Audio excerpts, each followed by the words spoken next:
So good morning, ladies and gentlemen, and welcome back to Vantage Point Video, where our coverage of this season's Motorsport Ireland Karting Championships continues. It's event 9. We are in Athboy, and it is now championship deciding season. We could crown champions today here in event number 9, and it is bound to be a very entertaining and drama-filled day, as the Motorsport Ireland Karting Championships very much usually is. Qualifying coming up first. We have two different championships here today, IAME and Tillotson, and of course both of them run the qualifying session and 2-heat format. So our first qualifying has been completed. We're just jumping in on the end of it, and it is actually someone not known for racing IAMEs in IAME Cadet. It is Corey Lyons who is on pole. Yes, the Rotax Micromax champion of last year. So Corey Lyons is on pole in his IAME Cadet debut. And it's going to be an entertaining Cadet race coming up later. The grid just got off our screens, but we'll run you through that, of course, before the action continues for their racing. There'll be the first heat race coming up after all our qualifying sessions have been completed. But we swiftly move on to our second IAME X30 class, and that is our X30 Juniors. And look, it's safe to say this class hasn't gone without its drama, but that's excellent, because that means we will have two very exciting rounds of racing coming up. Actually, leading the championship is Ben McCloughery, but the dominant force in this championship has been Jack McLaughlin, but he did miss a final, so before the drop rounds are applied, he is in second in the championship, but he has won 3 races. There have been 2 winners in IAME X30 Junior this year, and that is Jack McLaughlin, who won the first round in Watergrass Hill, as well as the second and the fourth. And then it was round 3 in White River Park that saw other winner in the form of Adam Holmes.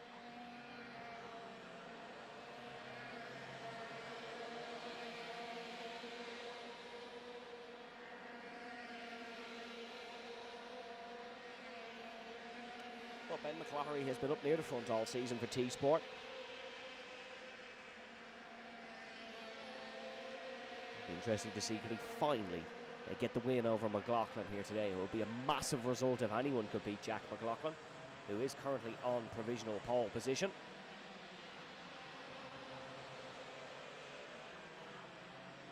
And 3 minutes left to go in this qualifying session. Charlie Blair improves to second, so as they run, it's McLaughlin, Blair, McCloughery. Declan Purvis in 7.62 currently sits in 4th. Then it's T-Sport's Andrew McCullough in 5th, ahead of Chad Lehman, Bobby Conley, Joey Carney. Then it is it's all shuffling up all together, and Danny Dempsey is up to second on his return after a very brief sabbatical across the pond in the British Karting Championships at PFI. Actually ran excellent in that final, but it was unfortunately the bad luck that's plagued Danny Dempsey this year that travelled with him, as Ben McCloughery goes to the top. So McCloughery maybe does have an answer for Jack McLaughlin, as we see them all flying through the first corner and opening sweeping sections. That is Jack McLaughlin, 3 wins on the year. Wearing one of those brand new race suits, as far as I'm aware. Certainly had one on the last day. They're almost like a race suit version of a gymnastics leotard. They're lighter, so in theory quicker.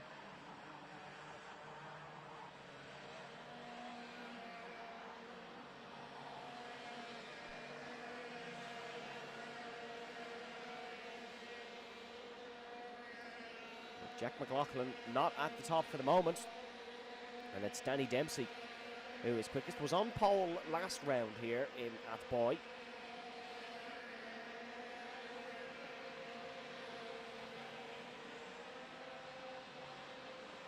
But it was all sorts of bad luck that day for Danny. Did end up on the podium after all, only to get chucked out at the very end of it. So he currently sits 9th in the championship, no wins or podiums to his name in his debut junior season. Reigning IAME Cadet champion, 3 wins last year, 5 podiums in total. Currently on pole, James Nolan improves to second, so good lap for Nolan from Finnavara, County Clare. Missed round 3 of this championship, so down the order is James, but of course that will be taken into consideration as his drop round. If you're going to hear that phrase a lot today, drop round. So each driver removes their worst heat score and their worst final score, and that gives them their total championship score. So if you missed a round, that is technically null and voided.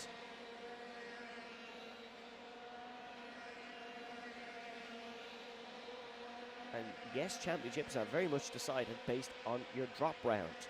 Alain Prost lost the Formula 1 World Championship through it. So checkered flag is out. And it is looking like it's going to be Danny Dempsey on pole. Brilliant lap right of the death from Sophie Campbell. She's up to 3rd. That'll be the best start of the season for Campbell, and by quite some margin. Ben McCloughery's able to improve. He goes to 2nd. There is there's Senan McLaughlin, I should say, across the line. And Senan is way down the order in 13th.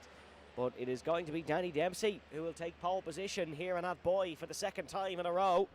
And Ben McCloughery is in 2nd, and James Nolan in 3rd, with Sophie Campbell in 4th. So a right old shuffle in the championship. And it all falls in the favour of Ben McCloughery, because his rival Jack McLaughlin is down to 6th. Good qualifying by Zach Burke in 5th, and John Foley Jr. 7th. Then it's Declan Purvis and Bobby Connolly, Martin Shannon, Andrew McCullough. And we have Charlie Blair, Senna McLaughlin, Ian Carey down the order ahead of Joey Carney. Then it's Cavan Hayes, Chad Lehman, Mikey Kelly, Jamie Mulvey, Oscar Miller, and Danny Mulvey. That is such a competitive grid. And I think IAME X30 Junior once again could be providing the goods here today. But it's our more senior IAME drivers who'll be coming up next, and it's our senior X30 class. And similarly, it's been a success story for Brennan Tech in 2026, in the same way it has been in junior. It's been the 2 Buckleys who are on top in this one.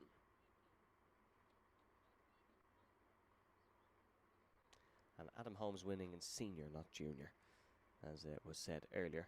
If Adam Holmes was winning a junior race in 2026, something has gone severely wrong. But Adam Holmes getting the win in White River in the IAME X30 senior class, and that keeps him in championship contention. So qualifying for senior X30 in a few minutes.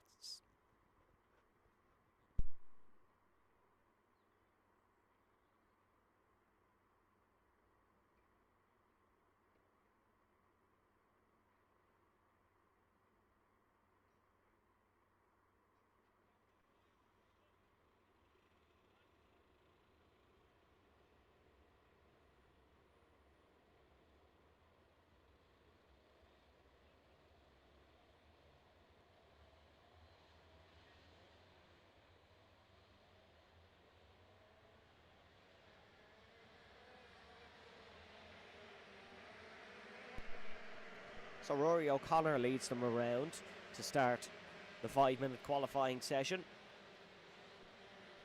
He is closely followed by Michaela Hart, who ran very well here in the most previous round. Sits 6th in the championship. Does Michaela, in her first season in senior karting.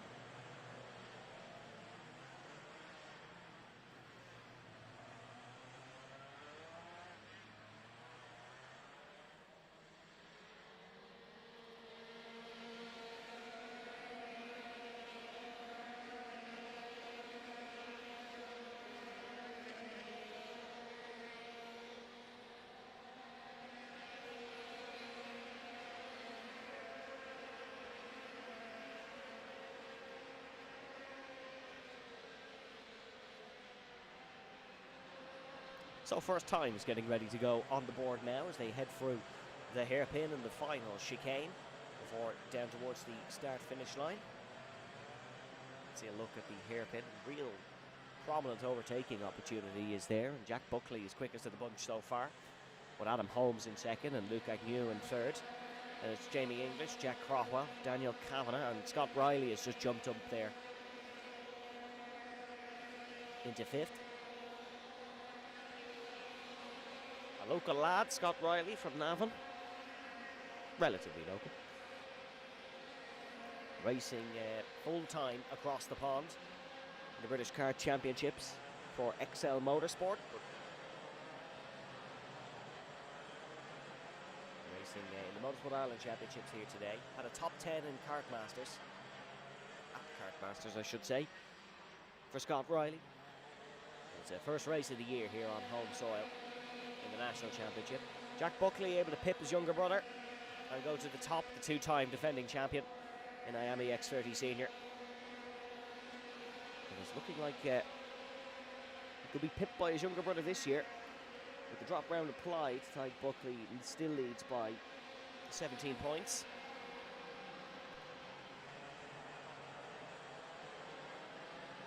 Three wins on the year for Tyke Buckley. Both the Buckleys defending champions, Tyke winning the X30 Junior Championship last year.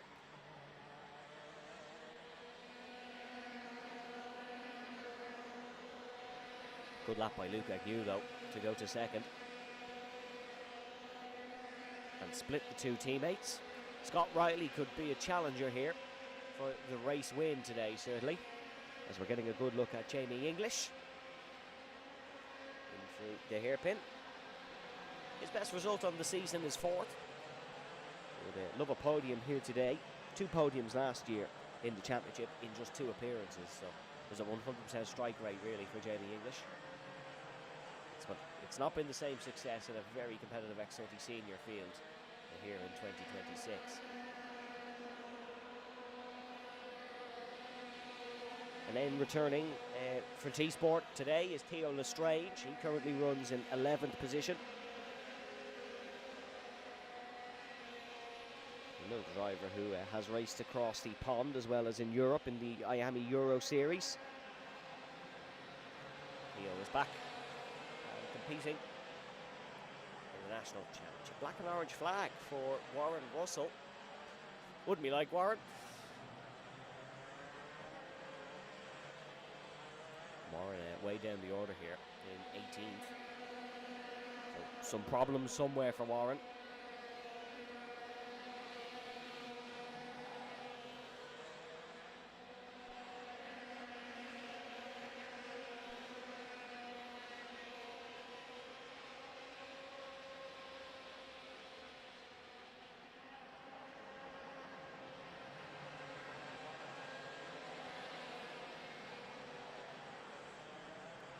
Just 0.5 of a second separating the two Buckleys at the front, and you can ignore that because Luke Agnew's pipped them both. Great lap from the Newry man. 0.03 of a second between 8:03 and 8:01 on the front row of the grid. Once you get in the front row, you're doing well. You can work from there. The likes of Tyke Buckley will be looking to improve and just jump up to that slightly more advantageous starting position.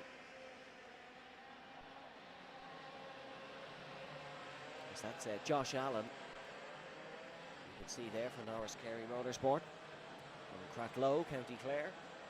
He's going to put in a good hot lap to finish it off. And the two Buckleys cannot improve. So it's looking like it'll be Luke Agnew on pole unless James Wood or maybe even Josh Allen has anything to say about it. There goes Allen across the line, and no, it certainly won't be pole position. But there it is for Scott Riley, and he will take pole on his return to the Motorsport Ireland Karting Championships, and it's right at the death.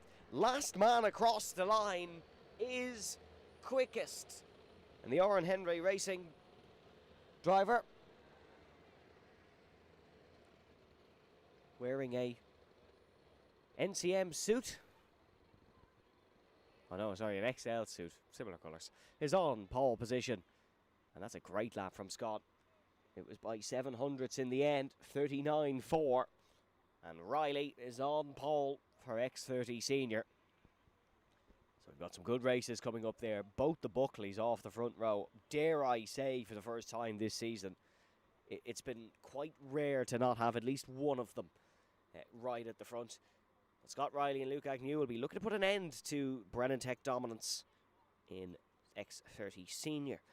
It's coming up in just a couple of moments, folks, is our youngest racers here today, and that is our Bambinos.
So now our Tillotson T4 Bambinos are out.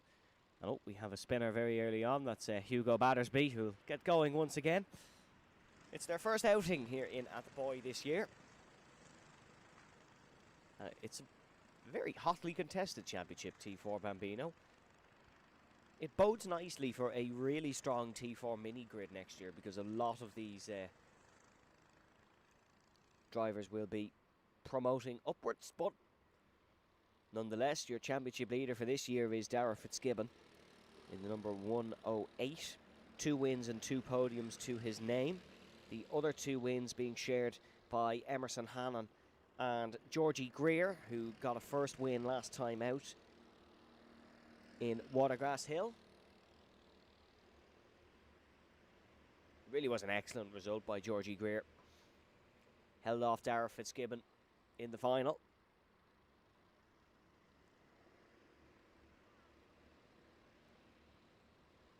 There is your defending champion, Danny Clancy. There's Clancy. Running through the hairpin, the number 101.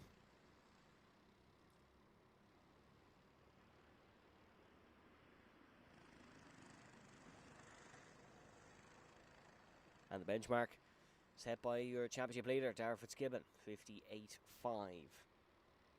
The thing with Bambinos is they usually get a lot quicker over the duration of the session. Drivers take it a little bit to warm up.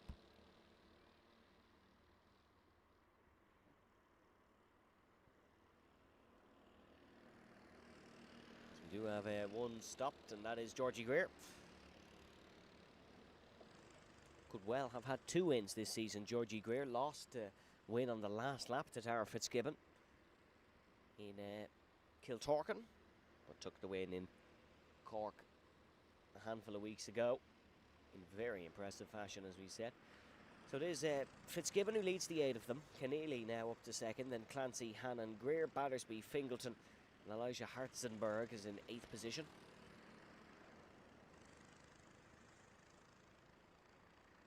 As Ollie Keneally goes quickest. So Ollie, with a bit of pace here around Athboy, has won here at Athboy before, won round 5 of the Athboy Championship. Has not stood on the podium this season. Ollie Keneally finished 4th twice. Currently is 5th in the championship.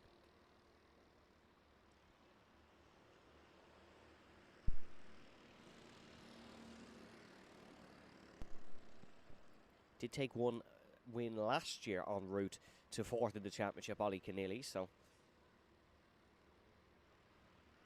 interesting to see if today is the day.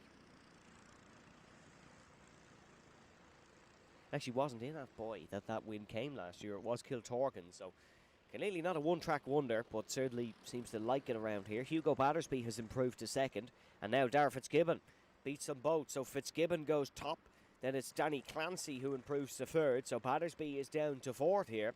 Emerson Hannon in fifth, not too far off.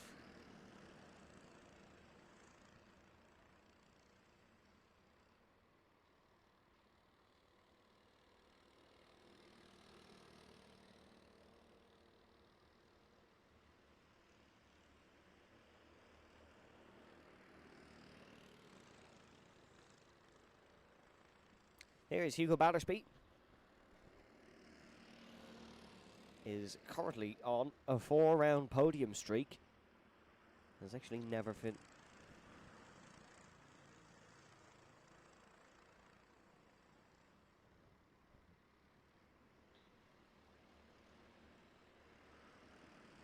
Raced at the Euro Cup as well and took a podium in that streak. As Keneally goes back to second, Clancy to third. As here comes Hugo Battersby, I should say, up across the start-finish line. No improvement there for Battersby.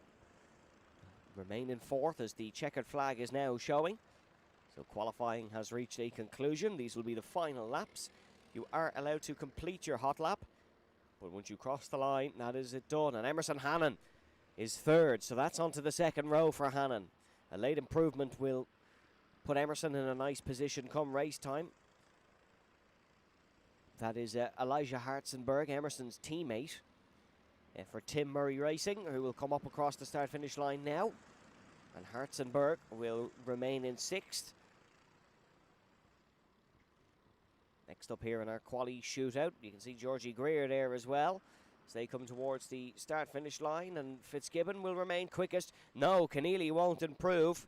Sorry, that wasn't Georgie Greer, that was Darragh Fitzgibbon, but Fitzgibbon remains on top, and it's looking like that will be that. Yes, track has cleared, so Battersby and Greer have completed their runs as well, and it will be championship leader Darragh Fitzgibbon, who was on pole by 0.4 of a second, our largest margin today, and dare I say it will remain that way.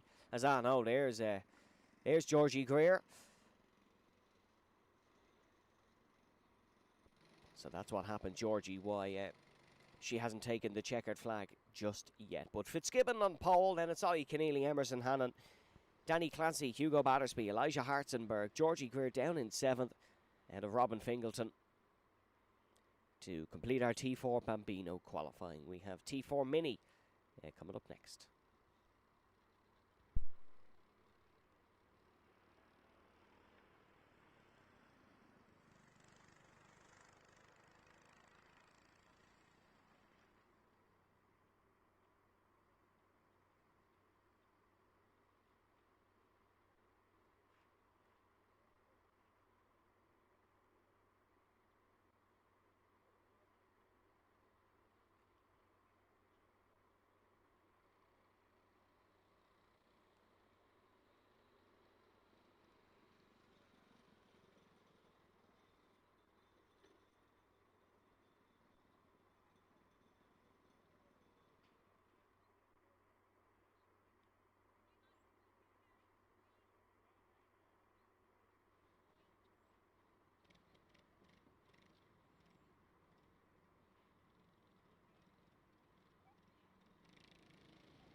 So Tillotson T4 Mini hitting the circuit, led round by Harley Burton. Another driver who has been the pace setter of the season, but not the championship leader. James Stafford Jr. leads the championship.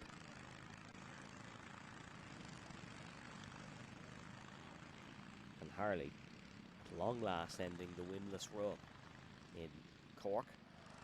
Harley Burton, the way Harley's season was going, Harley Burton would be leading on the last lap, and then like an asteroid would snap his chain. Like, that's just how the season had gone for Harley Burton. Like a penguin would appear in the middle of the track, like that sort of thing. anything that could go wrong went wrong when Harley Burton was leading finals, but that's all in the past now. And Harley Burton is a race winner in 2026.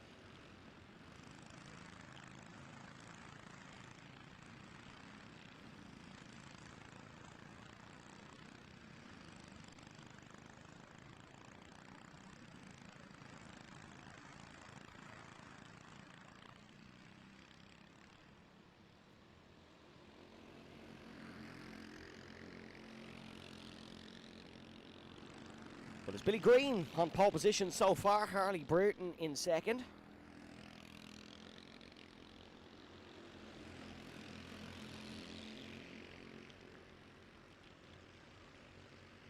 James Stafford Jr., championship leader, is in third. Ben Daly returning to the grid and is in fourth. And it's Stephen Doyle, Jack Craig, Ronan Sutcliffe, Josh Higgins, Varun Kumar and Milo Crowley in one of the 10-card field. We were supposed to have Luke Ryan as well. He was on the entry, but it doesn't seem to be out on circuit.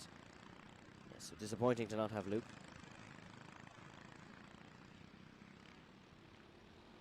In 8th position is Josh Higgins, and it's a first race off novice plates for Josh Higgins. So Josh Higgins now on the yellows. It's Ben Daly, quickest of the lot so far, and there is Ben Daly sporting the DMS suit, of course. His father running Daily Motorsport. Won 2025 O plate in a Micro Max.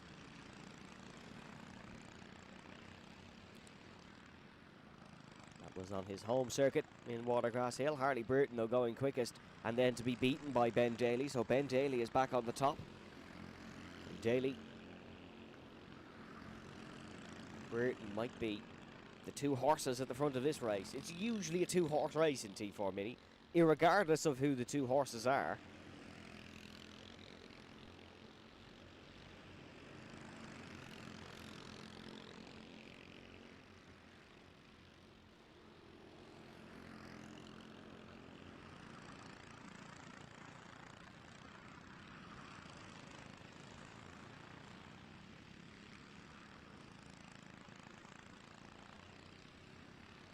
So, a minute and 20 left in this one, lapping in the 45-second mark is our front runners.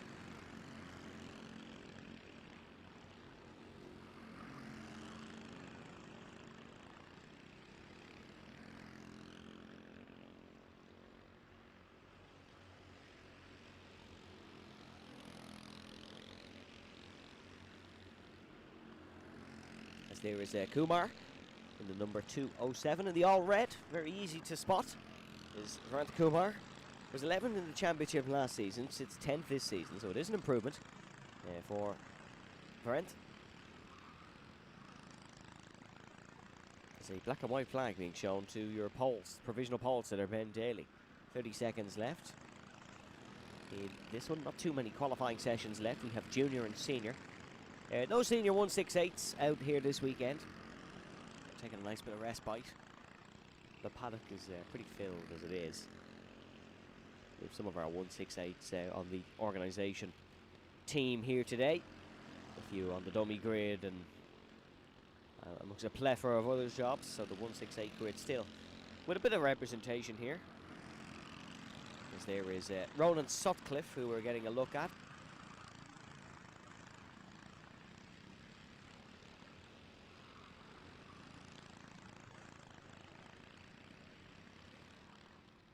So, coming across the checkered flag is Ben Daly, and it's looking like it will be Daly who will be on pole position. Harley Burton is another new challenger to his championship charge here in that boy.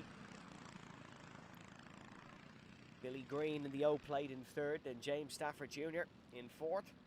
Stephen Doyle in fifth, and it's Jack Craig, Varun Kumar, Josh Higgins, Ronan Sutcliffe, and Milo Crowley with no improvements at the death. So that order will remain as previously read. And Ben Daly will be on pole position here.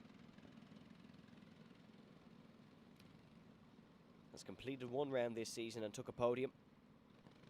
And has gone the right way about taking another one. So T4 Mini qualifying complete with Ben Daly on pole position.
So now it is Tillotson T4 Junior, our largest field of the day, and they are led round by English for their qualifying session. T4 Junior. It's like poetry in motion, but the poem is constantly on fire. As with drop rounds applied, it is the man who's now in front of the train, Zach Battersby, who would be leading. But again, it's that weird situation where the championship leader, in theory, is not actually the championship leader. And that probably is the best description of T4 Junior that you could have. So Adrian Kiel is the championship leader, despite not winning a race this year, which is very impressive. It's a testament to Adrian's consistency. But there is no man in this country more consistent in motorsport than Zach Battersby, who has not finished a final this year in a position other than second or fourth across two kart classes, in Rotax and in Tillotson. But it's Fingleton, the O-plate runner, who is quickest so far.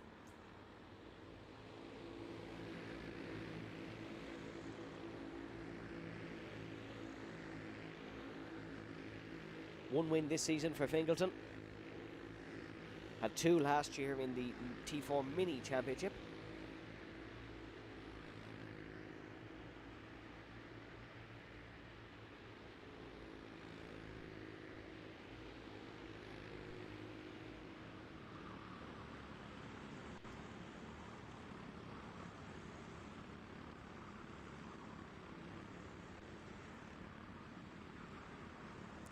Dermot Claridge Jr. is going to take a turn at the top, but it's a very brief stint as Adrian Kiel is able to improve and beat him.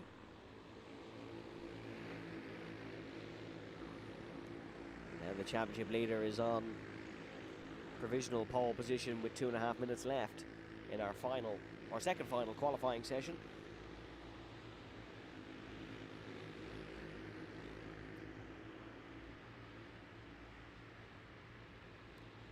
They are side by side, two of the PBR teammates.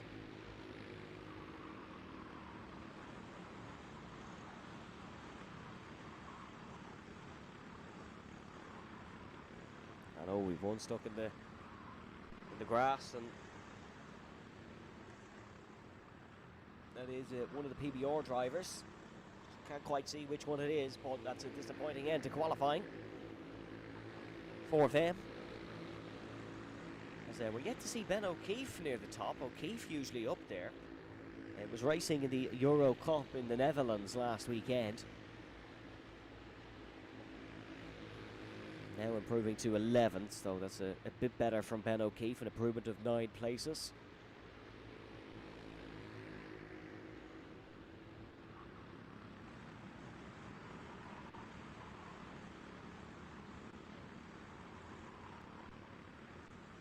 Fionn English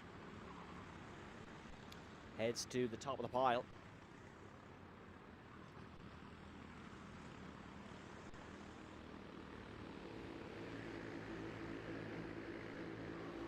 Saoirse McMahon up to 4th, up 3 positions, so Saoirse running very well indeed for Alex Dempsey Racing, the previous Nations Cup attendee.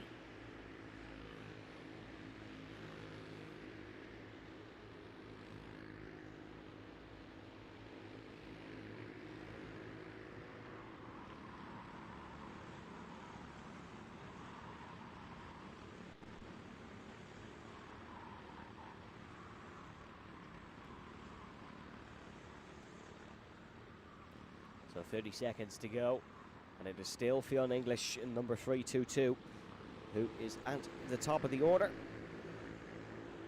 One win this season for Fionn English. A second would go a long way towards a championship charge laid on.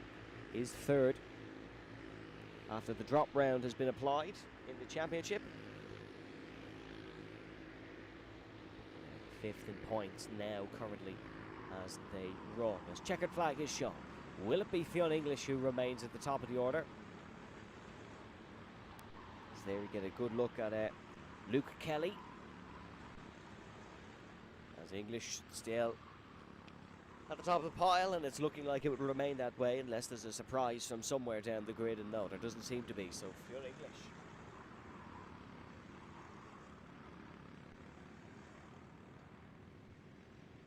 is on pole position.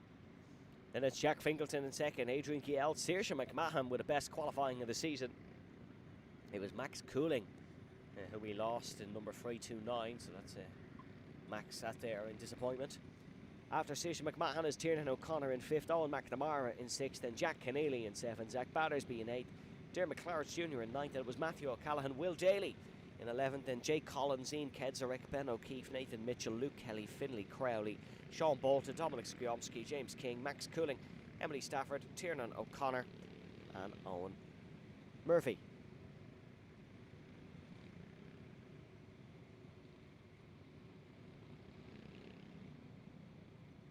Tiernan O'Canada, apologies, down in 23rd. Tiernan O'Connor and Tiernan O'Canada. I'm sure that won't get confusing at some point today. But that's our second final qualifying session. One more to go, and that will be our Tillotson T4 Seniors.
Now heading out for their qualifying session, and our final qualifying session of the day before we have some scintillating racing action, folks, is our T4 Seniors.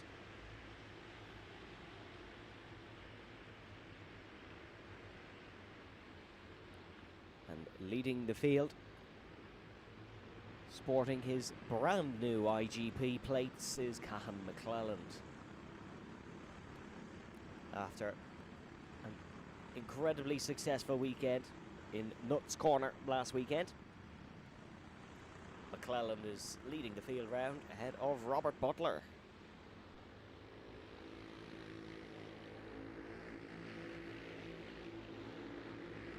Here is Cahan.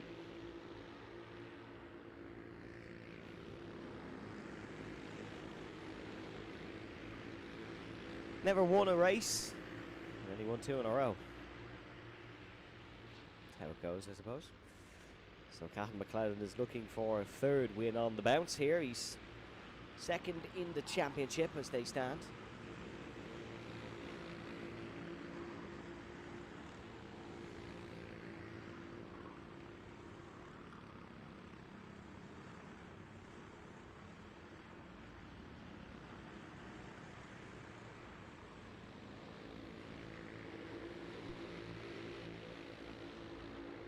But it is Apex Twin Racing's Peter Brett who is quickest of the pack so far, just back from the T-side 24. It wasn't as successful an endeavour for ATR as it was in 2025, but always an enjoyable weekend nonetheless. Joe Bechtold is in 2nd, but they've all been beaten by Ollie Clark, who has then been beaten by Luke Kavanagh. And Luke Kavanagh took his talents to Senior 168 Racing this year, but he's dropped back down to T4 Senior for this weekend. Obviously no 168 Racing, so he's not missing out on anything. And he's back here in the regular senior class. But Peter Brett has beaten him. And back once again is Peter Brett at the top of the order. Then it's Robert Butler in 3rd. Brian Wilson is in 4th position, as is he in the championship, with 1 win, 1 podium, and 1 DNF in finals. So that DNF hurting him and pushing him down the points order a little bit. There's Joe Bechtold in the all gold. His latest video documentary is out now, Survive to Drive, as it's Wesley Brereton who is on provisional pole. And you would be right to think that I've mixed up the Breretons again, but I haven't. Wesley is in the senior class this weekend.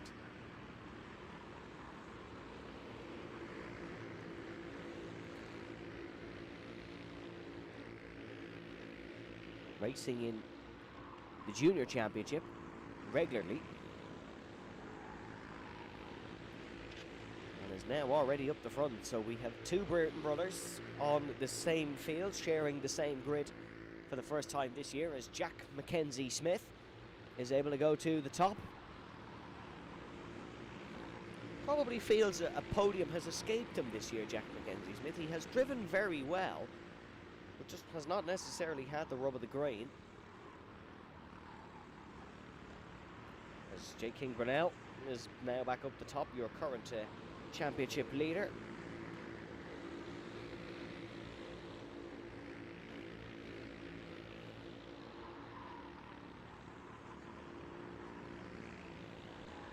Two podiums for Brunel. Max O'Neill now goes to 3rd in 4.95.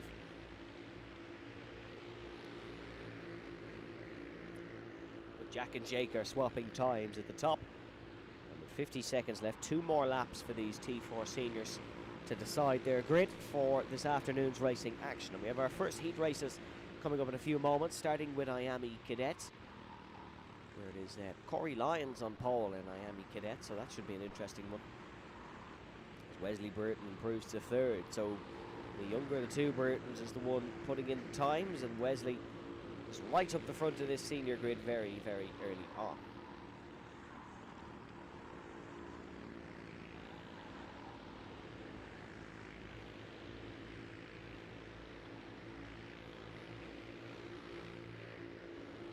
A bit of battling happening here out on track, as the checkered flag is about to be shown. So this will be a last lap for these guys. And Ollie Clark has improved to third, but has managed to make the line, so we'll have one more bite of the cherry. These guys won't though, and Breen Wilson will be a best of 5th. Brunel won't be able to improve. Neither will Bechtold or Palmer. They'll stay 6th and 7th.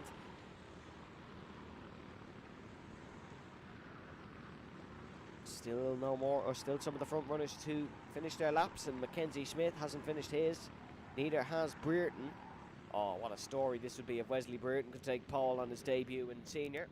And across the start-finish line now, oh, it's the front row for Brereton, so not quite pole. He's missed out by 200ths, so it will be Jack Mackenzie Smith on pole position once again. And the next man will start at the front here. And it is Mackenzie Smith ahead of Wesley Brereton of 4B. Then it will be Brunel, Clark, Wilson, Tyler Brereton, Luke Kavanagh, Joe Bechtold, Luke Palmer, Max O'Neill, Robert Butler, Peter Brett, Cahan McClelland, Phelan and Toomey. And then further down, Butler, McMahon, Kedzarek, Keneally, McNulty. Little bit of cart recovery to be completed, but sit tight, folks. We have our first heat race coming up, and it is IAME Cadets, and it's bound to be an exciting one.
So we've our heat races coming up very shortly, folks. We're getting a good look at the scrutineering, and that's Jimmy Wolverson, I believe, or certainly Jimmy is the chief scrutineer here today. Taking a look at Peter Brett's machine while we get things all ready to rock and roll for our IAME Cadet heats. Corey Lyons on pole position. There is our deputy COC for today, Mickey Brennan, usually out racing in Tillotson himself. And that is Chief Lyons he is speaking to. Corey and Robbie's dad, who are going head-to-head for the first time.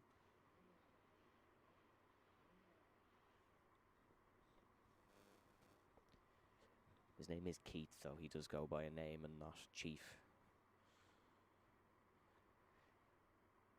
Corey is on pole on his first day out in IAME, usually racing in Rotax. Robbie a little bit more down the order, but engines on board being shown, and the grid is unleashed. It is Corey Lyons on pole. Alongside him, Mate Dabija, one of the regulars in the cadets.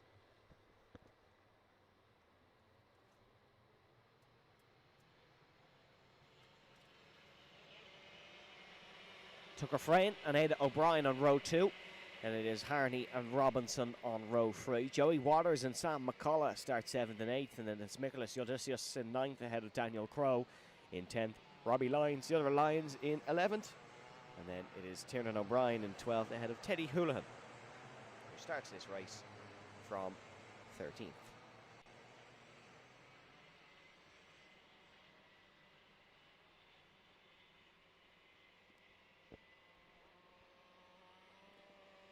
So it's a second warm-up lap here. And it'll be 7 minutes plus 1 lap for the opening heat of IAME Cadets.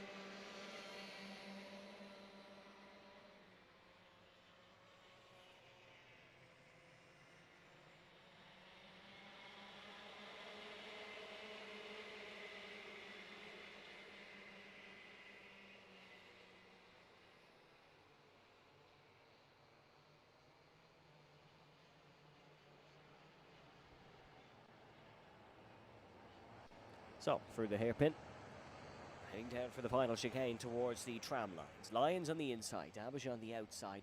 Ada O'Brien, your championship leader, to keep an eye on row 2. As one out of line there, one could get a tram line penalty as we go racing here on Atboy for the first time. Great start from Corey Lyons. The outside line has been hung out to dry, though. I think Mate Dabija is just about held on to second position as they round through the fast left for the first time. Yes, it is Dabija, but Jack Harney is hot on his heels, and Harney in the Tillotson race soon in third. A T4 Mini winner this year, racing in IAME Cadet, and Dabija waving to Harney, I believe, telling him to push on. Daniel Crowe there behind in fourth, as it is Corey Lyons who's still in front. Ethan Robinson looks to be up a position as well. It really was a horrid start for Ada O'Brien, but she's recovered now and currently runs in 5th position. One off the back of the pack, two actually off the back of the pack, so maybe a little bit of contact for the first corner. But Lyons leads, and it's actually Tucker Frayne who's in second, not Dabija, so the two NCM suit wearers have swapped around positions, and Mate Dabija finds himself down in 8th position. Lunge down the inside from Ada O'Brien, and O'Brien has got past Joey Waters by the looks of things, and there's Ethan Robinson in the other DMS car, and you can see Robinson on the inside, and that's a lovely move by Ethan Robinson up and ahead. And there's a swap again, and Robinson's got past Ada O'Brien now, so cutthroat from Lisburn's Ethan Robinson.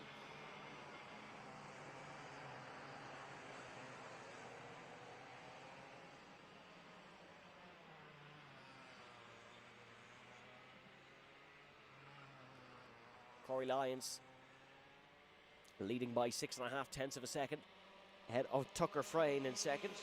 Tucker with one podium this season, sits 6th in the championship, running strong in the very opening stages of heat number 1. We have a lot of cadet racing to go before we decide our podiums in the final later on, so it's all about getting the head down now, and that's what Tucker Frayne is doing with Jack Harney beside. But Jack Harney, is he going to try and lunge up the inside in towards the hairpin? No, sits behind. He's like Knight Rider in the all-black cart here, but with the O plates very much prevalent on the side. It's a black and white flag for number 622. That is I'm not actually sure who that is. There is no number 622. I must have read that wrong, but I thought it said black and white flag for 622. Might have been one of the Lyons brothers, 623 and 624. Now here comes Jack Harney, trying it down the inside, and almost contact between the two. Tucker Frayne was brave there, very brave to hold it round the outside in his Kart Republic chassis.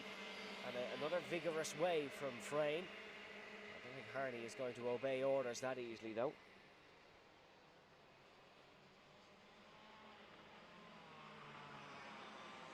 Now down the inside, now goes Jack Harney.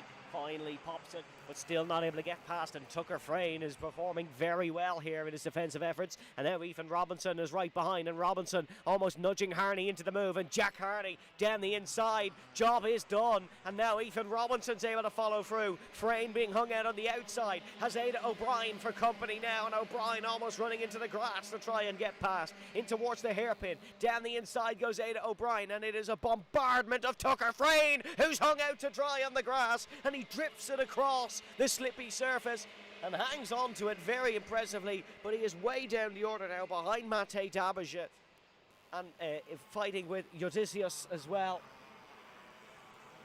It was just a never-ending barrage from the cadets on Tucker Frayne, and it has cost them.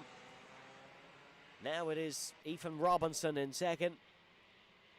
Harney in second, then Robinson, then O'Brien, Waters, Dabage, and then Tucker Frayne, who has fallen in ahead of Sam McCullough, who is now ahead of Nicholas Odysseus.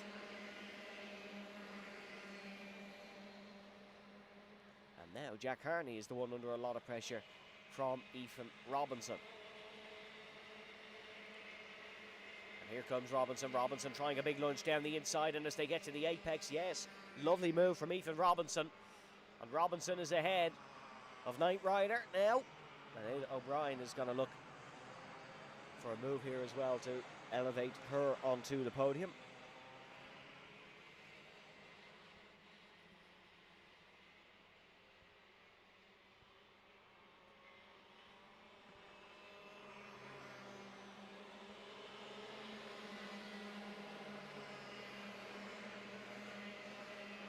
So no move on this time round for Jack Harney, running the O plate.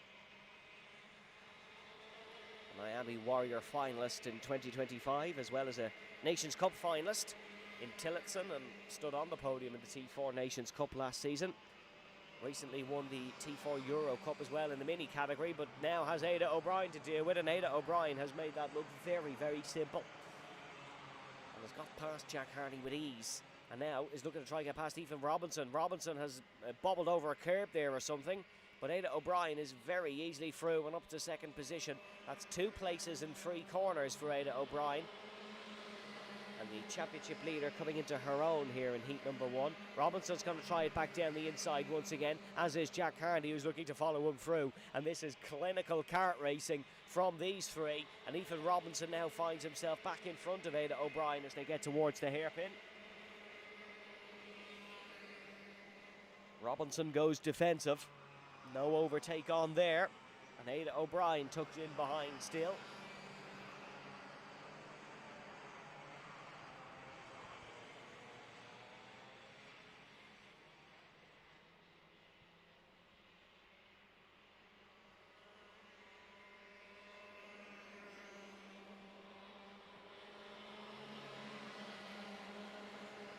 Now look at Jack Harney looking for a little gap on the inside. It finally opened up and he lunges it. And it was very close to side pod contact with Ada O'Brien, but they don't quite touch. But Jack Harney did lose a lot of momentum because of the tight line he had to take through the hairpin.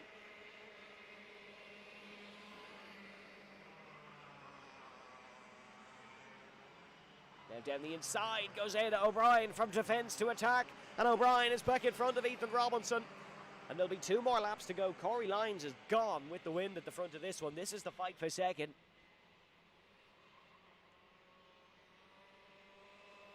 And there'll be this one and 1 more after it. And Robinson almost had the overlap in a very unorthodox overtaking opportunity. But here come these 3 down towards the hairpin. Jack Harney looking for it. Ethan Robinson has tried and has sold Ada O'Brien a dream, but couldn't quite get the punch out of the exits, and Ada O'Brien's motor is propelling her on here and in towards the hairpin. No overtake once again, and Ethan Robinson is still there and still in contention, and the DMS racer just doesn't know when to give up. Outside of the corner now, and Jack Harney slides it, got all sorts of sideways, had to put on the brake and stop the kart. That's killed both his and Ethan Robinson's momentum, but crucially he's got the overtake done.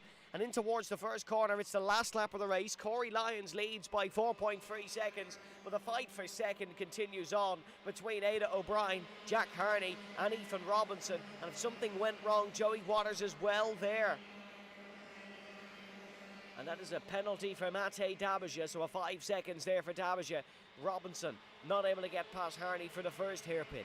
Still 2 more to go if he wants to lunge one down the inside, and he does. And even Robinson comes from a mile back to get the move done on Jack Harney. He's not got the exit, and Harney is able to defend and get back in front. Defends to the inside, covers off Ethan Robinson's next lunge. And that one could well be that. Good defensive and awareness driving from Jack Harney. Corey Lyons comes across the line to take the checkered flag. It then will be Ada O'Brien in second and Jack Harney in third, with Ethan Robinson losing out on the podium in fourth. But we still have a second heat coming up for these IAME cadets. And I tell you what, if that's how we're starting the racing action today, that was a cracker. Lyons wins, O'Brien, Harney, Robinson. And it was Joey Waters, Tucker Frayne recovered to 6th after that moment earlier on in the race. Sam McCullough 7th. Robbie Lyons went from the back of the grid to 8th, and it was Daniel Crowe. Mate Dabija will finish 10th after that penalty. It was Nicholas Eudusius, Tiernan O'Brien and Teddy Houlihan who comes home in 13th position. But first heat race done. Corey Lyons, your winner.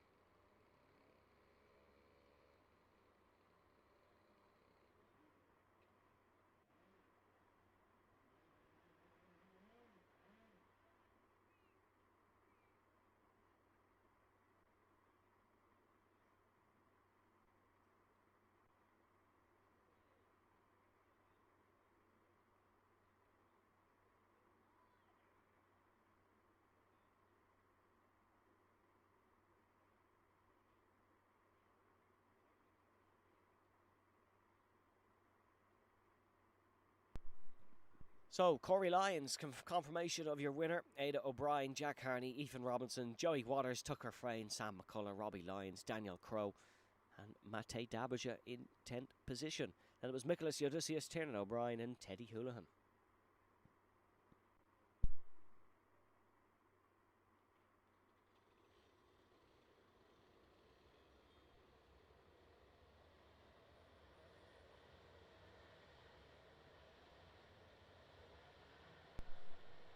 So our second heat race is IAME Junior X30, and it's Danny Dempsey and Ben McCloughery in the front row. Then it's James Nolan, Sophie Campbell, Zach Burke, Jack McLaughlin, John Foley Jr., Declan Purvis, Ben Connolly, Martin Shannon, and it is Andrew McCullough and Charlie Blair in 12th position. Ian Carey, or Senna McLaughlin I should say, starts alongside Ian Carey, Joey Carney, Calvin Hayes, Chad Lehman, Mikey Kelly, Jamie Mulvey, Oscar Miller, and Danny Mulvey in 21st position.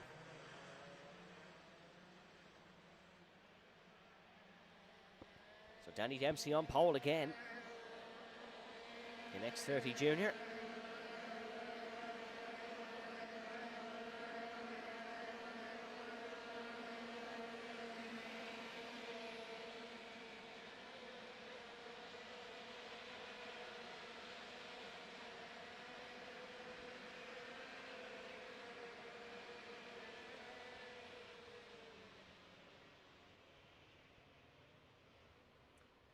Okay, this is a very eagerly awaited X30 Junior start.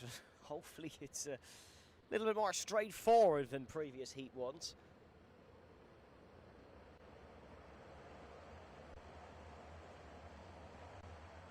But certainly Danny Dempsey has a big opportunity to take a strong Heat 1 result, and down towards the tram lines they go. Dempsey accelerates as we go racing here for the juniors, and he immediately blocks off McCloughery on the outside, and McCloughery has been hung out to dry, and there is damage for one, and oh, it's junior X30 carnage. There's four of them on top of each other, and now that has to be cleared. It's not a sight you see every day, as we are full course yellow, understandably. And that's Declan Purvis involved in that one, I believe.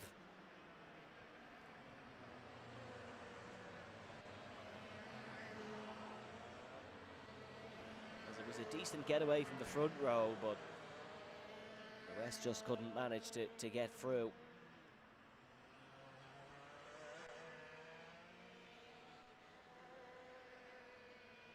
So yeah, it was Foley, Purvis, Connolly, McCullough and Carney who were involved in it. As we have it mostly cleared up, so it should just be this lap of full course caution, and then we will get underway. Full course yellow, effectively a safety car. Without a safety car, if you were to compare to your bigger motorsport series, virtual safety car, but without the whole Delta nonsense.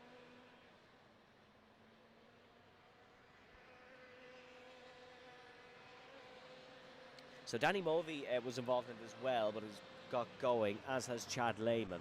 So Lehman is now down the back of the order after that opening lap collision.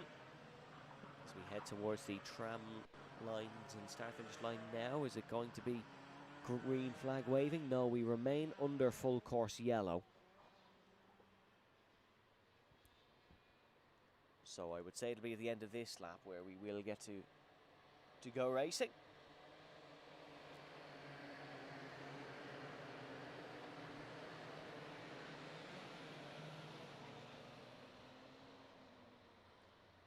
So there's Danny Dempsey and James Nolan now first and second. So McCloughery fell to third, Campbell fell to fifth, McLaughlin remaining in sixth position.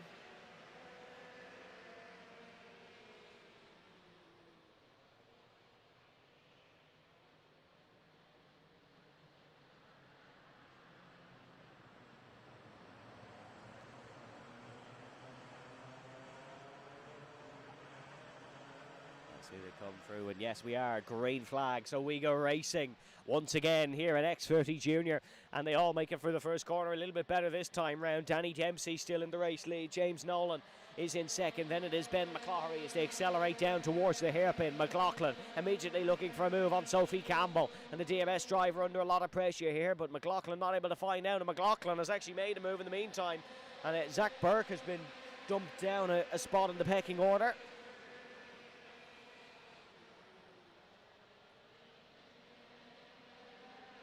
Now here's McCloughery down the inside of James Nolan, and Ben McCloughery now is up to second position. And down towards the tram lines, Danny Dempsey still in the race lead.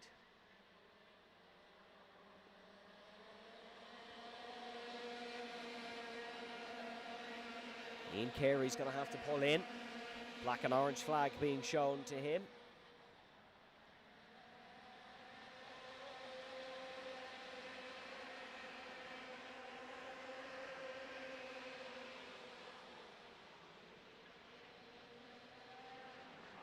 Now here is Jack McLaughlin, so has got past Campbell. Now, oh, that's a beautiful dummy on James Nolan, but just couldn't find a way through for the chicane. But Jack McLaughlin means business, has one win here this season, and hits the bumper of Nolan in front.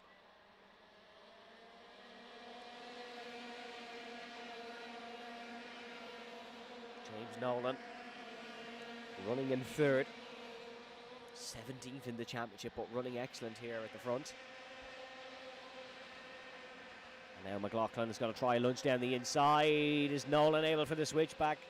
No, or is he? Yes, he's still alongside. Here is James Nolan, and he's not going to be bullied out of this one by Jack McLaughlin. Sophie Campbell is right behind as well and looking for a move, but not able to find it. And Jack McLaughlin driving in a straight line in third, not even looking forward, was almost dead staring James Nolan behind.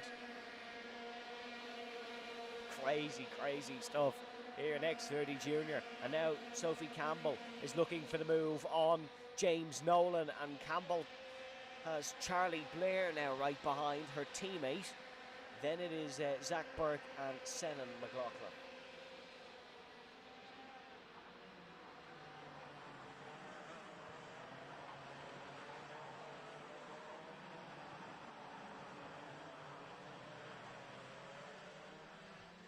So 2.5 minutes left in this one. Danny Dempsey leads by 0.4 of a second over Ben McCloughery.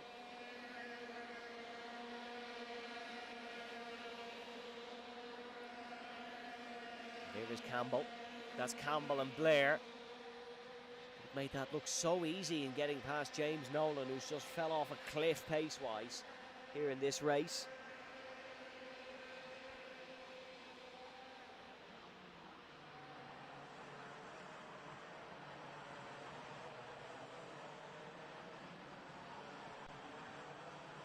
There's another mandatory pit stop for... No, that's Campbell. Oh, no. Sophie Campbell. Oh, sorry, that's black and white, not black and orange. She's okay. That's only a warning. Black and orange is your mechanical flag. You have to pull in a black and white. It's fine. No worries. Here comes Zach Burke down the inside. Another overtake into the hairpin.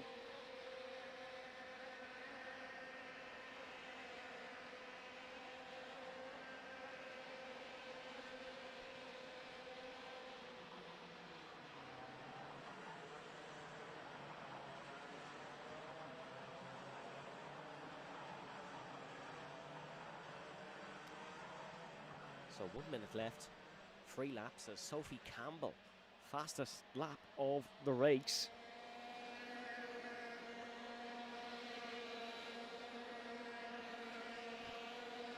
Sophie from a racing family, both granddad and dad racing various machinery before.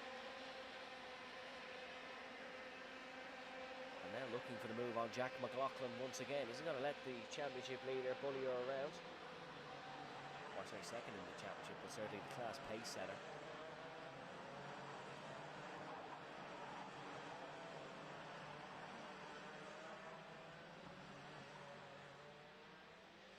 Was third in last year's Cadets. On herself and Dempsey jumping up to junior karting. McLaughlin now has to go defensive from the DMS runner.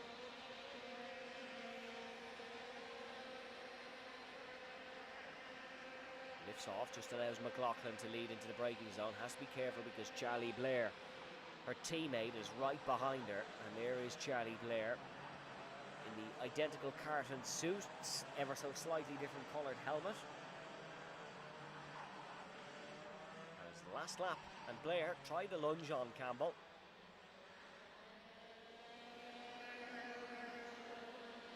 A little bit more spaced out for the time being. It looks like it could be Jack McLaughlin who takes third place here in this one.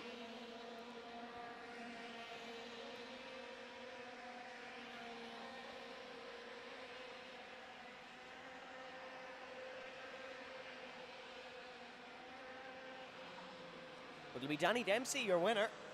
And Danny will take his first heat win since jumping up to Junior X30. And there's Senan McLaughlin swapping with Foley. Oh no, what's happened to Dempsey?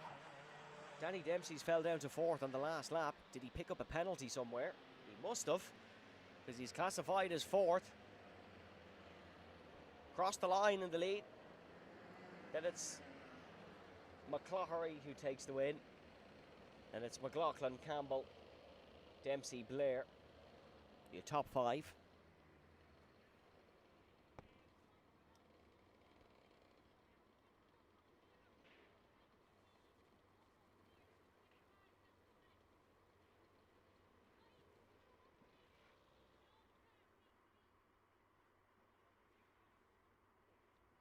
So even after all that, Danny Dempsey not taking the win.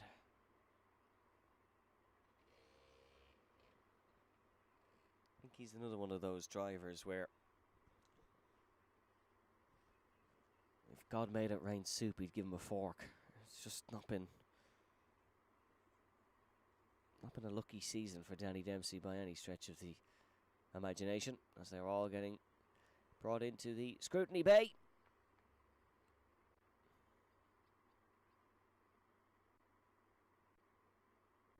For component checks.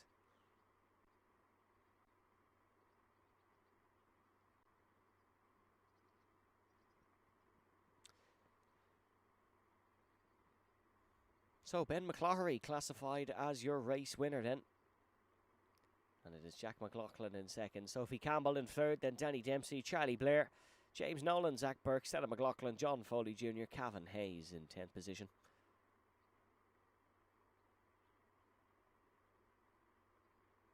Then we have Chad Lehman, Martin Shannon, Mikey Kelly, Jamie Movey, Danny Movey, Ian Carey, Declan Purvis, Bobby Conley, Andrew McCullough and Joey Carney, with the latter few being non-finishes. A significant bit of damage to Declan Purvis's cart, as you can see, it's just being brought in there on the right of screen. Oscar Miller in 21st.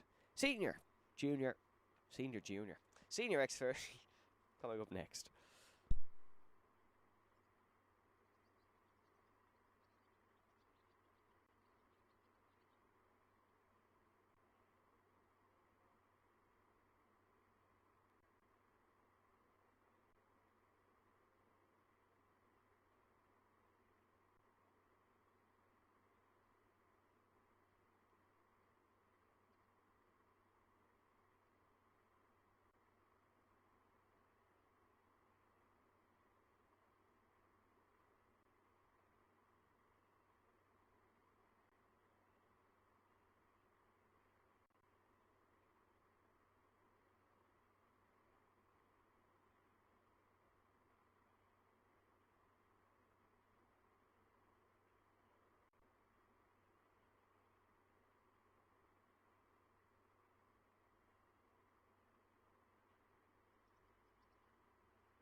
So now it's time for our Senior X30 race.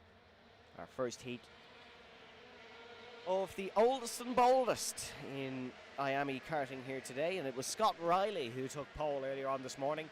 Luke Agnew lines up alongside him. It's the Buckley brothers, Jack and Tig on row 2, with James Wood and Ronan Hennessy on row 3. Adam Holmes, race winner this season, starts 7th, ahead of Jack Crockwell, Rory O'Connor, Michaela Hart, and it is Murphy and Carey. Head of Jamie English, Theo Lestrange, Josh Allen, Daniel Kavanagh, Charlie Cosgrove, Shane Crosby, Shane O'Neill. Warren Russell starts 20th, had some problems in qualifying, and Clara O'Regan starts in 21st.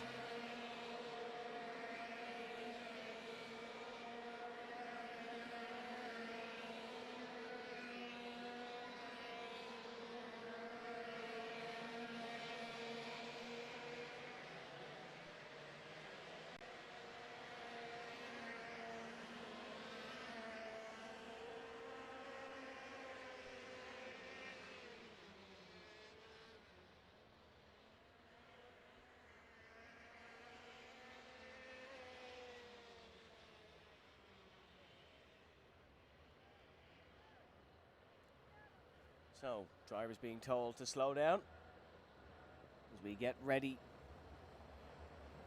to start racing. Is Riley and Agnew on the front row.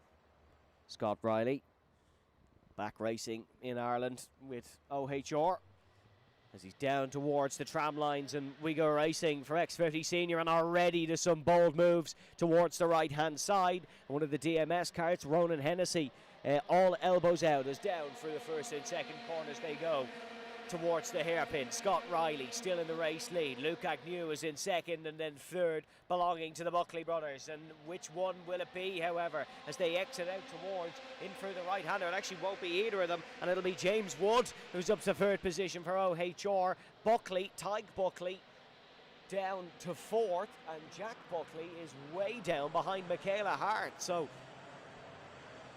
a right old shuffle on the opening lap here, as it is Scott Riley who leads, or Jack Buckley who leads. So Riley is the one who's dropped down the order. They certainly got all confused at the hairpin.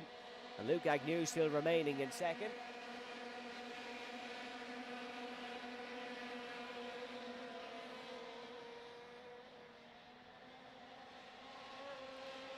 And now here is Agnew trying to get past and down in towards the hairpin. Oh, it's so close for contact, and Luke Agnew has found the gap out of absolutely nowhere. Harry Houdini would have been proud to sneak through that one, and the number 803 is up and into the race lead here. Used the curb and all in his T-Sport machine. And now it is first position for Luke Agnew. Fastest lap of the race to Tyke Buckley, who's working to try and get past James Wood.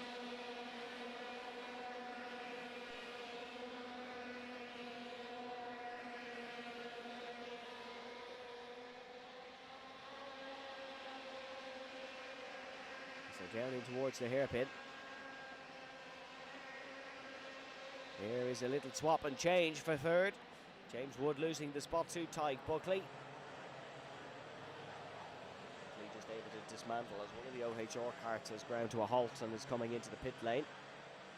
It's Aaron Murphy, I believe, as Riley is not in this race, and that's the confusion there.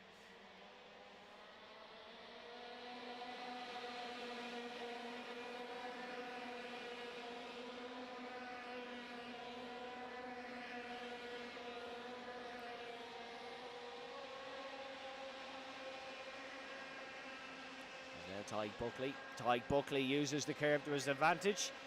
His brother Jack says no chance. And James Wood is able to sneak back through. So a half attempted move by Tyke Buckley has been punished by James Wood behind. And it's Jack Buckley, Luke Agnew, James Wood now, still your top three. With Tyke Buckley falling back to fourth. Adam Holmes is there as well. Adam Holmes may try and attack Buckley. Adam Holmes of Meath racing for OHR. One win this season, third in the championship. Raced in the junior category last year. And came second in the X30 junior championship. Who beat him? Well, the man he's battling with now, Tyke Buckley.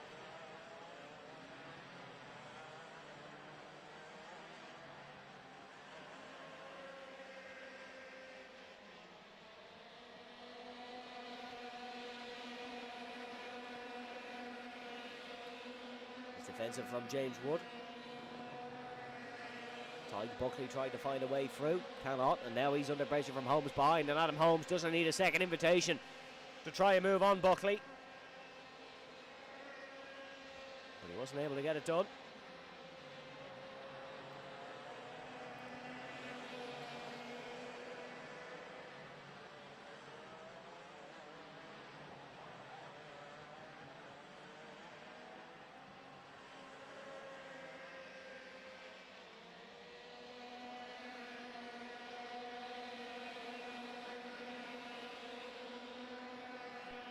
Towards the hairpin, they're all starting to back up behind, and Adam Holmes has lost the position to Ronan Hennessy, and Michaela Hart looked for the move as well, but there was a defensive manoeuvre from Adam Holmes.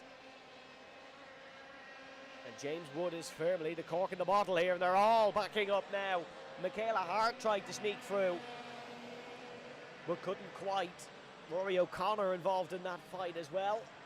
And down the tram lines they go. James Wood once again defends, and it's a lunge down the inside from Buckley. And yes, he is through, and so is Ronan Hennessy. So Tyke Buckley and Ronan Hennessy both managing to get past James Wood in the one corner, and Buckley is now onto the podium. Hennessy up to fourth, and could well challenge the championship leader.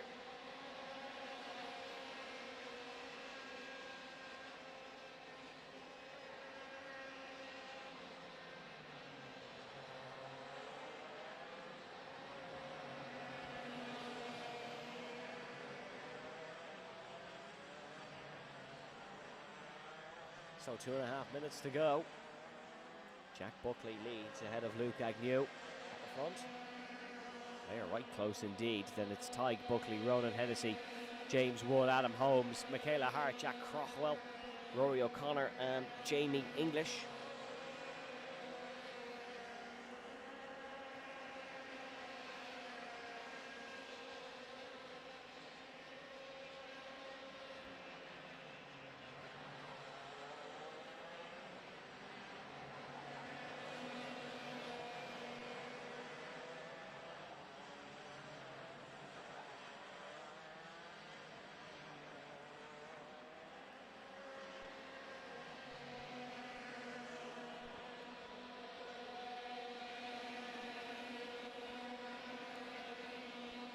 So all line is stern still with 1:40 to go here in the opening heat of X30 Senior. They'll have one more heat after the lunch break this afternoon. And then of course the final, which is very important for championship points in what is now championship crucial. It's a crucial championship situation.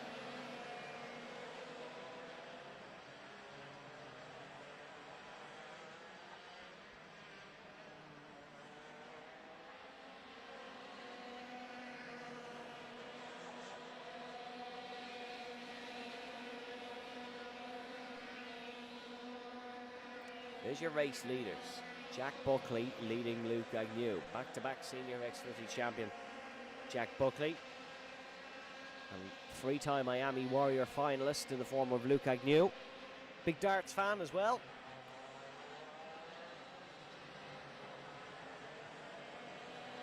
He's not looking for a treble 20, but he is looking for a treble victory here today in Athboy, and he's tried to swap Jack Buckley and turn him inside out.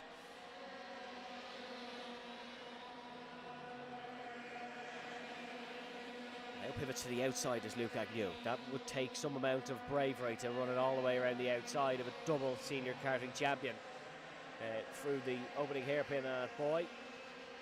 This is so close between the pair of them. Will we get two more laps, or will this be the last one? Would likely suggest that this will be the last one. It will indeed. There will be one more, after this. The time goes to 0 this time round, so this is the last lap rather than having two.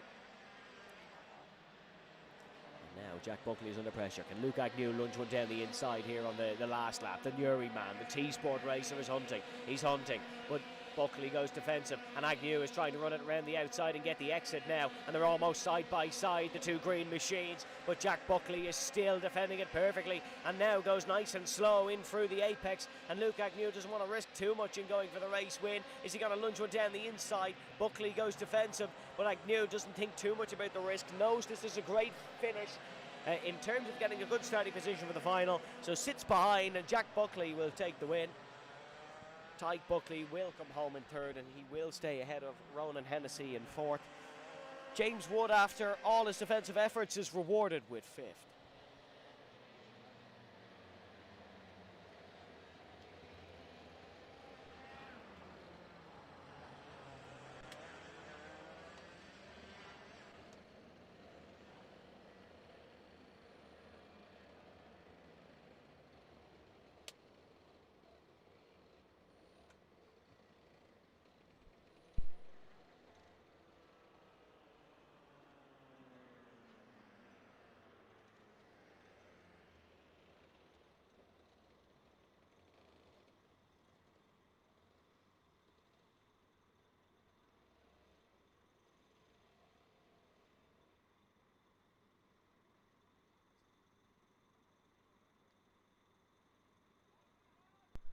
So that concludes our opening heats of IAME racing, folks.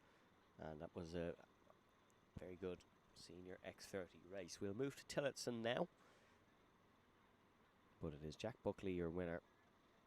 And Jack needs a final win, realistically, to keep his championship endeavour alive. So going about it the right way with the Heat 1 win.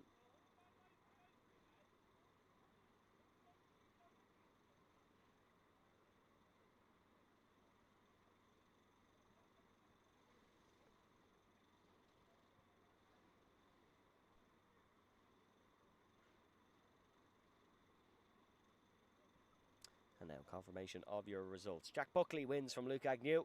Ty Buckley, then Ronan Hennessy, James Wood, Adam Holmes, Jack Craughwell, Theo Lestrange, Jamie English, Michaela Hart in 10th. Then in 11th we have Shane Crosby, Roy O'Connor, Warren Russell, Josh Allen, Shane O'Neill, Clara O'Regan. Then it was Emer Carey, Charlie Cosgrove, and Aaron Murphy to round us out with a non-finish. So, Bambino's coming up next, folks, after we recover a few race carts.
So now our youngest racers in the paddock head to the asphalt. And it is RT for Bambinos. Standing starts for the Bambinos, of course. So they'll head round on their warm-ups, and then we'll get them gridded. And it is Darragh Fitzgibbon who will be at the front of the field and starts on pole position alongside Ollie Keneally. There'll be a second row of Emerson Hannon and Danny Clancy. And then Hugo Battersby and Elijah Hartzenberg with Georgie Greer and Robin Fingleton to round us out.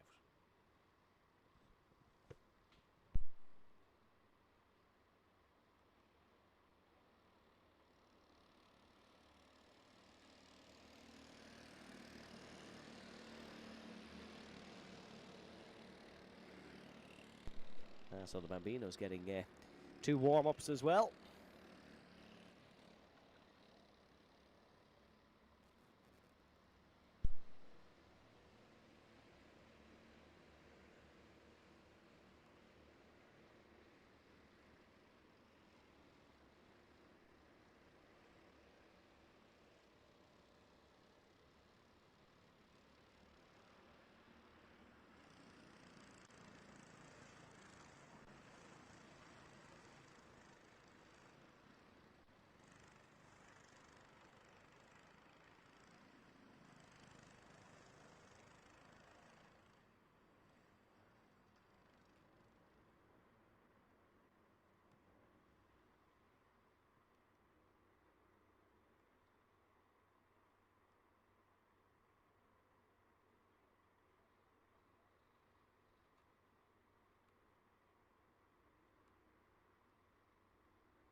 So we're now getting the Bambinos gridded up for their opening heat.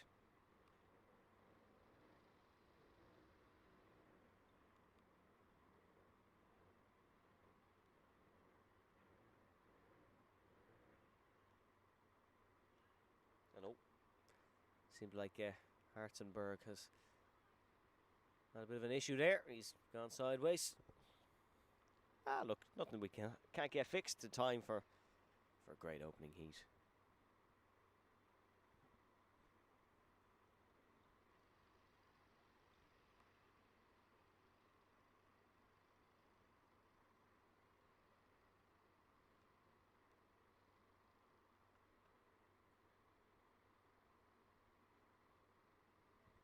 So here they go then.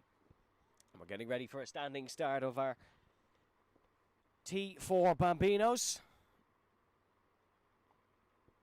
It'll be Fitzgibbon on the front row, looking to take another win. And it would be a third final win of the season if Fitzgibbon was able to take it as we go racing here with the Bambinos. It's a good start for Emerson Hannon. And Hannon trying to challenge in towards the first corner, but it will be Ollie Keneally who will lead. And Keneally able to swing it round the outside of Darragh Fitzgibbon. So it is the number 107 who's in the race lead and not Darragh Fitzgibbon. Fitzgibbon down to second, and championship rival Emerson Hannon will be looking to challenge in towards the hairpin. Hannon not able to take it for the time being. And Hugo Battersby is up there to fourth as well. So Battersby able to get ahead of Clancy. And Danny Clancy is down to 5th place at the opening lap of the T4 Bambinos. As in towards the hairpin goes Ollie Keneally under a lot of pressure from Darragh Fitzgibbon. And there's a swap for the lead. And now Emerson Hannon sneaks through as well. So Keneally down to 3rd, and Battersby may well have a go as well. After such a promising getaway for Ollie Keneally, Keneally is down to 3rd. And it is your poleman Darragh Fitzgibbon who is in the race lead once again. And Emerson Hannon will look to charge off behind.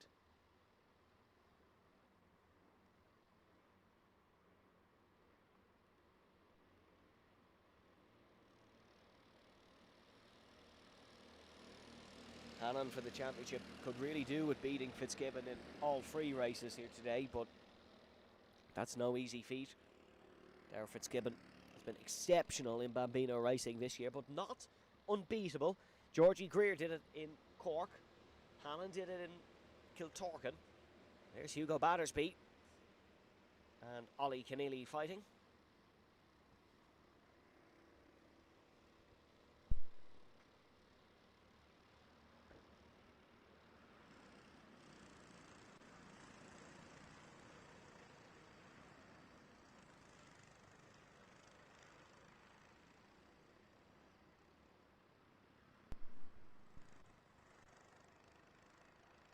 So fastest lap of the race goes to Emerson Hannon, the second place runner. One win last year, one win this year.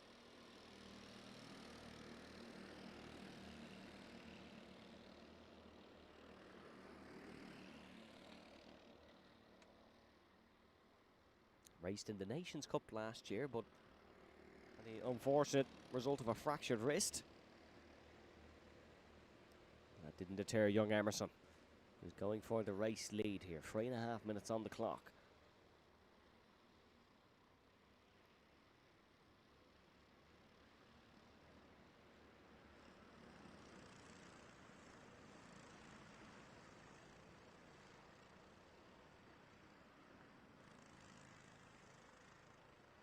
Nip and tuck up the front of the T4 Bambino. 3 minutes plus 1 lap to go. Still Fitzgibbon in the race lead, but Hannon has put in 2 fastest laps. Put in a fastest lap and the gap was only close to 10th. Goes to show at the pace of this one, but now there's a real chance here for Emerson Hannon to look for it. And Hannon trying the move down the inside, but not able to do so. There's his father Kieran, you can see, just watching on eagerly. They raced in Silverstone last week in a single-seater. Now Emerson Hannon looking to get the job done, and he has. He's up and ahead, and that was very simple for the Tim Murray Racing man. Didn't have to get brave on the brakes or anything, just drove past on a nice inside line. And Emerson Hannon now looked a bit shaky in qualifying this morning, but is leading. Rightfully so.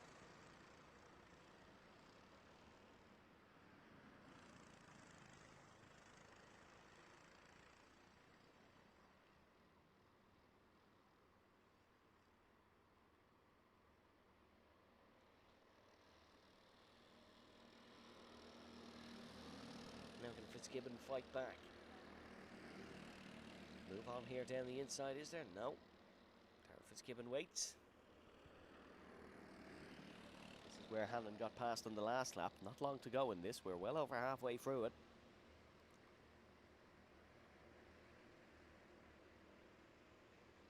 Oh, almost a little nudge between the two. Tara Fitzgibbon of Clare.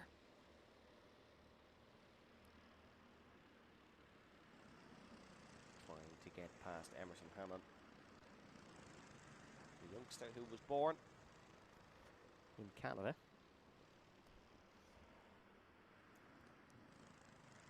Further down, Ollie Keneally still ahead of Hugo Battersby in the final podium place. That's another fastest lap for Emerson Hannon, but it was beaten by Dara Fitzgibbon within moments, and now Fitzgibbon is right behind Hannon, and it looked like Hannon had all the pace in the world as soon as he got in front, but Fitzgibbon is now challenging, and Emerson Hannon is able to break later in towards the hairpin. Has a much better line through there, and it is really helping him stay in front of Dara Fitzgibbon, who just cannot find a way past.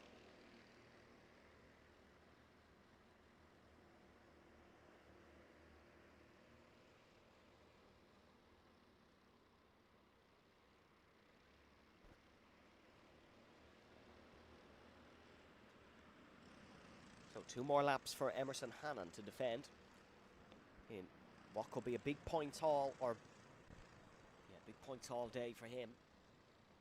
Very important day to get big points for Emerson Hannon if he wants to try and win this Bambino championship. Georgie Greer is not out of championship contention, certainly, but that boy not going as well as Cork did, and Georgie is down in 7th and last, as Robin Fingleton no longer running in this one.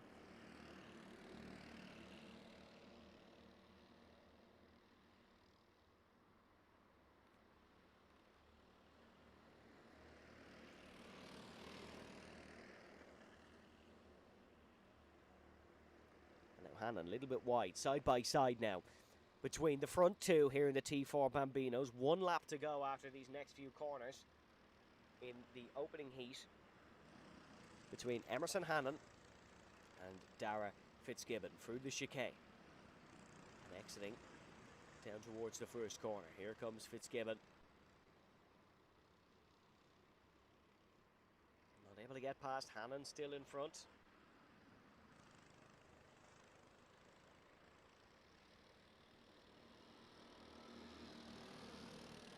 down towards the hairpin. Is this the last chance for Darragh Fitzgibbon? Fitzgibbon's looking for the inside, lunges it down the inside, does Darragh Fitzgibbon, and Fitzgibbon's ahead of the apex, and that's a lovely move. But Emerson Hannon looks for the switchback, and Emerson Hannon has the crucial inside line. This is where he got past a handful of laps ago, and Emerson Hannon in the 106 is ahead once again, has a lot more momentum through there, and Darragh Fitzgibbon lunges it back down the inside, but no, that won't work there, and Emerson Hannon has out-dueled the championship leader here in heat number 1, and a couple of steady corners. Now we'll see Hannon take the opening heat win, and that is a lovely win for the number 106. Big win as well, and another one of them will put him in great position in the final, and that is Emerson Hannon, who just about takes it in a drag race. Darragh Fitzgibbon comes home in second, Ollie Keneally then in third, ahead of Hugo Battersby in fourth, Danny Clancy in fifth, Elijah Hartensberg behind. But great win for Emerson Hannon here in the opening heat of the Bambinos. And that is good points, but most importantly, a psychological win for Emerson Hannon. Knows now he can beat Darragh here today.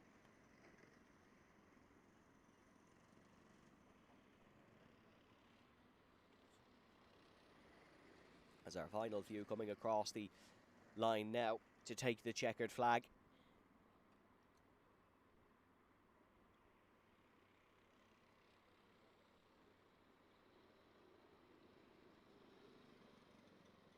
Disappointing race for Georgie.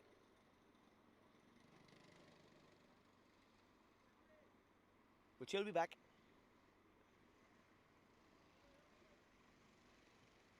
So it is Emerson Hannon, your race winner.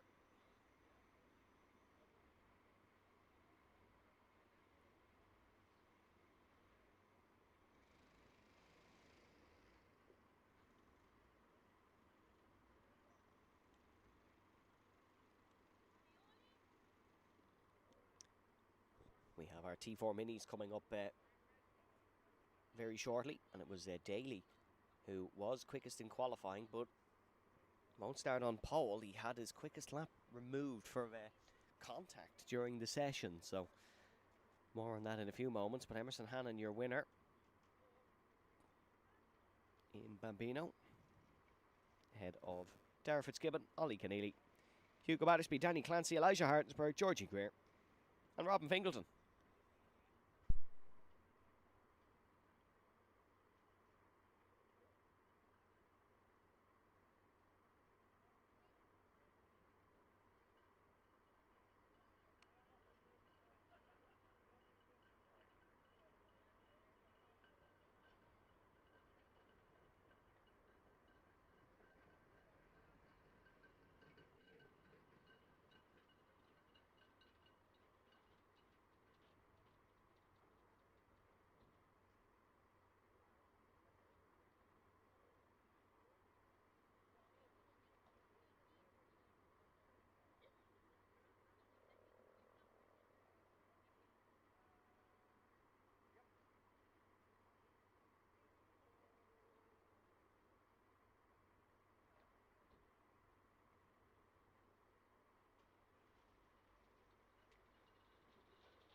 So now our Tillotson T4 Minis out for their first heat. Ben Daly, quickest in qualifying, had his fastest lap removed. Doesn't matter, still on pole. Second was quick enough. Harley Burton alongside, then Billy Green in third. James Stafford Jr. in fourth, then Stephen Doyle, Jack Craig, then it was Varant Kumar, Josh Higgins, Ronan Sutcliffe, and Milo Crowley.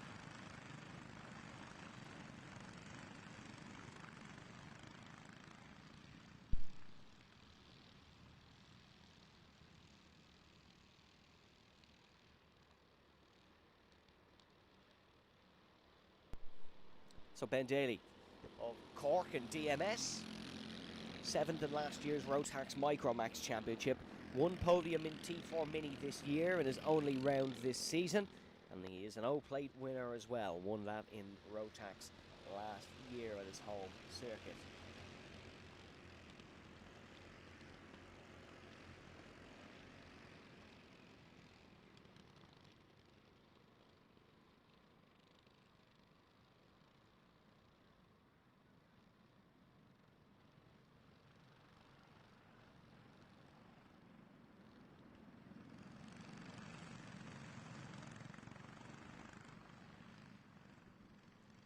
So down through the chicane in towards the tram lines. Very fast race start for the T4 Minis. A little bit of separation.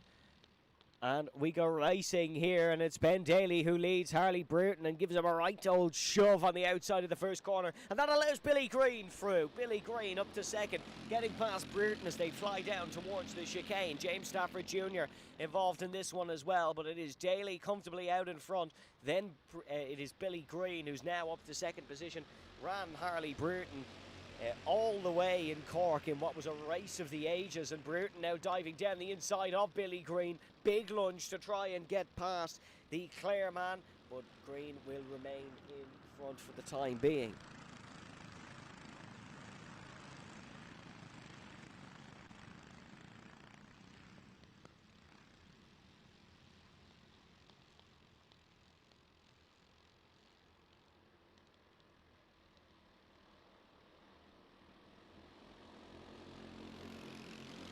Now Harley Burton going to try and attack Billy here.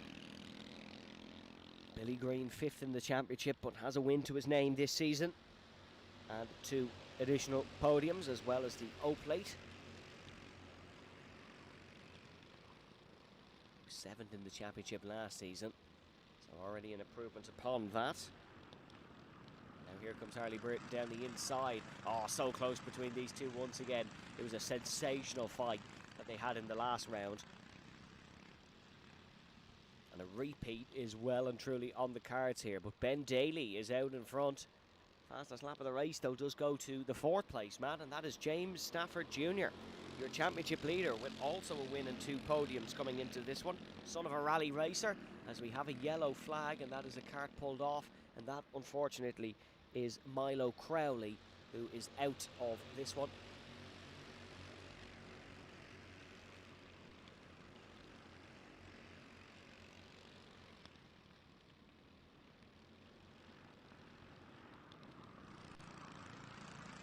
Disappointing for Crowley.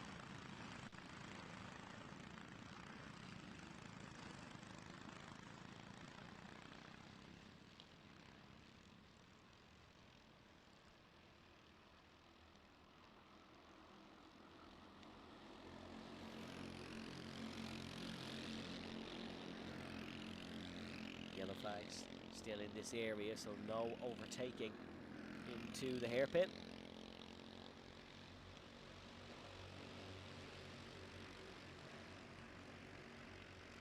Now there's a move from Burton down the inside once again.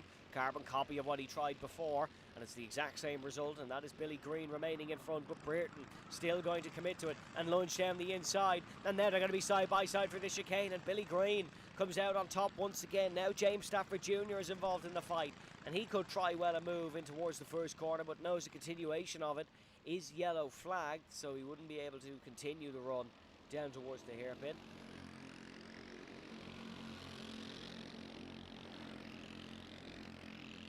Those yellows have been removed, so Bruton is free to lunge, and Bruton goes for it immediately on Billy Green. Side by side, heading up through the left-hander, and it is Harley Bruton on the outside this time, and he's got to try the long way. Got to try the long way, and Harley Bruton, that is a piece of brilliance from Bruton once again. The long way around the outside is the successful avenue, and the young Rathangan man is up to second position for 4B Racing, and Billy Green is now left glancing over his shoulder at James Stafford Jr.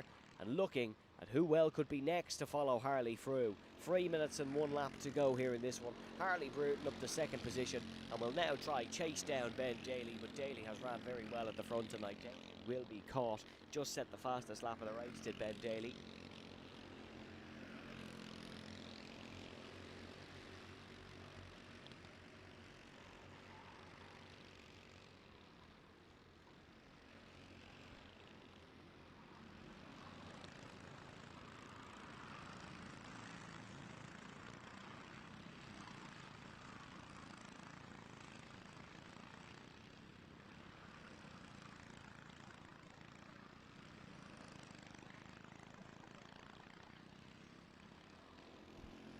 So, down towards the hairpin, it's still Billy Green chasing after Harley Bruton, and Bruton doing an excellent job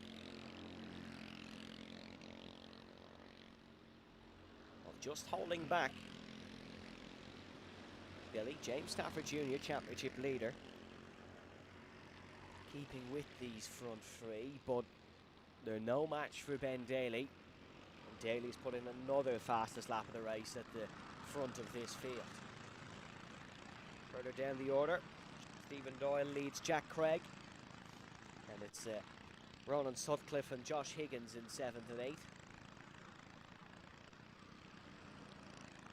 Little bit of separation between Bruton and Green now, and Harley Bruton has put the fastest lap in himself, so Harley with a good response to the consistent running of Ben Daly at the front.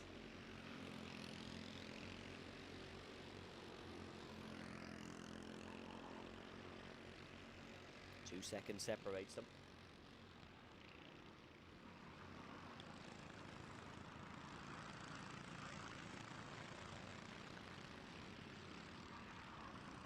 With 1 minute to go in this one. A little bit far-fetched for Harley, but this is a real test of his pace. And yeah, Harley much quicker on the last lap, but the quickest actually was Billy Green. So could well be another fight here in this one to see us off in T4. Oh, that was a slide through there from, I think that was Sutcliffe.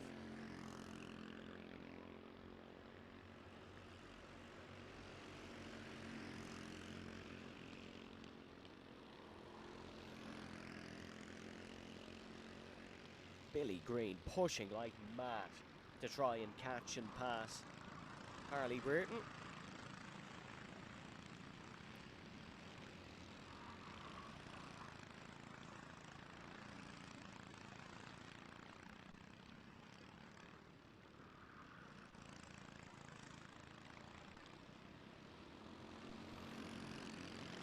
That is completed, we will have one more. And Harley, once again, quicker than Ben Daly.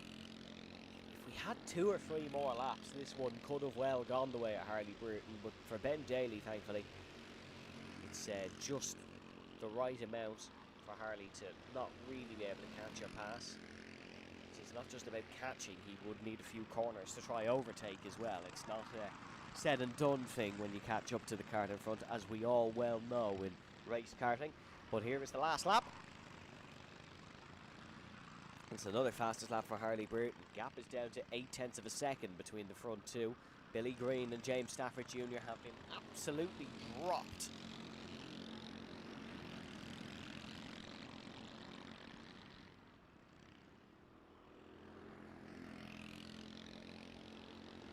There is the front two. This will be a big confidence boost for Harley Bruton, though. Knows that he's probably the pace setter here today. When Ben Daly took pole by such a margin, it looked as if he would be the quickest one, but it could be a good fight between the two of them.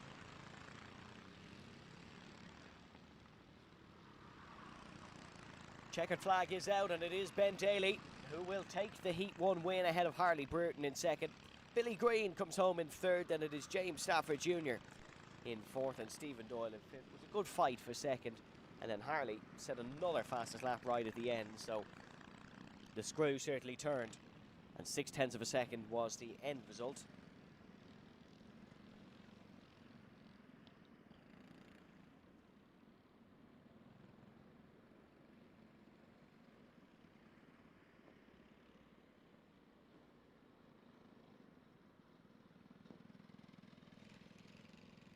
Coming up after T4 Mini, of course, we have T4 Junior.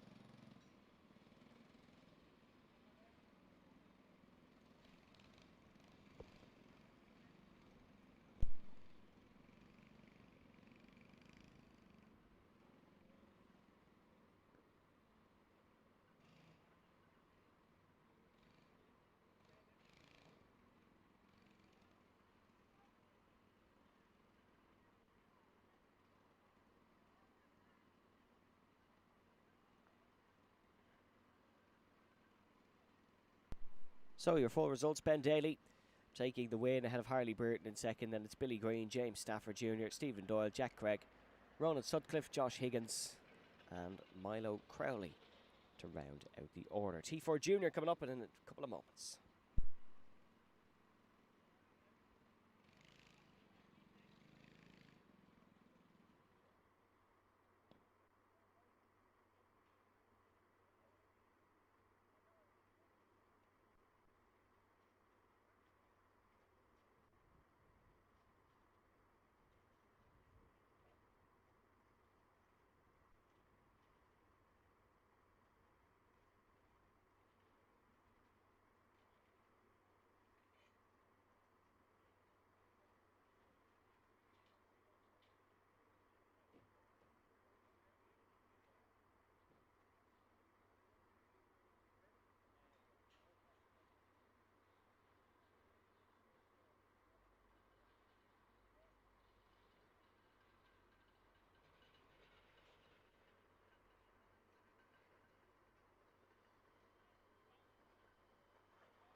So now it's our Tillotson T4 Juniors that are coming out of the dummy grid next for their race, and it's Fionn English on pole with Jack Fingleton alongside.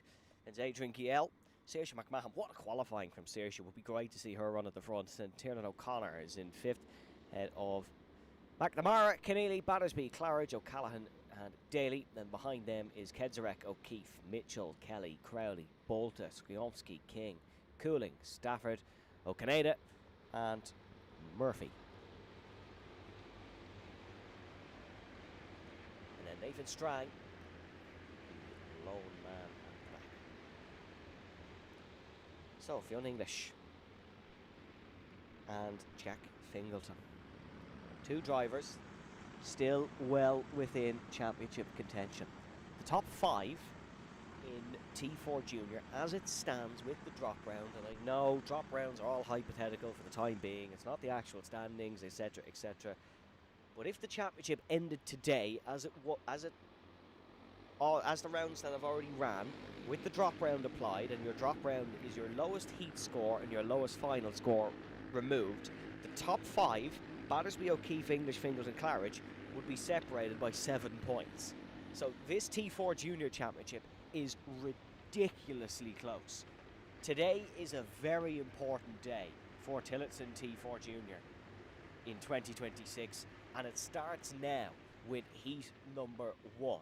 Fionn English and Adrian Giel both need an excellent start here. Adrian Giel is the championship leader in the official as of today standings, not the hypothetical as it finishes ones. But he's not stood on the rostrum at all this season. He did last year in White River in his novice season.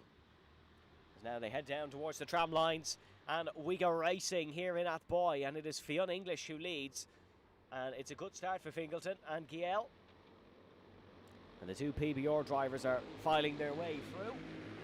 Great start for Saoirse McMahon, who's already gained a spot, and McMahon is up to 3rd here in the 3-2-1. So Saoirse McMahon of Alex Dempsey Racing having a good go of things here, although that inside line always the preferred one in through the first corner. Battersby, I think, has gained a spot as well. Seems like the OHR runner with the Oscar Piastri helmet is up a position higher.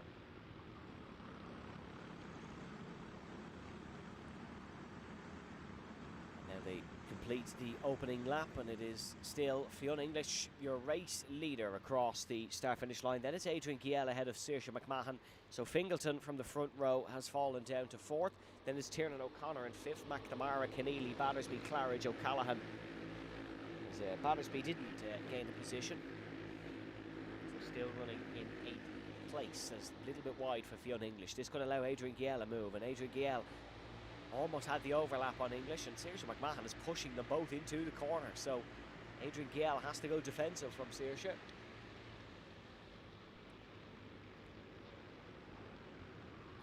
Oh, a little bit of contact further back.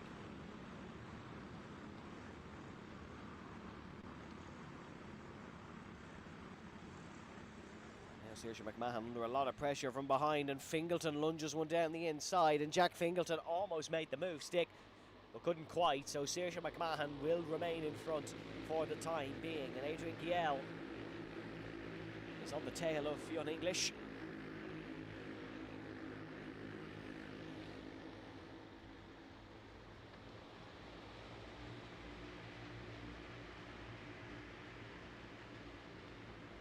It's a black and white warning flag being shown to Jack Keneally.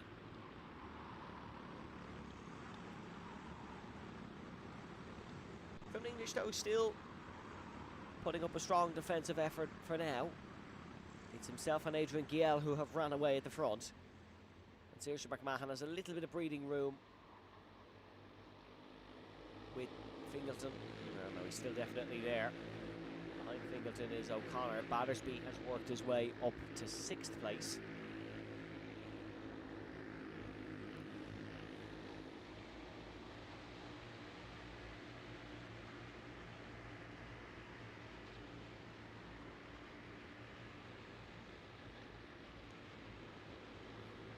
Fionn English, your race leader, purchased the kart he is racing off Kiltorkin last November and has not looked back. He's been a front runner in this junior class since. One win this year, one podium alongside that, as there is a swap for a third, and that is Fingleton getting past Saoirse McMahon. So McMahon down to fourth, and now under pressure from Battersby. Both Battersby and Claridge finding a way past Tiernan O'Connor.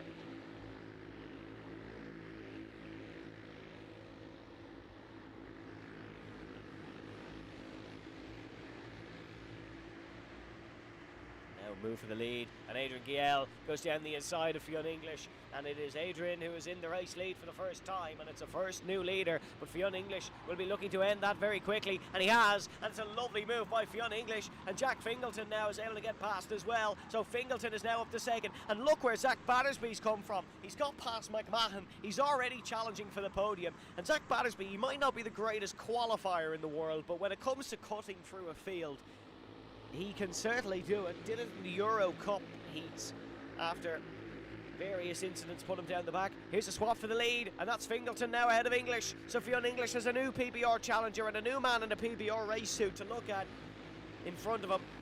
And that is that of Jack Fingleton, the O-Plate runner from County Kildare, a county footballer in his spare time. An incredible kart racer.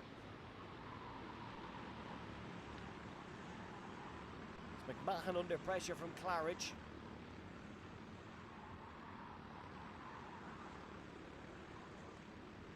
Down towards the first corner now, McMahon and Claridge. Almost contact between the two.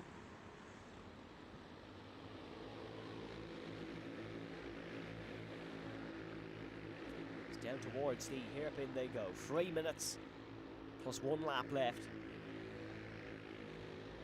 in this T4 Junior Heat number 1. It is Jack Fingleton in the race lead, Fionn English in second, Adrian Giel in third, then Zach Battersby in fourth. That is Battersby, you can see almost pushing Giel through the corners, and there's Fionn English. Big dive down the inside on Fingleton, and English is back in the race lead.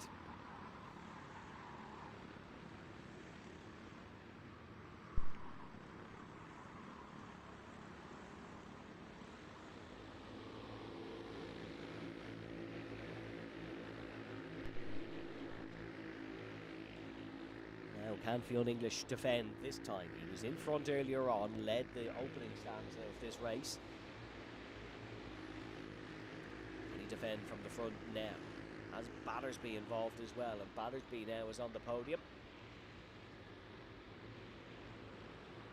And then down the inside goes Fingleton, and that is cutthroat and a lovely move indeed. And Fionn English, and there was almost contact between the two, between the front two, and Zach Battersby is looking to capitalise on this as well. Fionn English doesn't go for the move down the inside, didn't force it. There wasn't really a gap there, it could have been catastrophic. Ben O'Keefe is trying to work through the field as well. He's just overtook Matthew O'Callaghan for 10th, so O'Keefe still down the order, but it's looking a little bit better than it was earlier on.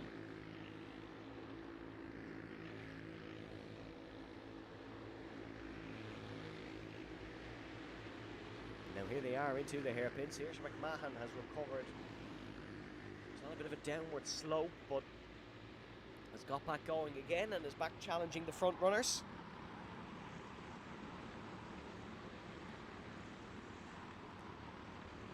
Now 1 minute and 10 and 1 lap to go. This race still very much undecided as Fionn English leads Jack Fingleton, and there's a lunge from the back of this leader train.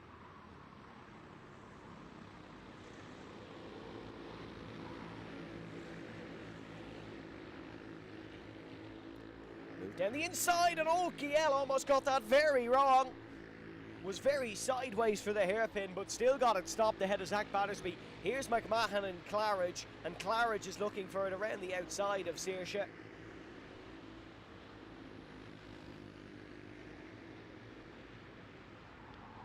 Now Battersby looking for that podium back off Adrian Giel, but Giel will remain in front for the time being. Potentially a potential win chance gone for Zach Battersby here in the heats.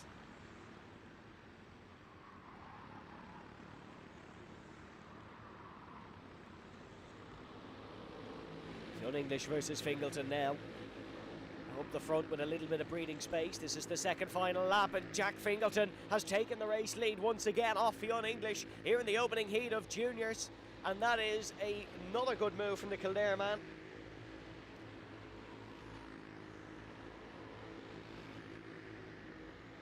But Fionn English has always found an answer. He's had an answer to every overtake in this heat so far. Does he have an answer again?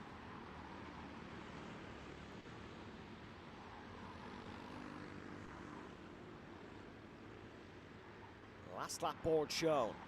Fingleton in the race lead. Fionn English, Dennis Adrian Giel and Zach Battersby out of Saoirse McMahon to round out your top five. Then it's Claridge, O'Connor, McNamara, Keneally and O'Keefe.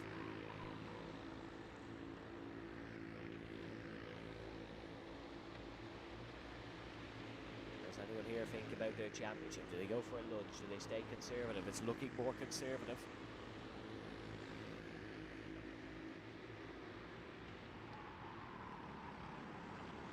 And in reality, it was an awesome last lap from Jack Fingleton that has confirmed this win, because he's put in a really good time, and Fionn English wasn't able to get past. Jack Fingleton wins the opening heat of the T4 Juniors. Fionn English in second, then it's Adrian Giel in third. Zach Battersby in fourth. Saoirse McMahon comes home in fifth, and Pips Dermot Claridge Jr. for sixth. A good win for Jack Fingleton after a great fight with Fionn English.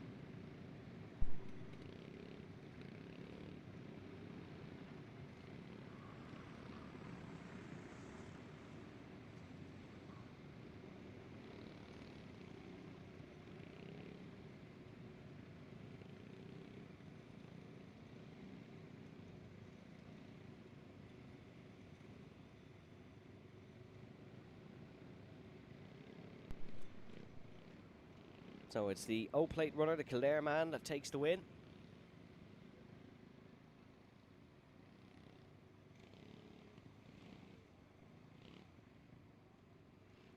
Fionn English in second, then Adrian Giel, Zach Battersby, Saoirse McMahon, Dermot Claridge Jr., Owen McNamara, Jack Keneally, Tiernan O'Connor, then it is Ben O'Keefe in 10th position.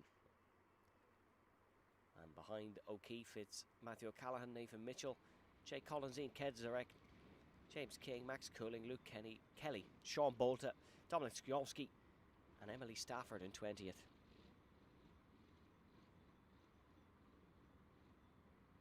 Then we have Tiernan O'Canada, Will Daly, Finlay, Crowley and Owen Murphy to round out T4 Junior. T4 Senior, and our final heat before the lunch break coming up in a few minutes.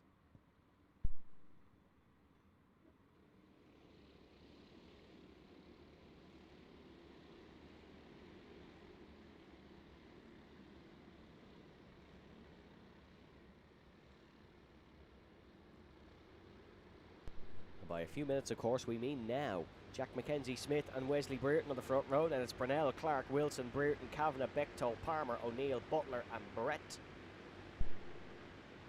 Then we have McClelland, Phelan, Toomey, Butler, McMahon, Kedzarek, Keneally, McNulty, Harris, Maguire, Gallagher and Niall Leahy. And behind Leahy we have Kayla O'Sullivan and Hassan Khan. So it is the younger of the two Breretons on the front row. Wesley on his senior debut appearance here. He's alongside the experienced Jack Mackenzie Smith, however. The T4 Senior Championship still very much undecided as well, in the same way that Junior was. Your championship leader is Jake Brunel, the privateer. First privateer to lead the championship since 2024, as he proudly reminds us.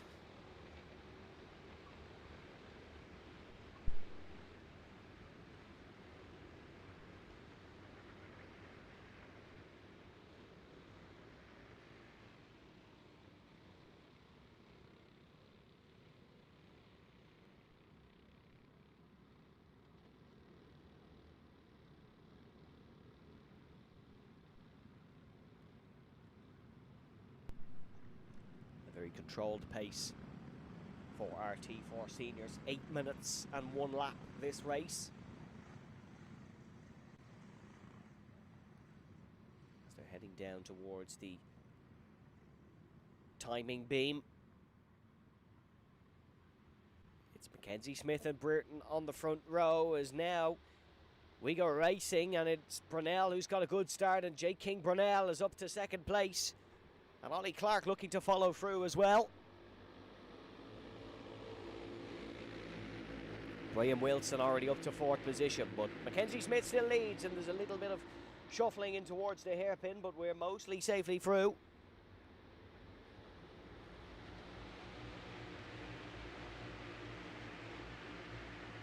Luke Kavanagh looking for some spots as well.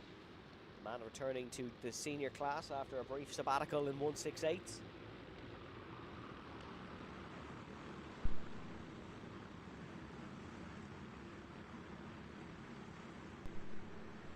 So down across the start-finish line, it is Jack Mackenzie Smith in the race lead. Jake King Brunel in second. Wesley Brereton is in third.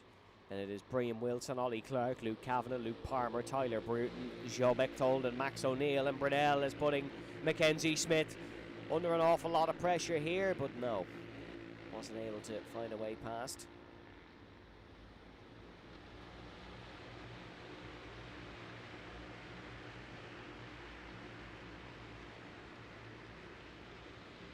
There is some swapping and changing, and that's Wesley Brereton in the Tillotson race suit.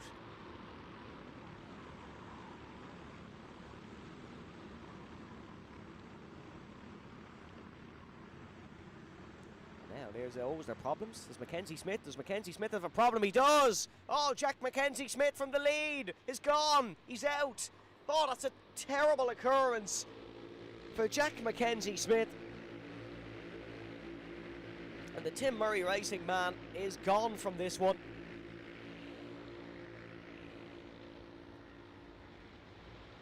Brian Wilson and Jake King Brunel fly away at the front.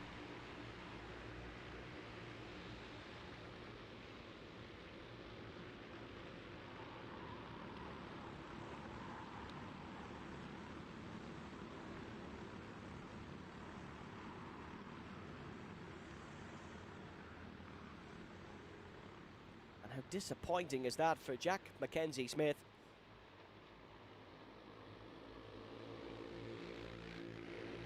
Who was leading out front after taking a brilliant pole. He'll still have pole for the second heat, of course, but look, he'll be down for the final. If it's not a bigger issue, that doesn't even see him out in the second heat, but I can't imagine it's something that isn't fixable.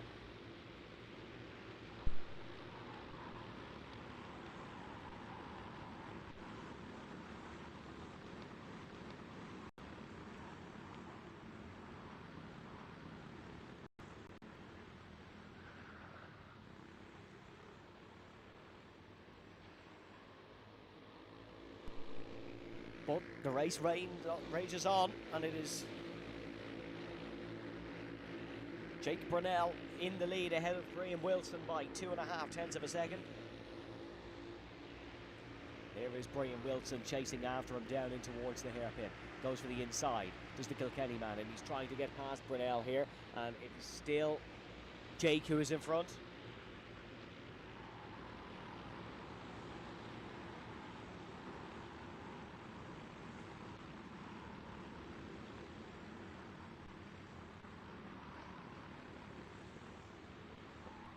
Minutes to go. Jake Brunel started racing in 2024. Top novice in that season. Actually held the lap record here at that boy for 2 years. Did Jake, so he knows this circuit very well. A lot of pressure from Brian Wilson.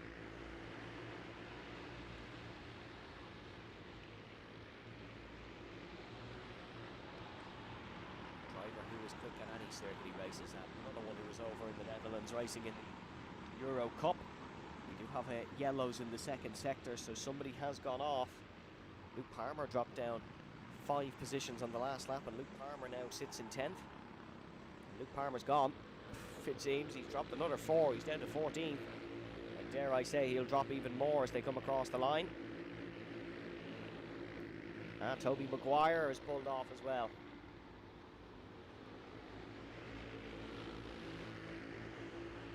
So Toby Maguire down to the back of the field. Still Brunel defending from Wilson. Wesley Burton has just lost touch of the front group a little bit. I think Burton now is actually behind there. Maybe there's a back marker in the middle of them, but there is a cart in between. Burton, yeah, it's Ollie Clark, so Burton's gone off. So Wesley Burton's just gone off. It's Ollie Clark and Luke Kavanagh, so it's Kavanagh's Tillotson suit, not Burton's, that you can see. Yeah, Wesley Burton's out. He's out of this race. He's pulled off just before this next hairpin. You'll see him through here as Wilson looks for the move. There he is. Just, well, very briefly you can see him as they flew past. But Wesley Burton, in such a promising debut in senior, is out of this one. And this is a race of attrition with 2 minutes to go.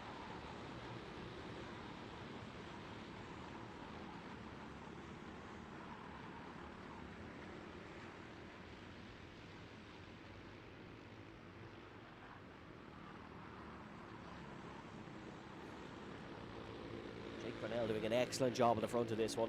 Brian Wilson's not an easy man to keep behind. Even the Dutch World Champions struggled with it at the Euro Cup in Kiltorkin. Jake Brunel is performing well here. Cahan McClellan's having a good run at this as well. He had a pretty poor qualifying by his most recent standards. And the new IGP winner, running in 8th position. A great few weeks Cahan McClellan's had in a racing front.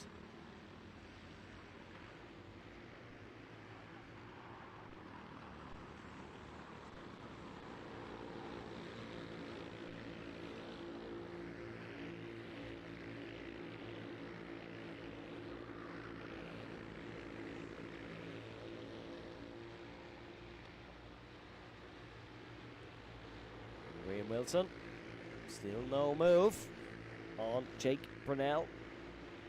He has 2 more laps to try one if he wants to win this first heat. Wilson knows how kart races work now. He knows that your final position is what matters. If you want to take the win, if you want to take the championship, you need good points in these heats.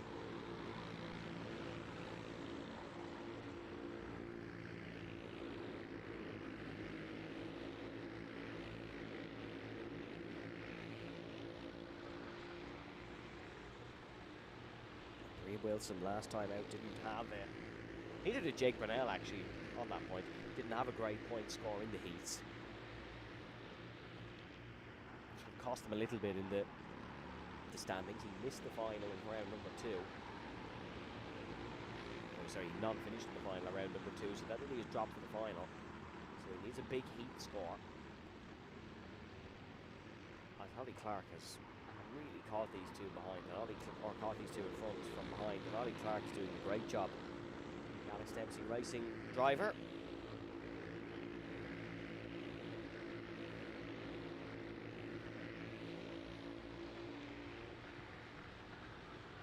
Now is Wilson going to look for it on the last lap? No, he isn't. He'll stay behind, and it looks like, unless there's a miracle in through the final couple of corners, that Jake Brunel will take the heat win here at a circuit where he held the lap record previously. And it is going to be Jake Brunel. Ollie Clark, what an effort to try and catch. Well, Jake Brunel comes out on top with Brian Wilson in 2nd position. And it's Ollie Clark in 3rd. It's a fairly smooth race for Brunel and Wilson, but problems elsewhere. Mackenzie Smith non-finish after a mechanical, which is the last thing he would have wanted. We lost Wesley Burton through that one as well. Luke Palmer also fell down the order. And the other handsome climbers, Cahan McClellan got 7th in the end. Peter Brett 5th. Some decent results. Bechtold 17th. That's not where Joe would want to be.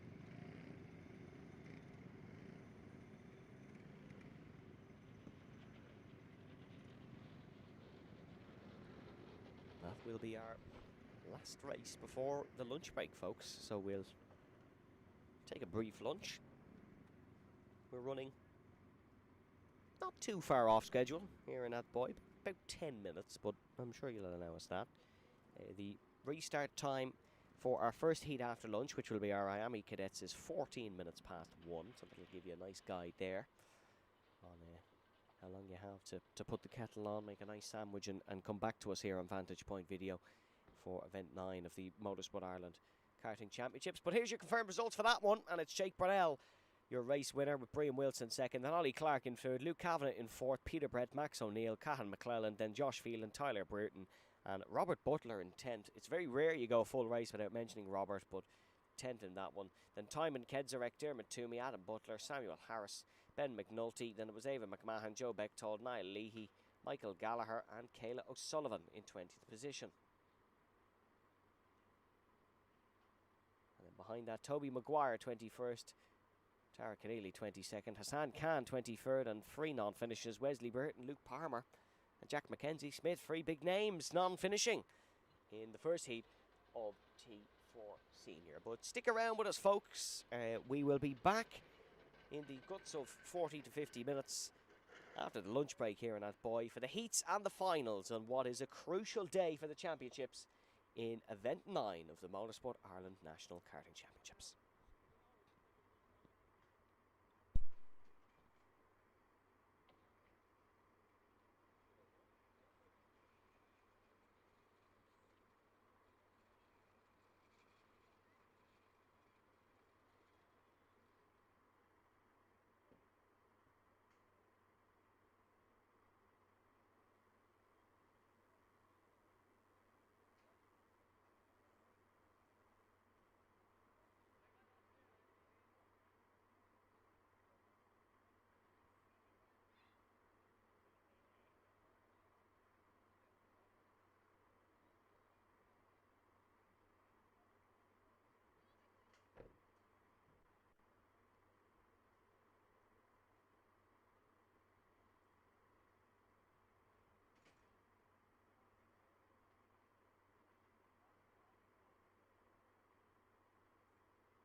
What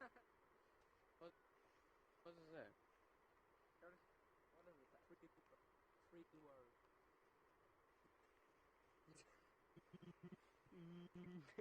And get your yogurt in the frame. Oh no no! Sorry, it might be short hair. Bye bye. Hello.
welcome back, folks, to the Athboy Karting Centre for event number 9 of the Motorsport Ireland Karting Championships.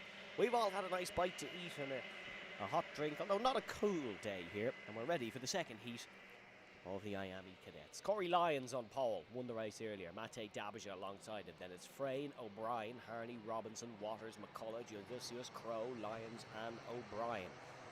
All these drivers are ready, with Teddy Houlihan rounding out the rear to give us a great heat here for heat number 2. It was a really good battle earlier on, but for second, crucially, Corey Lyons, the pace setter at the front, and by some margin. But Mate Dabija didn't get the best getaway. So if Dabija is able to get up the front, we may see him challenge Lyons, as those two were very close indeed in our first qualifying session this morning.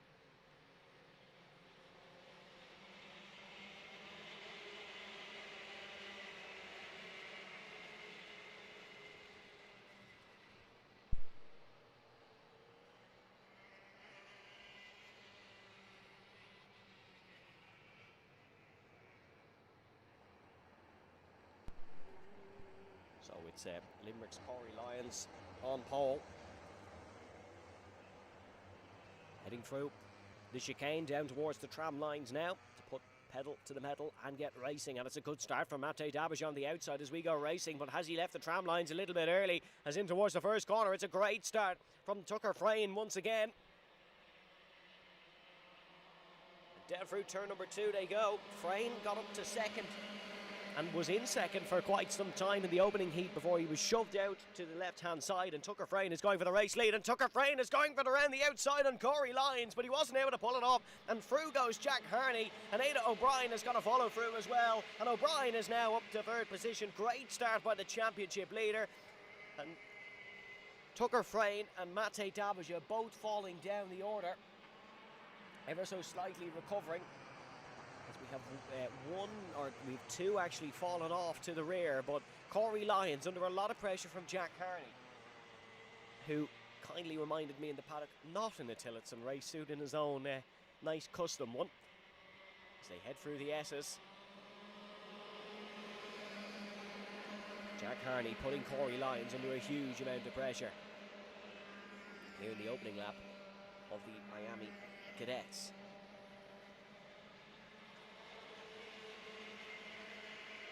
In towards the left-hand hairpin. Still loads of time left in this heat, so it's not paramount that Jack Harney has to get past now, but Harney, such an excellent wheel-to-wheel racer, an overtaker at such a young age, as is Ada O'Brien, so this could be a real good fight amongst the top 3, but it is the DMS racer of Corey Lyons who is at the front.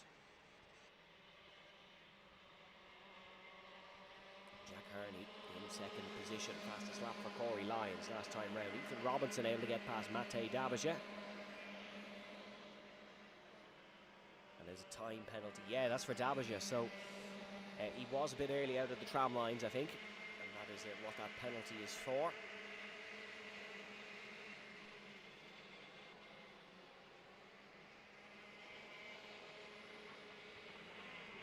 Corey Lyons doing well at the front.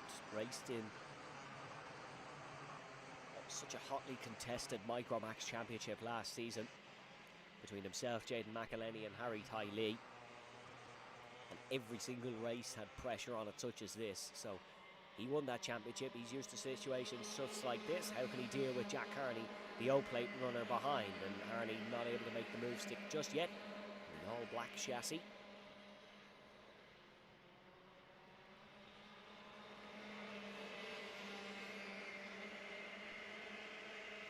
Move down the inside just yet, so all calm at the front of the IAME Cadets, and it's Corey Lyons who still leads. Tucker Frayne has stabilised in fourth, but Ethan Robinson putting in some fast laps, including the fastest lap the last time round. Ethan Robinson, another DMS racer, an IGP winner in this IAME Cadets category, but that was back in 2024. Racing exceptional in the road tax this year, but here comes Jack Harney down the inside, and that is a move done for Harney, and that is perfect from Jack Harney.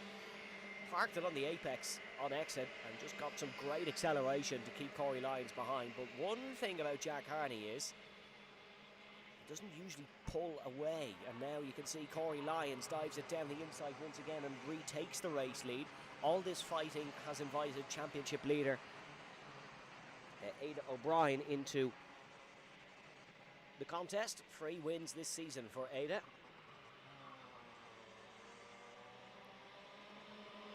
Jack Harney has 4 podiums. Every single one has been a second place. He's in second now, but for how much longer? At the apex of the hairpin, he takes the race lead off Corey Lyons here in the second heat. Corey could not get closer to his bumper if he tried. Another brilliant cadet race on our hands. Lyons goes for the outside. Ada O'Brien. Oh, that's a big move from Ada O'Brien. Aggression out of nowhere. It's worked out, and Ada O'Brien is up to second. Corey Lyons had to react to that, had to open up the steering a little bit to avoid further contact and potentially a spin or damage of some sort. None of these races want a bumper. As Ethan Robinson sets another fastest lap of the race with 2 minutes plus 1 lap to go here in the second heat of the IAME Cadets. Corey not the only Lyons in this race. His younger brother Robbie is currently running in 12th position. Ran well earlier on, did Robbie, but seems to just be having some problems here. And also racing our O-Tax is Robbie Lyons, racing in the Micro Maxis. Now Harney trying to press on, but Ada O'Brien is hot on Jack Harney's heels. Ada won the most recent round of IAME racing, which took place here in Athboy. So a proven race winner at this level and at this circuit. And Corey Lyons trying it now down the inside, and they got very close for comfort, and there was even a little bit of a nudge between the front left and the right rear of Corey Lyons and Ada O'Brien. You've got to keep your cart in one piece for the final coming up later on this afternoon. We have uninterrupted coverage here on Vantage Point Video until then, folks, as Ada O'Brien dives down the inside. And once again, it's another swap for the lead, but for the first time, it is Ada O'Brien who takes the race lead. It's a new leader.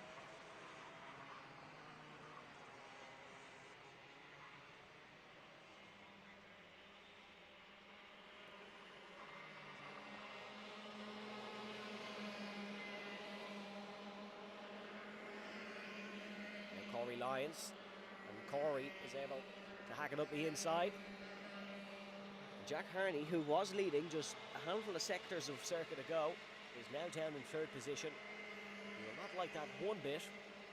And through all of this, Ethan Robinson is able to catch up. We do have a DNF though, and Tiernan O'Brien is out of his cart and walking along the circuit to the marshal's post. So that is a non-finish for Tiernan O'Brien, very disappointingly.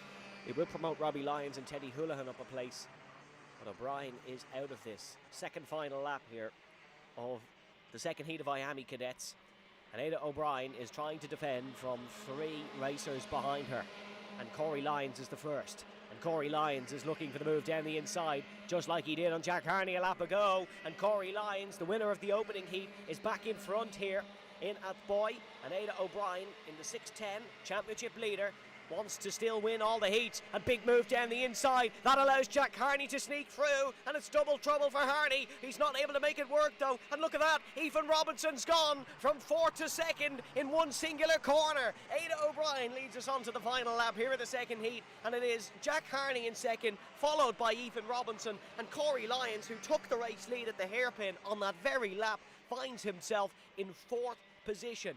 Down for the final corners, or down through the first corners on the final lap. No yellow flags in play. We are all good to go racing. And Ethan Robinson trying it around the outside of Jack Harney. And Harney's got a monstrous exit here on the back of Ada O'Brien, but Ada O'Brien's cart just skips its way along the straight. And Ethan Robinson's looking for this one on Jack Harney, and Harney is not able to make it work.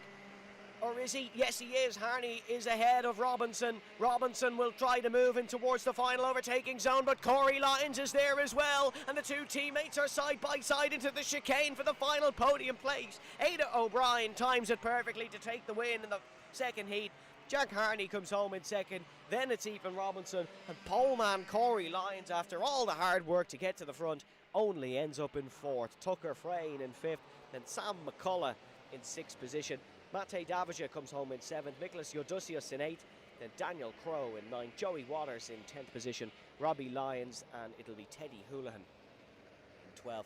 What a great race that was in IAME Cadet. Ada O'Brien, the victor.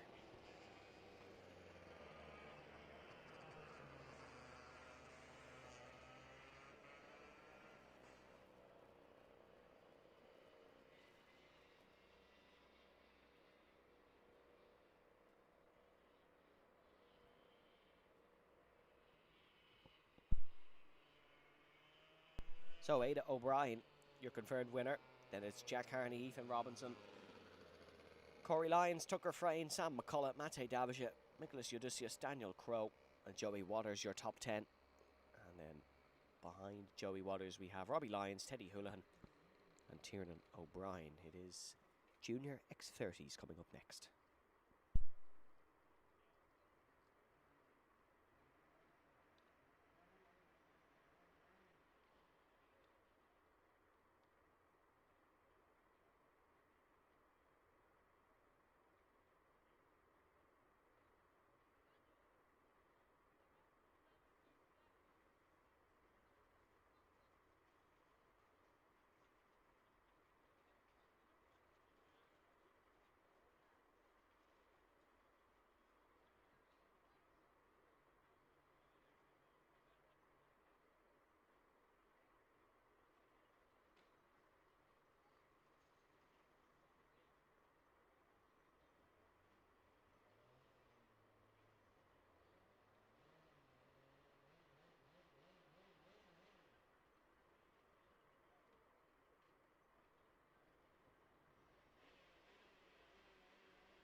So folks, action will be returning shortly. Just a bit of track clearance, kart recovery, nothing unusual.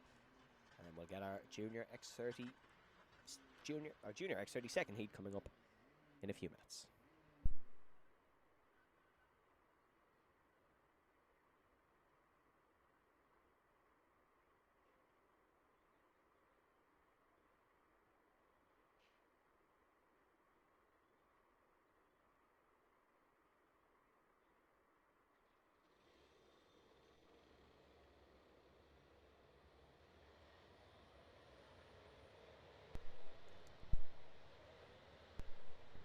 So Junior X30s leave the dummy grid.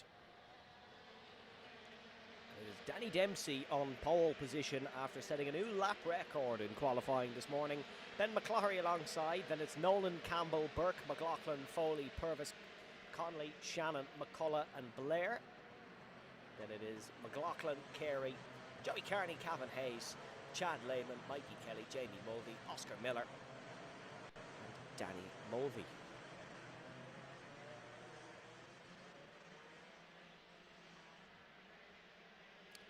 So Dempsey did take the on-track win earlier on this morning, but unfortunately did pick up a free position penalty for a sign-on offence.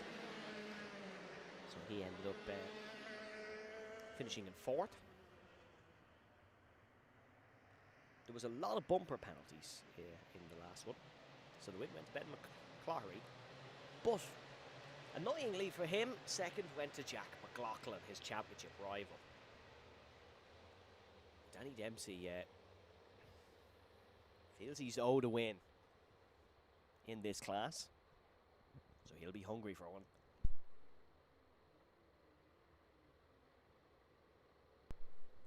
So keep an eye on him in this heat. McCloughery alongside as well needs a big result heading into the final.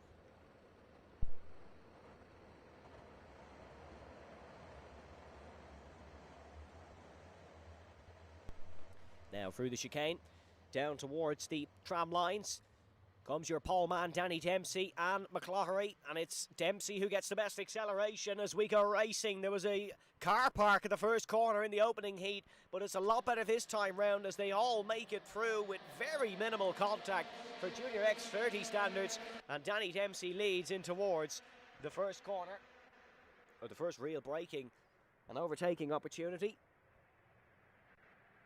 So still Dempsey in front as we pick back up. It's not McCloughery in 2nd, it is James Nolan. So Nolan getting a great start, as did Zach Burke. So McLaughlin seems to have fallen down a couple of places here.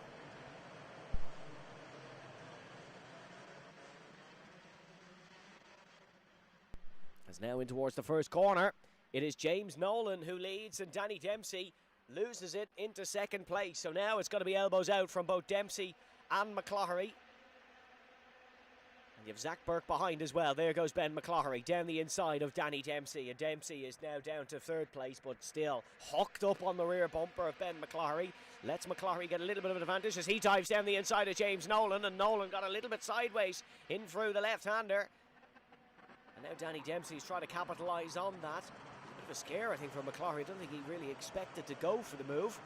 As Zach Burke is right behind, and Jack McLaughlin in contention with these as well. So Jack McLaughlin now is fighting with Danny Dempsey, and McLaughlin dives down the inside of the reigning cadet champion, and that is him up to 3rd place. And that was a bit of bully ball from Jack McLaughlin. Now here comes Ben McCloughery diving down the inside on James Nolan, and Nolan's been shoved out to the outside in his Kart Republic chassis. Now it's McCloughery, your new race leader, and Jack McLaughlin is going to go for a big move down the inside on James Nolan, and somehow they don't make contact. That was picture perfect from Jack McLaughlin. Snuck his way through. He's now right on the tail of Ben McCloughery as well.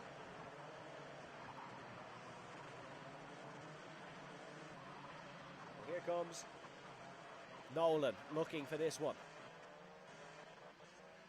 Top 6 all still within contention. Sophie Campbell is in there at the back as well. Had a poor getaway, but she's back up to speed now and is looking for the move on Zach Burke. And here we go. We're too wide once again. And Danny Dempsey, the kid who certainly doesn't like to lose, goes for the move on Jack McLaughlin once again, but he couldn't make it stick. And here comes McLaughlin. He's able to stay in front.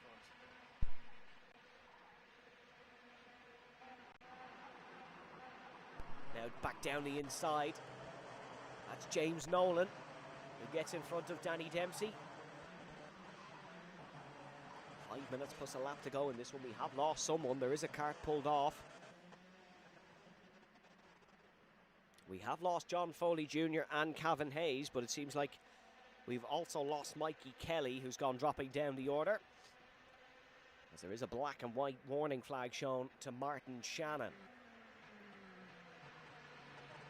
All head their way through line astern for the first real time. Ben McCloughery, T-Sports Ben McCloughery, in the race lead. Championship leader coming into the round with 2 podiums to his name, but McLaughlin has 3 wins.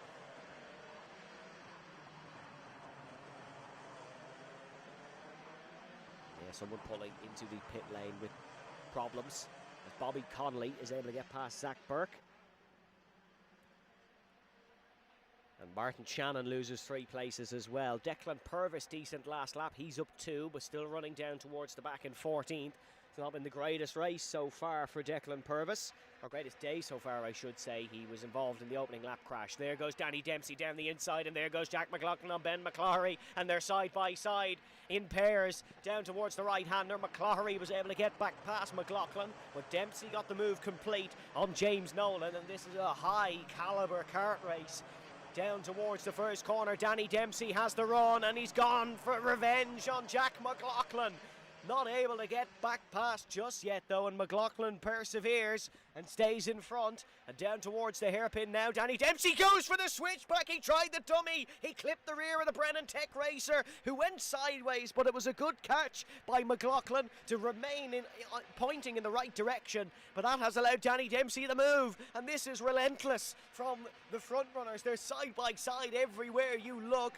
Sophie Campbell is the only one with a little bit of breathing room. Bobby Connolly side by side with Zach Burke now, and as they head down towards the start-finish line once again. There's 3 minutes and a lap in this one, and it is arguably the largest lead that anyone has had in this. Ben McCloughery of 2.5 tenths of a second, but Danny Dempsey all of a sudden has remembered he's the new lap record holder around this place, and he's going for the race lead on Ben McCloughery. Tucked up right behind the bumper now, heading through the hairpin, trying to make a move, but not quite. Fastest lap now belongs to Sophie Campbell of DMS, and now here comes Dempsey on the race leader, and Ben McCloughery's going to have to go defensive, but Danny Dempsey shoves him out, and Danny Dempsey somehow made that work. It's very rare you see a move like that in through there, but Danny Dempsey, the pole sitter, is back into the race lead. It's been elbows out from the start here in this one. And now Jack McLaughlin and Ben McCloughery are side by side. Sophie Campbell is able to get ahead of Bobby Connolly. James Nolan is somewhere in this fight as well. This is an exceptional kart race.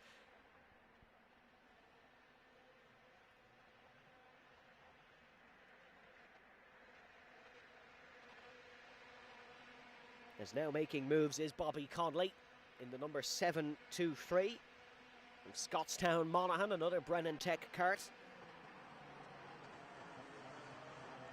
13th in the championship, but Bobby Connolly shown some really promising signs. The son of a rally co-driver. 1 minute and 40 left. Danny Dempsey has gone with the wind up the front. And there he is into the hairpin. The rest of them all still fighting. And Ben McCloughery is really the cork in the bottle here. But McCloughery has got to go and drive from white line to white line. All legal and within the limits, but aggressive, because he needs points in this championship over the 3-race winner, Jack McLaughlin, behind. Sophie Campbell, who's not really in with a championship shout, certainly wants a promising position for the final.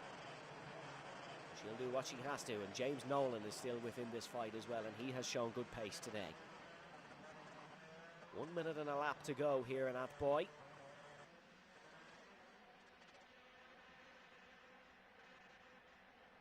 Down towards the hairpin. Tell you what, Danny Dempsey has pulled another second on the field, and this is an exceptional showing from him.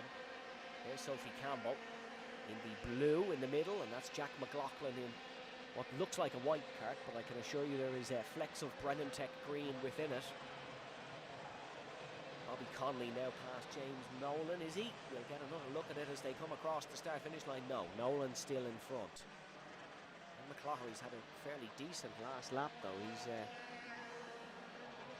7 tenths of a second off Danny Dempsey. Danny Dempsey did a 40.3 on the last lap. The rest of them are all in the 41s. Talk about confidence for the young Dunboyne man up the front, as James Nolan now looking for the move on Sophie Campbell.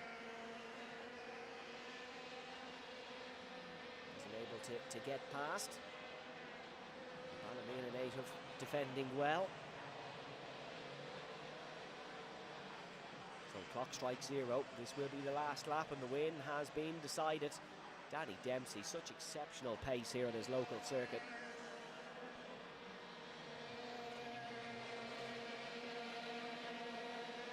And it's all rather calm all of a sudden.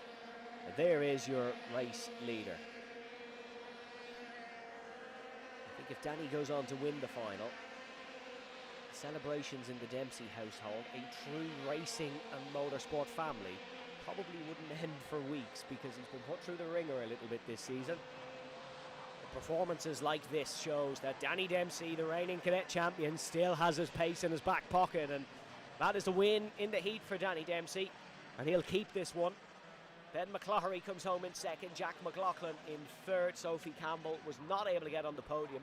Crucially for Ben McCloughery though, that's now both heats he's outscored McLaughlin in. So, in terms of a championship, this is going very well for Ben McCloughery here today.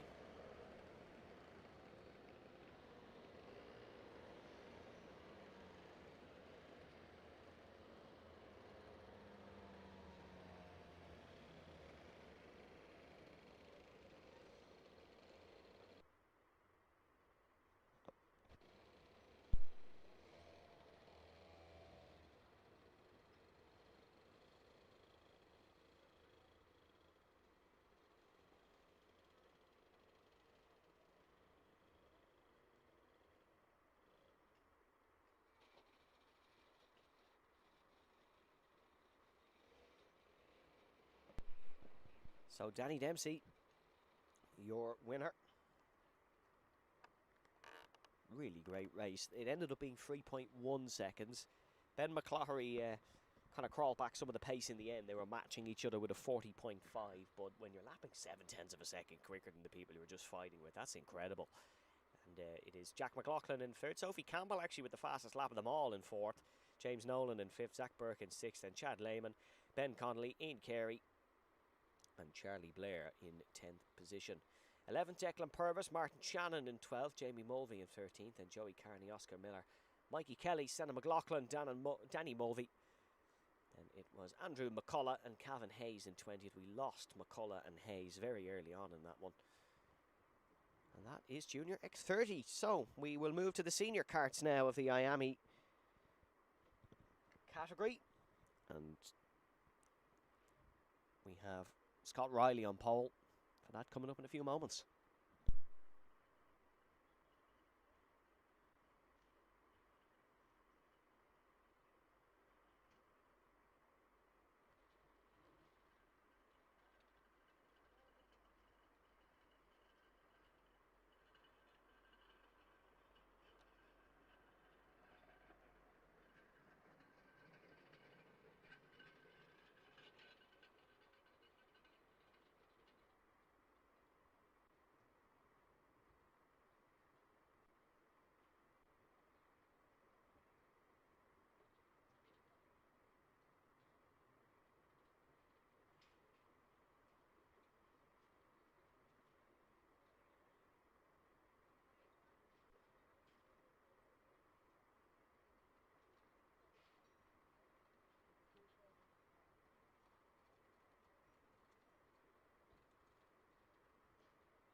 Now it's time for IAME Senior X30s, and Scott Riley, who didn't start the first race, is supposed to start this one on pole. Then it's Luke Agnew, Jack Buckley, Tyke Buckley, James Wood, Ronan Hennessy, Adam Holmes, Jack Crowell, Rory O'Connor, Michaela Hart, Aaron Murphy, and Emer Carey. And it's Theo Lestrange, Jamie English, Daniel Kavanagh, Josh Allen, Charlie Cosgrove, Shane Crosby, Shane O'Neill, Warren Russell, and Clara O'Regan.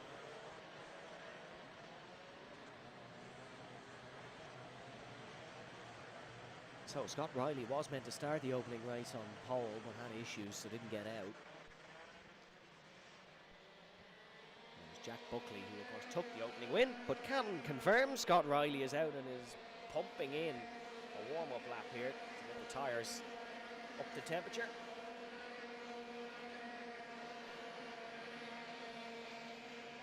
So we will see the now permanent resident of the British Karting Championships at the front here.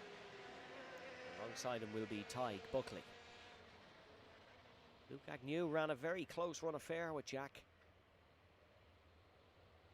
earlier on, and Jack Buckley, of course, second in the championship, has had 3 second places. And the driver who won most of the races that he finished second in was his younger brother.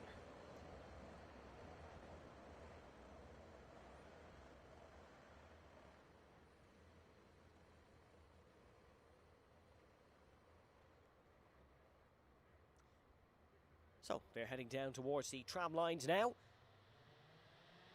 we go racing here for the second heat of the seniors, and that's a very sketchy start from Scott Riley, and Buckley almost went the long way around the outside and almost a never seen before move, but Scott Riley still leads. And it is Luke Agnew in second as the two Buckleys start fighting, and race start under investigation. It was a rather strange one, that doesn't surprise me. They're all lined astern. The two Norris Carey Motorsport carts are side by side.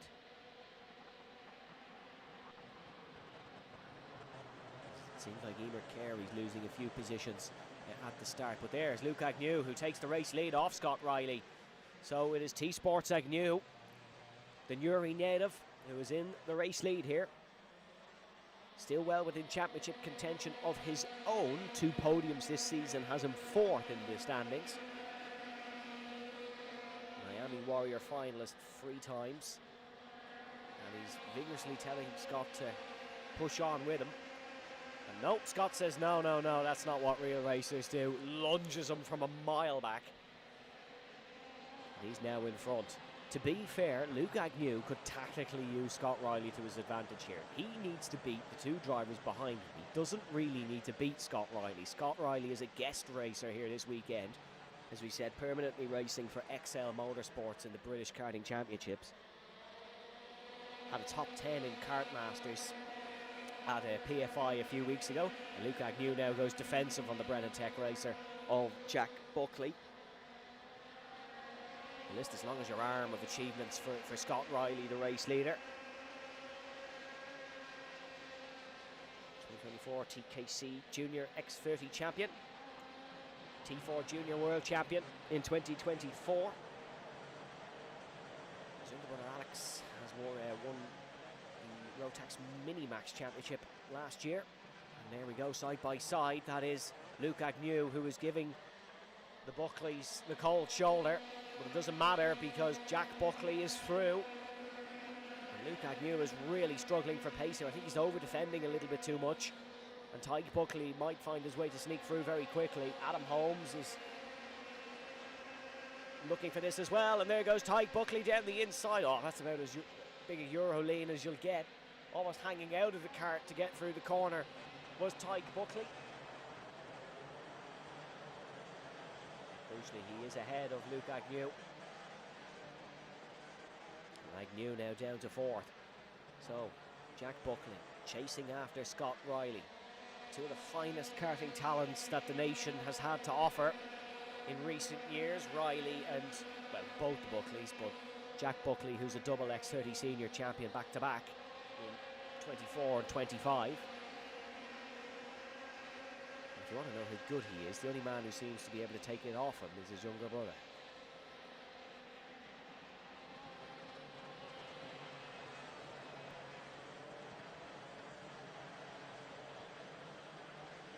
Strong running from Rory O'Connor and Michaela Hart in this one. They sit 8th and 9th. Aaron Murphy in 10th, doing pretty decent, as well as Jack Crockwell.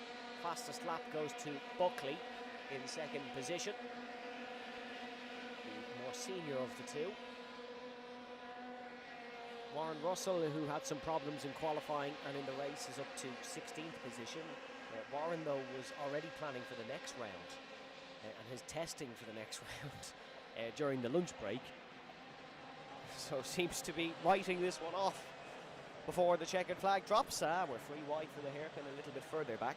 Current order is Riley, Buckley, Jack Buckley, Tig Buckley, Agnew, Holmes, Wood, Hennessy, Hart, Murphy. Rory O'Connor, just as I said he was running well, has lost 2 positions. The number 8-15 is now down to 11th. A man who had his life aspirations prepared from a young age, Rory O'Connor, in an interview that was published back in 2019, he said his goal is to be a builder during the week and a Formula 1 driver at the weekends. I'm not sure the logistics of that one, but Rory O'Connor certainly seemed to have it all figured out.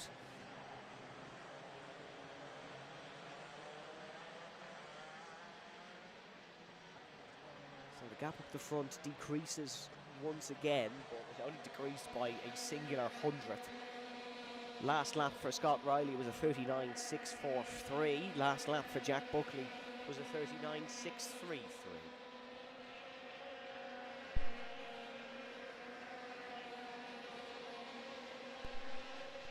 As there goes Michaela Hart down the inside, but unfortunately for her, the next corner she'll be on the outside, so she wasn't quite able to get past Ronan Hennessy there. Hennessy still in front with luminous colours on his race lid.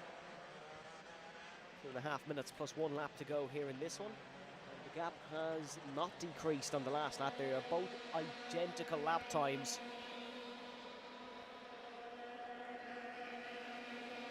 For Scott Riley and Jack Buckley.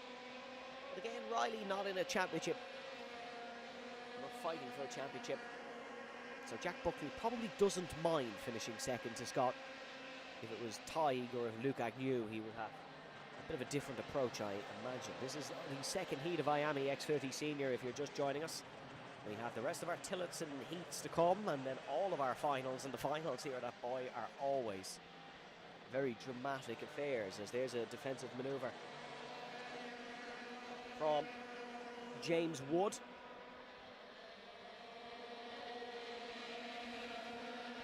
And James Wood has raced across the waters in IAME international events as a 3-second penalty for Ronan Hennessy. That's the man in second in this.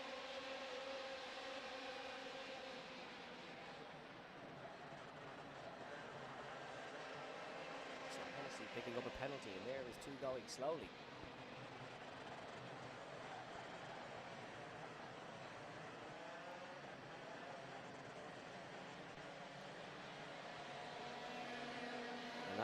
That was James Wood.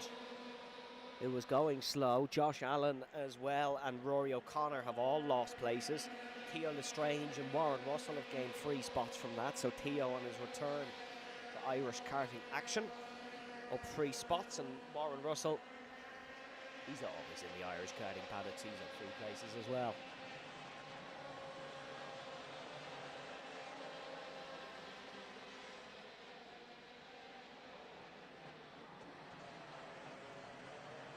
So when it mattered most, Scott Riley was able to find another gear. He leads by just over 0.8 of a second, ahead of Jack Buckley in second, and Tig Buckley in third.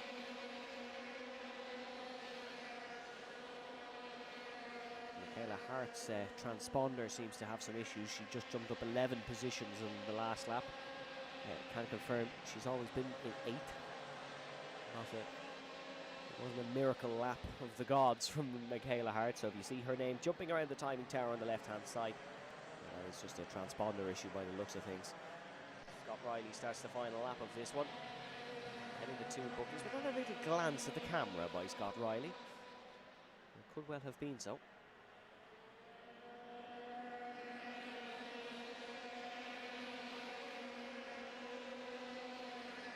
As Luke Agnew now is putting the pressure on the two Buckleys here. Luke, who was very much struggling at the start of this race, I think it's fair to say, found the pace as in towards the hairpin, very wide line from Adam Holmes to try and gain something. But Scott Riley will take the heat win, and a Jack Buckley in second. Tyke Buckley then in third, just about. Luke Agnew comes home in fourth, and Adam Holmes. Oh, sorry, we've one more. Oh, there is the checker, yeah. It didn't come up on your timing screen, but that is the checkered flag, definitely.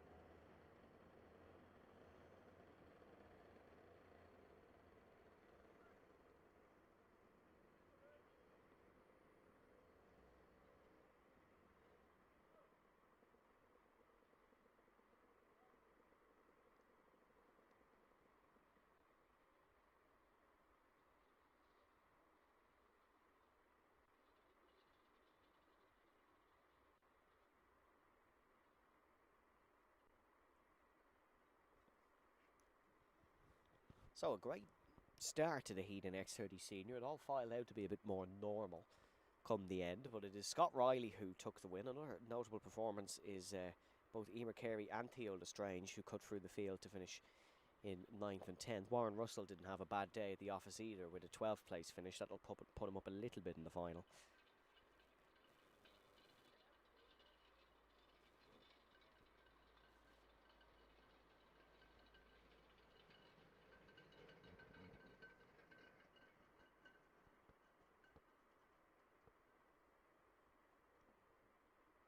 So Scott Riley, your confirmed winner.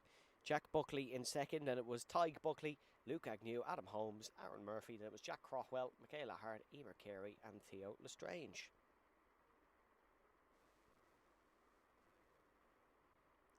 Then it was Jamie English, Warren Russell, Rory O'Connor, Josh Allen, Daniel Kavanagh, Shane O'Neill, Shane Crosby, Ronan Hennessy, and a non-finish for James Wood. It is our youngest racers coming up, the T4 Bambinos.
So time for our Tillotson T4 Bambinos.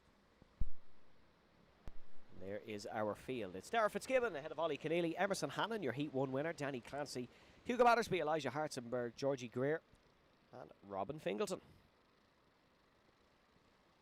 So 2 warm-up laps for the Bambinos, then a grid start. It was Emerson Hannon, your winner in Heat number 1 from Darragh Fitzgibbon. It was a disappointing race for last round's winner, Georgie Greer. but I'm sure she'll be in contention for this one. Be interesting to see if Hugo Battersby can climb up the order as well. Had a good fight with Ollie Keneally. Ollie's certainly improved. A lot of experience around Athboy. He was a winner in the Athboy Winter Championship.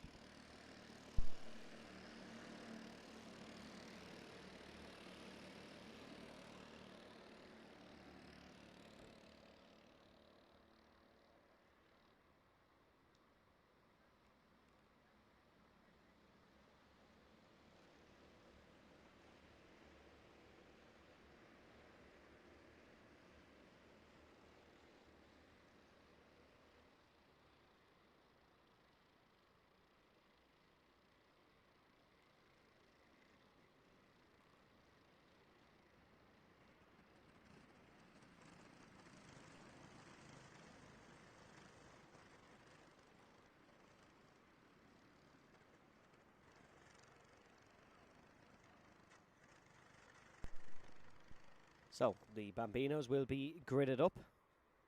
We're 9 events into the season. They're fairly used to it now.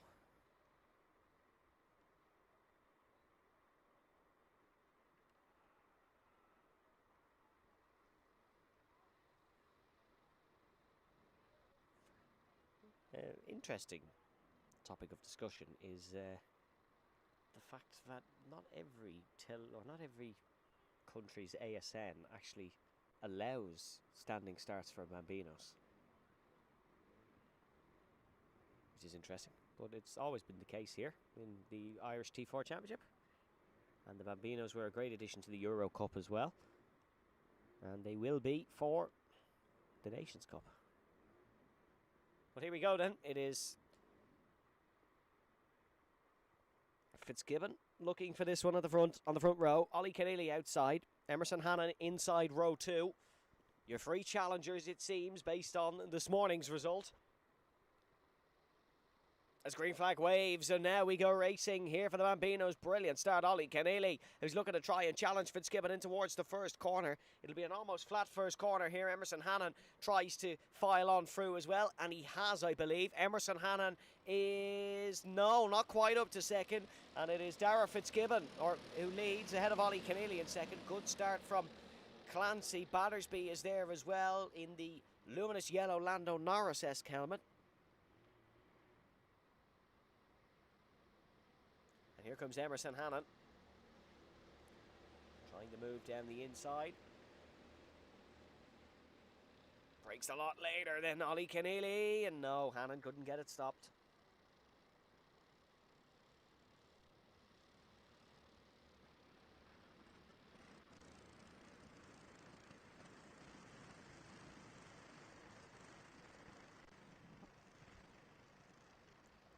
So, first lap almost completed here, and Dara Fitzgibbon is in the race lead. Here comes Emerson Hannon. No, Keneally blocks off, so good defensive manoeuvre from Ollie Keneally. Hugo Battersby as well within contention here. 4 podiums this season.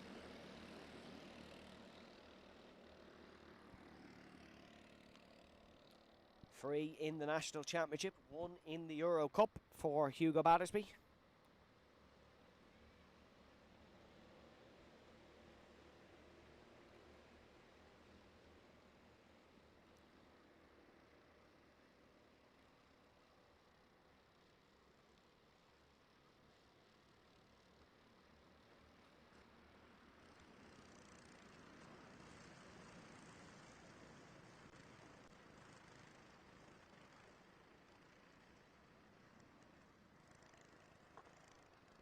So, fastest lap of the race goes to Dara Fitzgibbon. And it seems, that's Battersby past Hannon, is it? No, Hannon is through. So Hannon able to get past Keneally, and Keneally is now battling with Hugo Battersby. So Hannon now has the fastest lap of the race. And there goes Hugo Battersby past. So Battersby's now back on the podium here in the second heat. Danny Clancy, last season's champion, is involved in this one as well.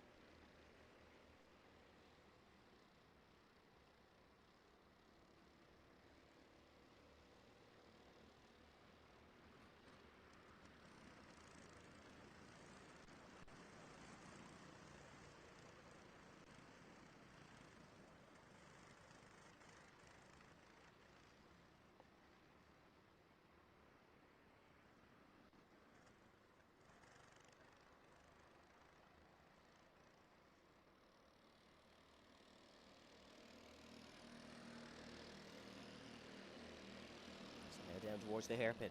Battersby goes defensive. Keneally trying it around the outside. And Ollie Keneally, oh, he's looked for the up and under there, has Ollie. Wise beyond his years and not able to get it done all the same. And Hugo Battersby now able to defend.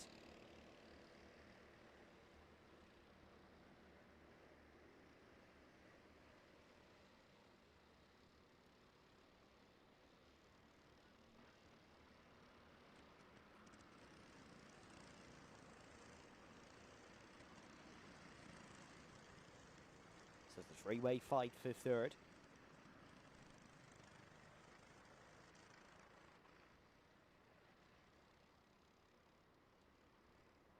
Up the front, Darragh Fitzgibbon still putting in fastest laps.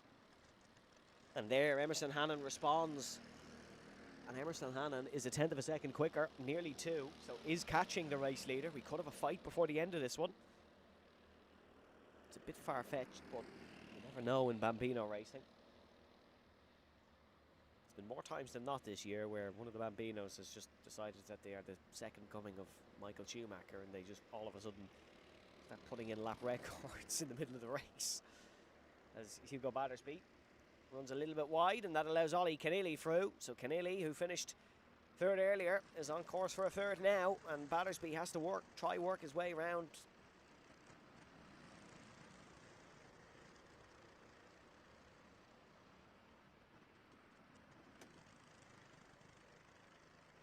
Now here comes Hugo Battersby. No, can't quite get back past. So Keneally is still in front for the time being.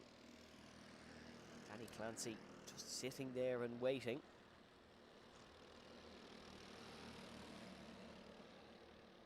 Clancy, who stood on the podium 4 times last season.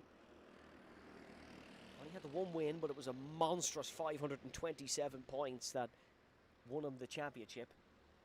Just for context, Darragh Fitzgibbon leads the championship with the drop round applied of 278, so 527 is ridiculous, quite frankly.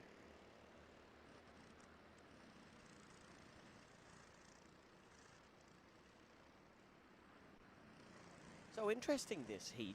Kind of gives us a good idea of what to expect for the final.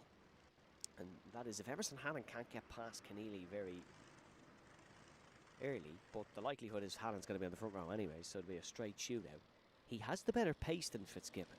It all depends on if Fitzgibbon is allowed to pull a gap or not.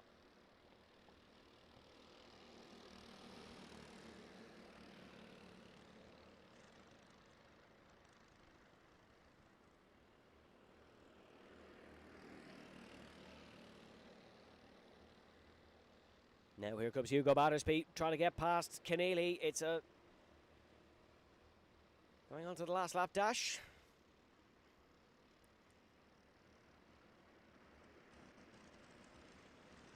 He'll lunge down the inside. No, won't. Keneally stays in front. As we now head on to the last lap here in this one. So still Darragh Fitzgibbon in the lead, and Hannon has made a mistake in the last lap because Fitzgibbon was able to pull 0.5 of a second. Gap now at 1.5. The gap at less than 0.3 of a second between these two. And now this is a real good chance for Hugo Battersby. Tries to swap him inside out, but didn't quite get in front.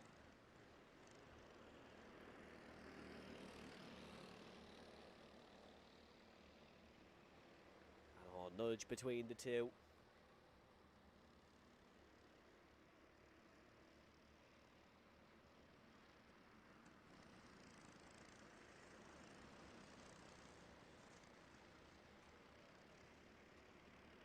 But it will be Darragh Fitzgibbon who will take the second heat win. So the heats wins are split between Fitzgibbon and Hannon, and it should be a great fight between the two later on. Then it is just about Ollie Keneally on the podium, ahead of Hugo Battersby. Good race between those two. Great battle. Keneally did very well to stay in front. Clancy 5th, Greer 6th, and it'll be Hartzenberg and Fingleton to round out the Bambinos.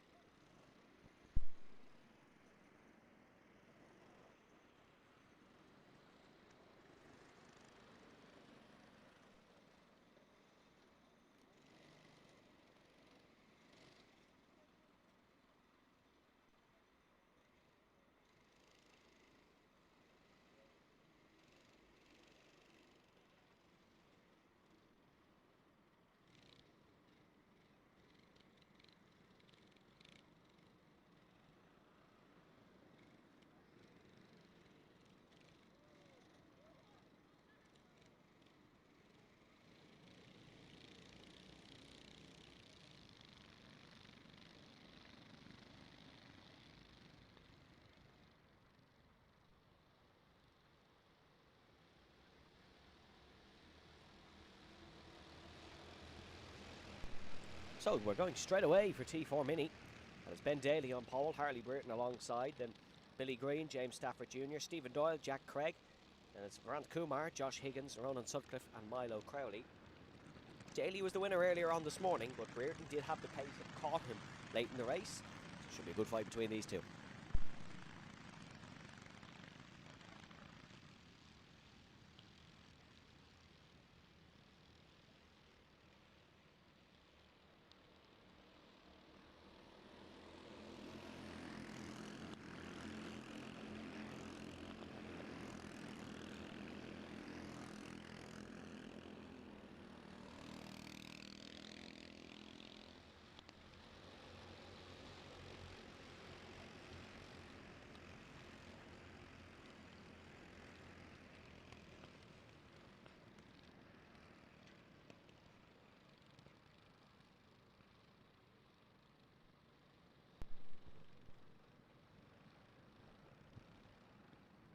So now we are in formation.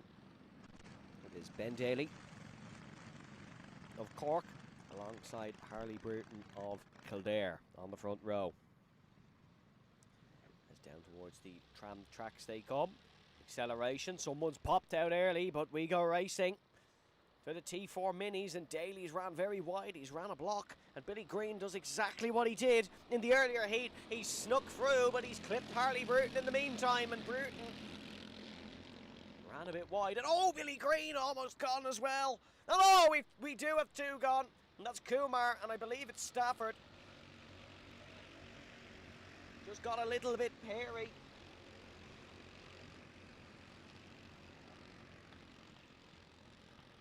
And that is disappointing for them too, but no damage or not out of this one for the time being. And it is Ben Daly, still your leader. Billy Green in second, then Burton, Doyle, Stafford. Yeah, confirmation did spin with Kumar. Billy Green's hunting after Ben Daly here.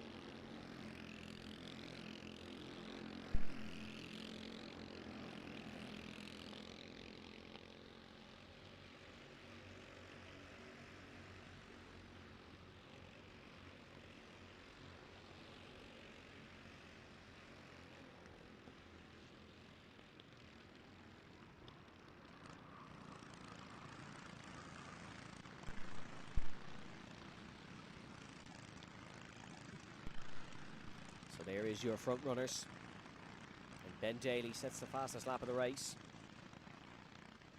Championship leader coming into this round is James Stafford, so that spin will hurt him.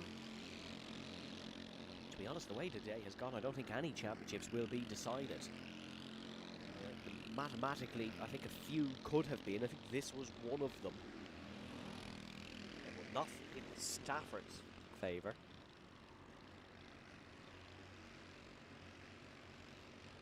Brereton, once the drop round is applied, is well in front because of that non-finish he had in Kiltorcan in the final. Speaking of Brereton, here he is going past Billy Green down into the first corner. Harley Burton is ahead. This is the exact scenario we had in heat number 1, where it's Harley Burton's responsibility to now try and chase after the race leader.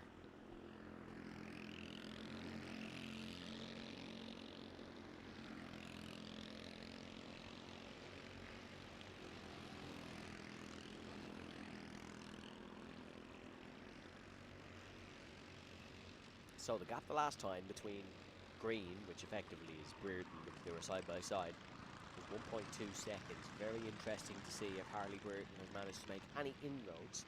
And if he has, it seems to be the case that Billy Green has gone with him, and he hasn't. 4/10 in the difference between Harley Burton and Ben Daly. There's a time penalty for James Stafford, so he's picked up a 3-second time penalty. That makes his that race go from bad to worse. Already running in 6th, losing out on points to these front runners. And now a 3-second time penalty has been applied.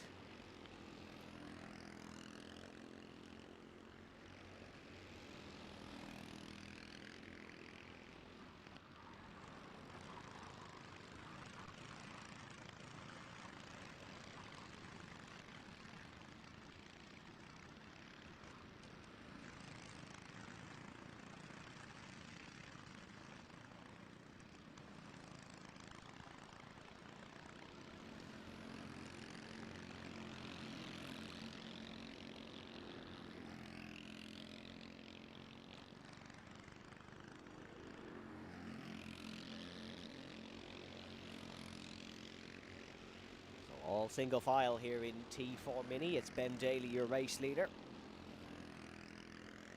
7th in last season's Rotax Micromax Championship, but did win the O Plate. One podium here this season in T4 Mini, but it was the only round he did, so he is way down the order in terms of the championship standings, but that doesn't concern him here today. Fastest lap of the race does go to Harley Burton though, so this is exactly what we saw earlier on. Burton's late race pace, absolutely excellent. By the time the late race pace kicked in, Ben Daly was gone up the road. And it really seems to be the case here again.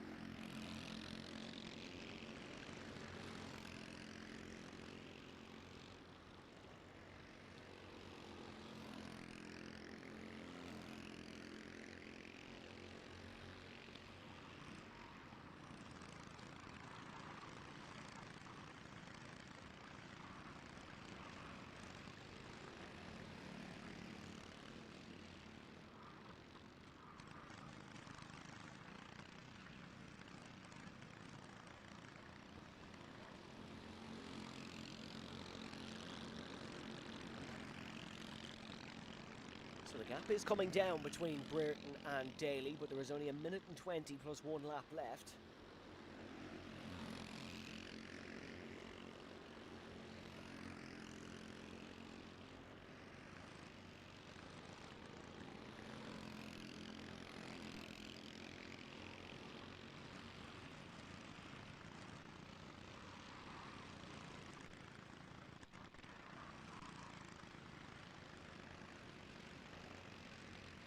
Yes, 0.7 of a second.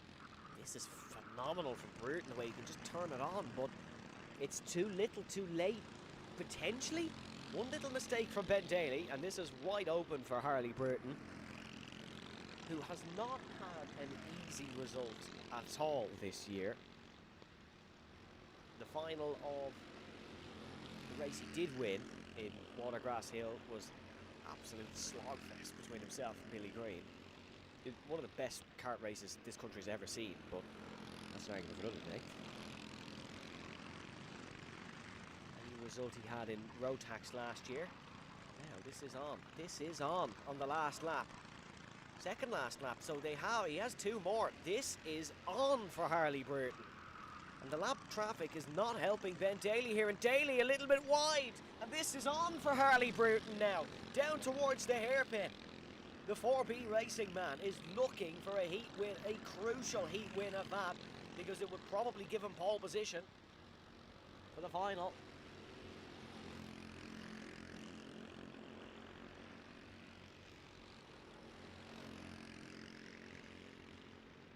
And Ben Daly, hold back. Oh, that's young wheel-to-wheel racers the country has to offer for 1 lap to win the second heat of Tillotson T4 Mini.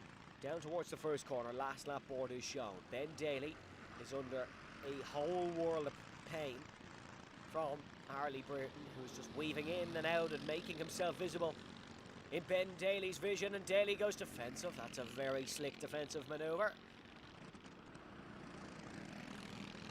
Where does Burton go for it? Does he lunge it into here? No, too far back.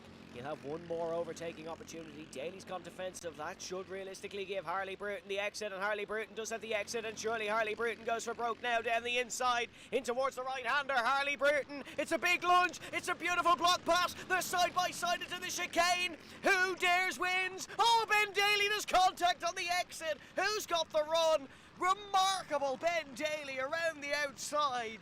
That is an incredible win for Daly. He was almost sideways on the main straight. My goodness me. And Ben Daly takes the win ahead of Harley Burton. And Billy Green, after all that, comes home with 3rd. Sorry, Billy, we didn't really give you much of a look in that one. Harley Burton pulled off some lunge down the inside. But Ben Daly stayed with it, stayed with it, stayed with it. And he takes the second heat win. So it's a clean sweep of heats for Ben Daly.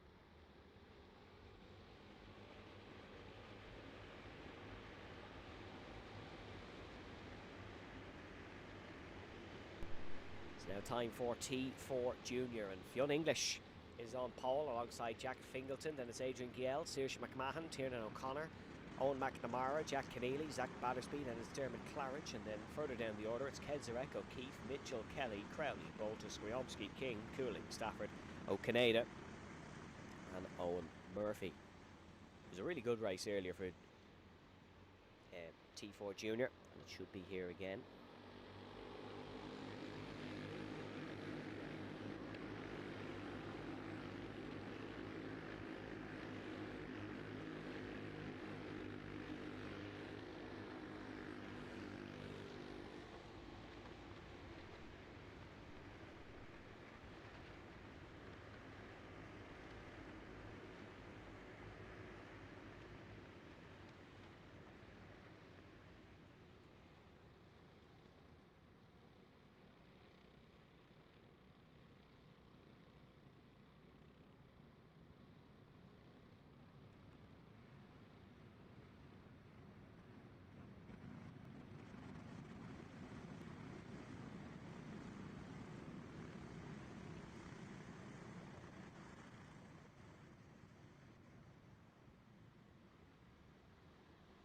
Here we go then, down towards the tram lines. It's a good start for Fionn English, and Jack Fingleton has been hung out to dry a little bit on the outside by his teammate Adrian Giel, and oh, someone's cutting across the grass. Got to be really careful with the rejoin. They absolutely were. That's great driving from whoever that was. It was the number 307. It was Tiernan O'Connor, I believe. Yeah, really good driving to not just drive straight back in front of the chasing pack. Fionn English has lost the lead here.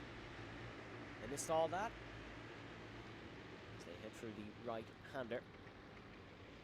Still side by side further back. Saoirse McMahon's lost a few places in this one. It's not as good a race start as she got earlier on. As local yellows are out in the first sector, so someone gone off. But it's Jack Fingleton who leads from Fionn English. Then it's Giel, McNamara. McMahon's only down to 5th. It looked worse from a distance. Then it's Keneally, Battersby, Claridge, Daly, O'Connor. Tiernan O'Connor down 5 positions as we saw him cut across the grass. That could have been so much worse. So we do have yellows out in the second section of circuit.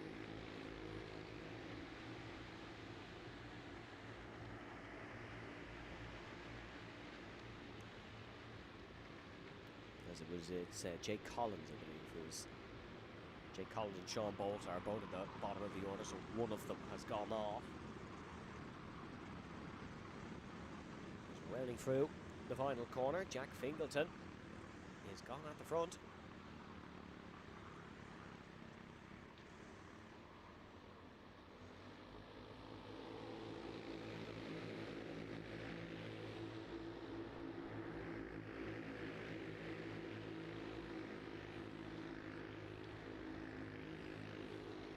Head down, trying to pull away from his teammate Adrian Giel. Good start this from Owen McNamara so far of Alex Dempsey Racing. A Galway City Karting lap record holder. We have a few lap record holders out in Tillotson's today. It's a record holding family. His cousin Matty used to have a Mondello lap record as far as I remember. Flew at Ashguelga.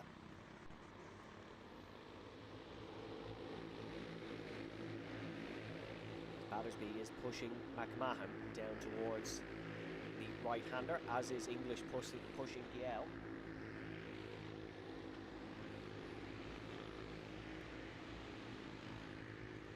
5 minutes plus 1 lap left to go in this one.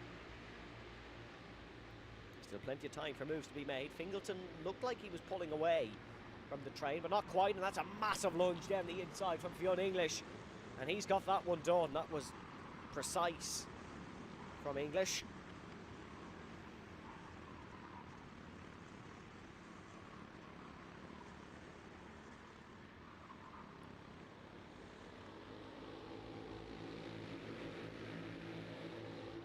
As the Tillotson engine grumbles down towards the hairpin. Big lunge from Owen McNamara. McNamara's past Giel as well, and Adrian Giel could lose a position to Battersby here as well. Zach Battersby is on the inside for the right-hander. He backs out, quite smart.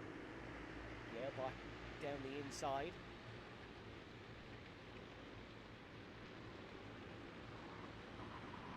a look at him through the hairpin. All line astern.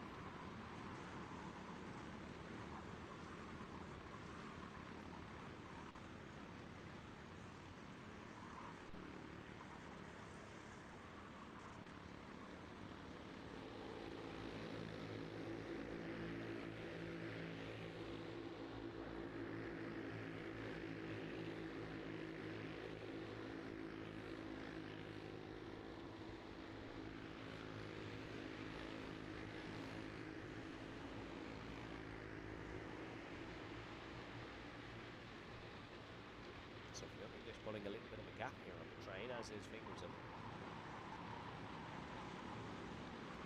Front two gone with the wind a little bit.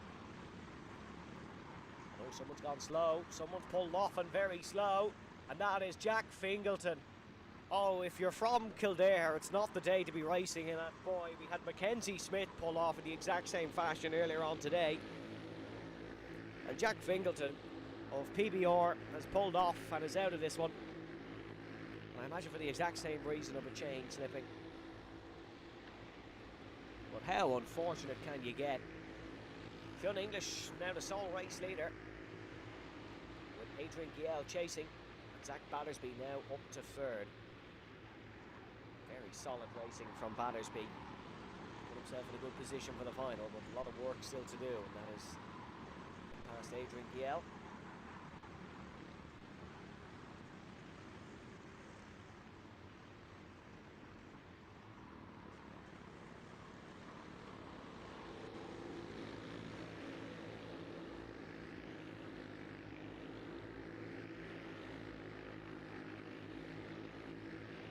English a little bit wide. Giel now has a lot of pressure on Fionn English. With 2 minutes and 1 lap to go. Adrian Giel leading the championship coming into this round. Was 12th in the championship last season. Did pick up a podium though in his novice year.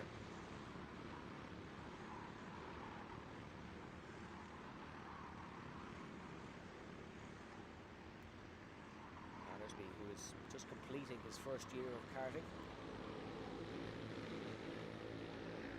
The championship challenge, Fionn English as well, another young racer. 3 fantastic young racers at the front of this one.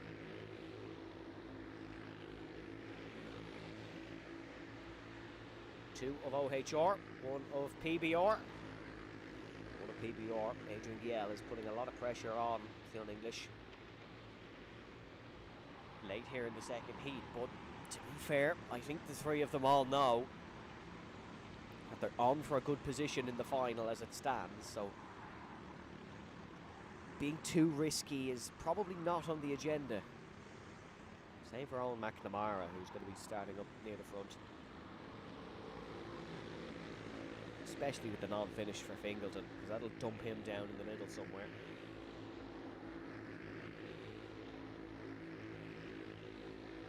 Jack Fingleton,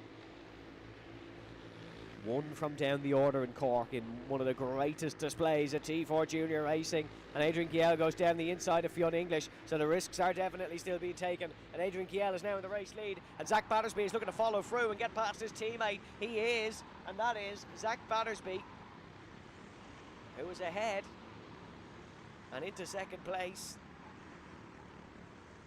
the place he so loves. Has finished second or fourth in every final bar one non-finish this year in 2026 in both Rotax and Tillotson.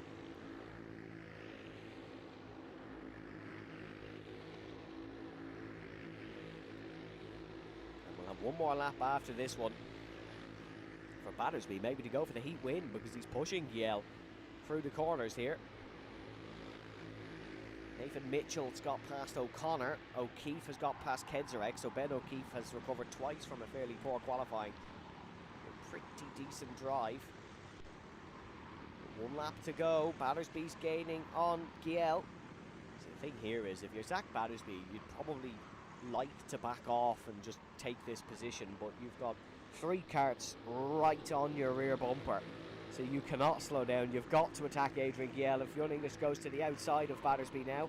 and Battersby is able to defend. And now Fionn English has two karts on his inside. And Dermot Claridge Jr. has just absolutely snuck through from nowhere. That's put Owen McNamara down a spot as well, as Adrian Kiel defends into the hairpin from Battersby. Battersby still in second for now. Is he going to try and lunge one into the final hairpin? He looks for the outside. It's not really an advantageous overtaking opportunity, so this one will be marked down under the name of Adrian Kiel, and Zach Battersby will come home in second again, but it's a very crucial second for the championship, as we now have two karts pulled off along the main straight. Someone else is non-finished as well, but it is Adrian Kiel who takes the race win. Zach Battersby in second, Fionn English is in third, then Owen McNamara and Dermot Claridge Jr. to round out your top five.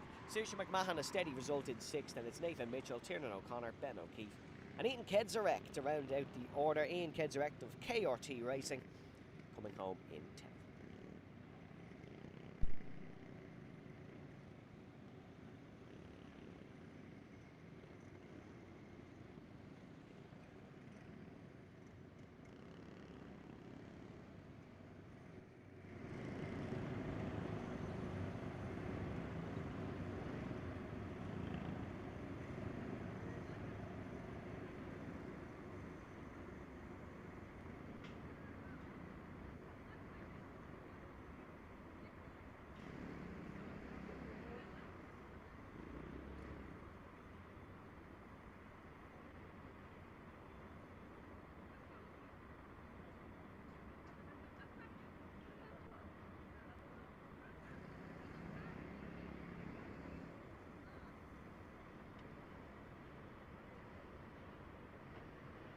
So your full results is Adrian Kiel takes the win, Zach Battersby in second, and Fionn English in third, Owen McNamara in fourth.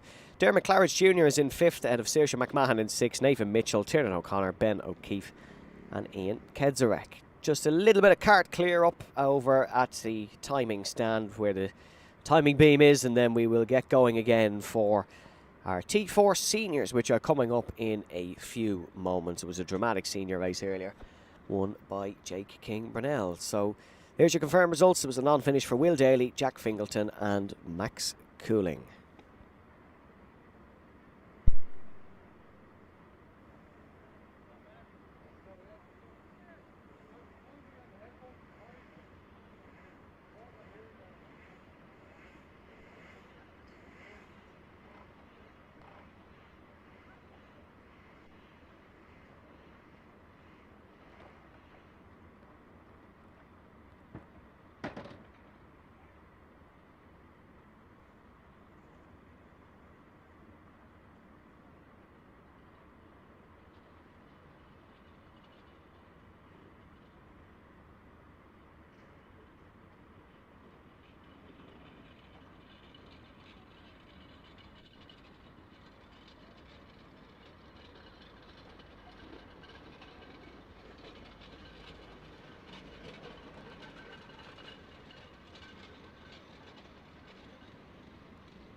So now our final heat race before our finals. It's T4 Senior, Mackenzie Smith on pole, Brereton, Brunel, Clark, Wilson, Brereton, Kavanagh, Bechtold, Palmer, O'Neill, Butler and Brett is your top 12. And then it's McClellan, Phelan, Toomey, Butler, McMahon, Kedzarek, Keneally, McNulty, Harris, Maguire, Gallagher, and Niall Leahy in 24th position.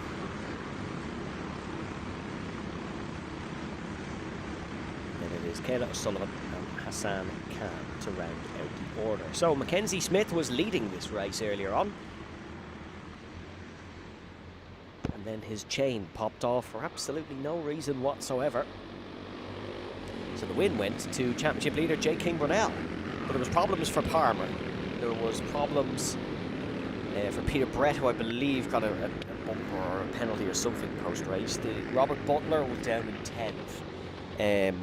Joe Bechtold had a black or was down the order as well. So to be honest, not many of the championship leaders had a great race.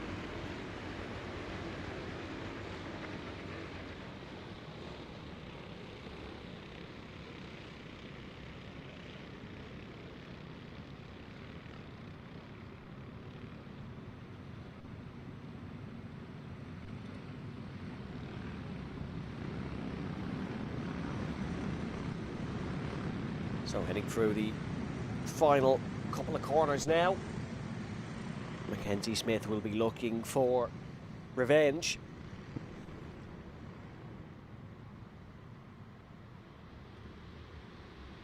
As down towards the tram lines we go, racing for the T4 Senior second heat.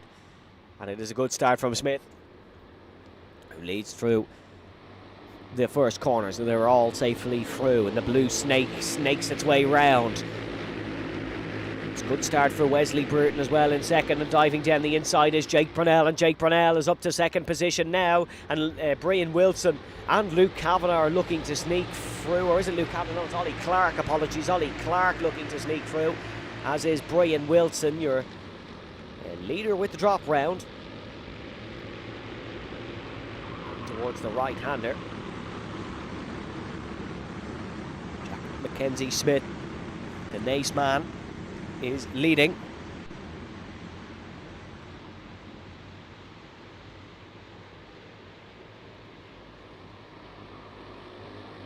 And it is Brunel, Clark, Brereton, Wilson, Tyler Brereton, sorry, two Breretons in this one, younger being Wesley, he's up to fourth, and now he'll be down a spot,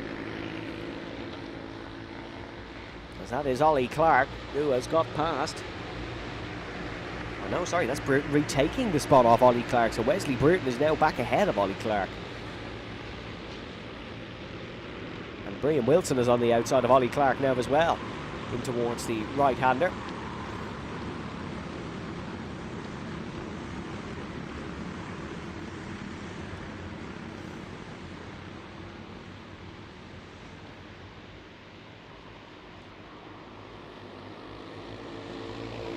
Front two gone away at the front.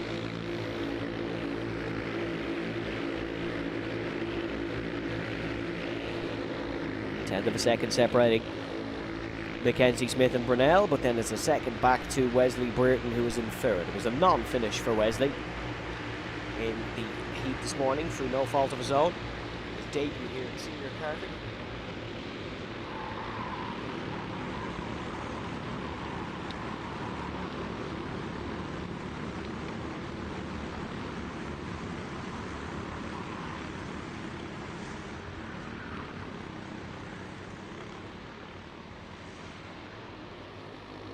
There is Brian Wilson and Ollie Clark. Wilson now ahead of Clark, and Ollie Clark trying to put the pressure on. Cannot do so. Ollie Clark, the Belfast native. He grew up racing motocross, then broke 4 bones while doing it, so he thought karting was probably the safer alternative. A former Nations Cup racer, is a race winner in the Ulster Kart Club.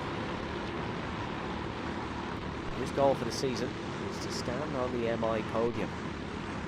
I tell you what, today is probably his best chance of that, because he's driven exceptional.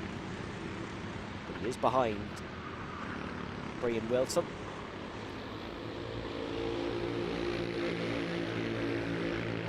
there is your front two.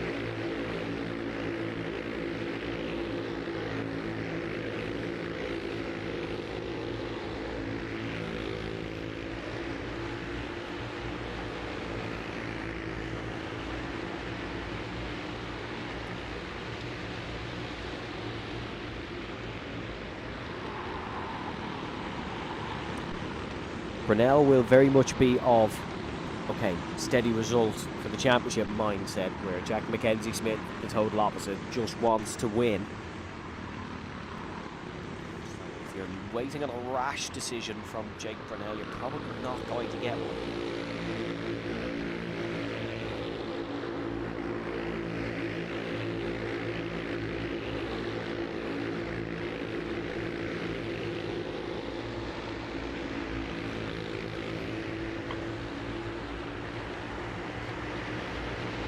Joe Bechtold, another championship contender, is fighting with Luke Palmer, another championship contender, for 7th position.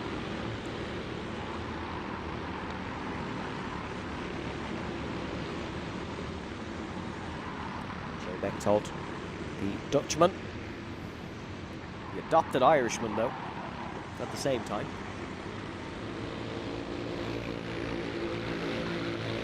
Has picked up 2 podiums this year.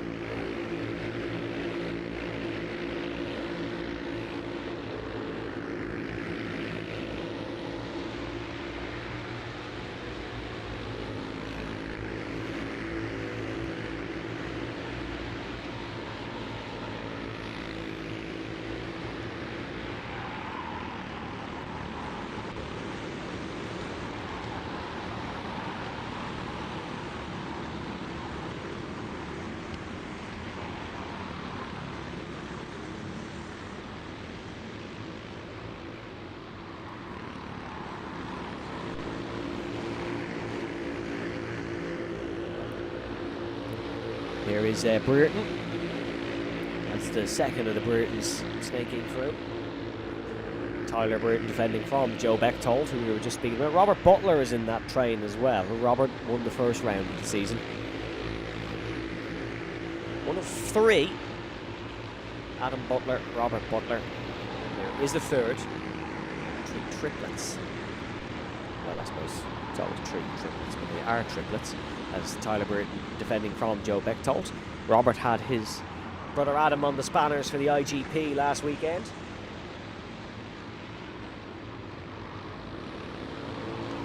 Where he picked up a podium.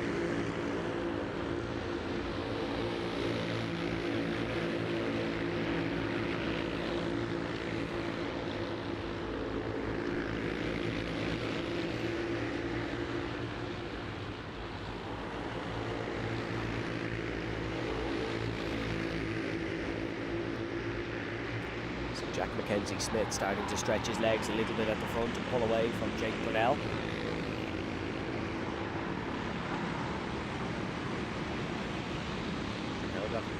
He's got to be careful that he doesn't fall into the clutches of Wesley Brereton or even Brian Wilson, because Brereton won't think twice about going past. Wilson might, because he's in the championship fight, but Wesley Brereton is here just to show that he can do it on the senior karting stage.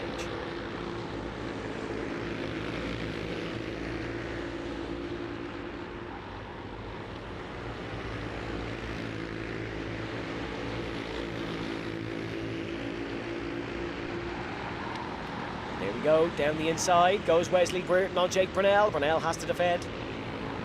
2 laps to go. He wants to hold off to guarantee himself pole position for the final. Jack Mackenzie Smith was leading the earlier heat and then had a retirement, so he will be down the order no matter what.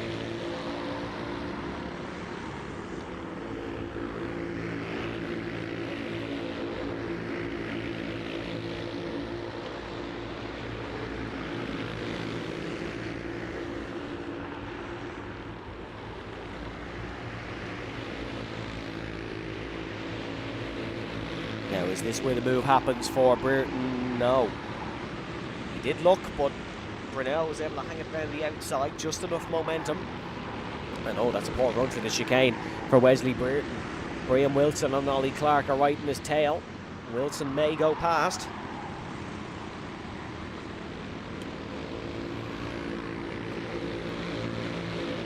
Further down the back, Apex Twin Racing's Peter Brett has got past OHR's Robert Butler.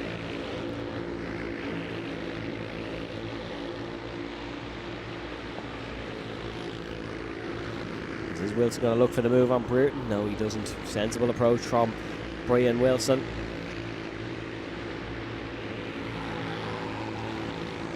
And it is going to be Mackenzie Smith who takes the win by over a second. So cracking drive by Jack Mackenzie Smith. That was a lot better this time round. And there was no mechanical issue. Jack Mackenzie Smith took the win. Jake Brunel comes home in second. Wesley Bruton in third. Then Brian Wilson, Ollie Clark, Tyler Bruton, Joe Bechtold gets 7th ahead of Peter Brett. Luke Palmer just about beating Robert Butler. So Palmer 9th, Butler 10th. Then Josh Phelan in 11th. Luke Kavanagh comes home in 12th.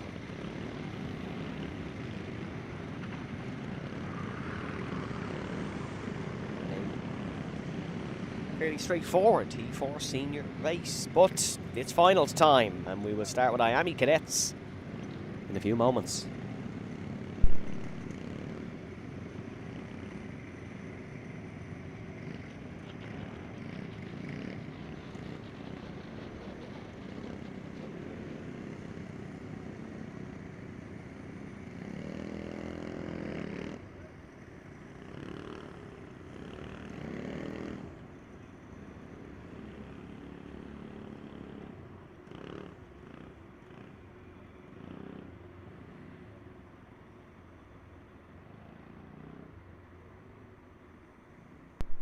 So Jack Mackenzie Smith, your winner.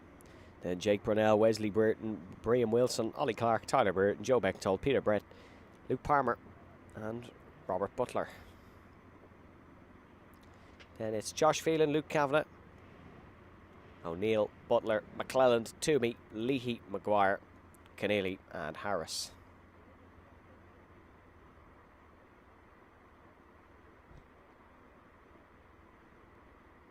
And it was Kedzarek, Gallagher, O'Sullivan, McMahon, McNulty and Cam.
It's cadet finals time.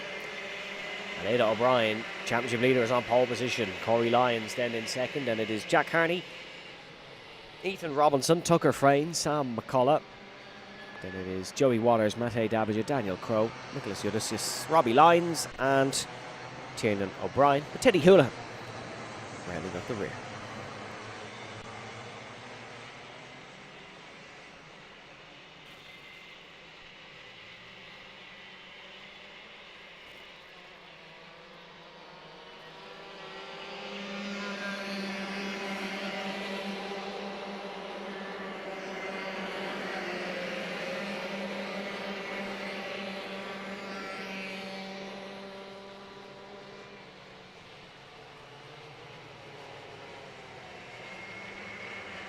So Ada O'Brien looking for another win this season to add to the 3 she has got already.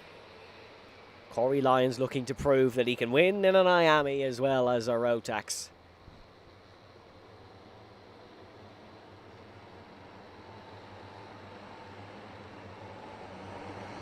This should be a very entertaining race.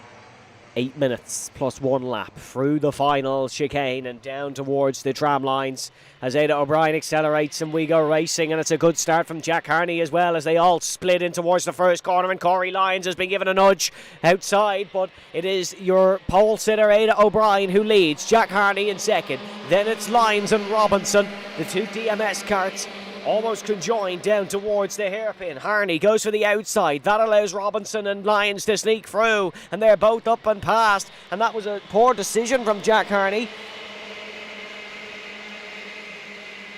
And Harney now looking for the outside through the hairpin.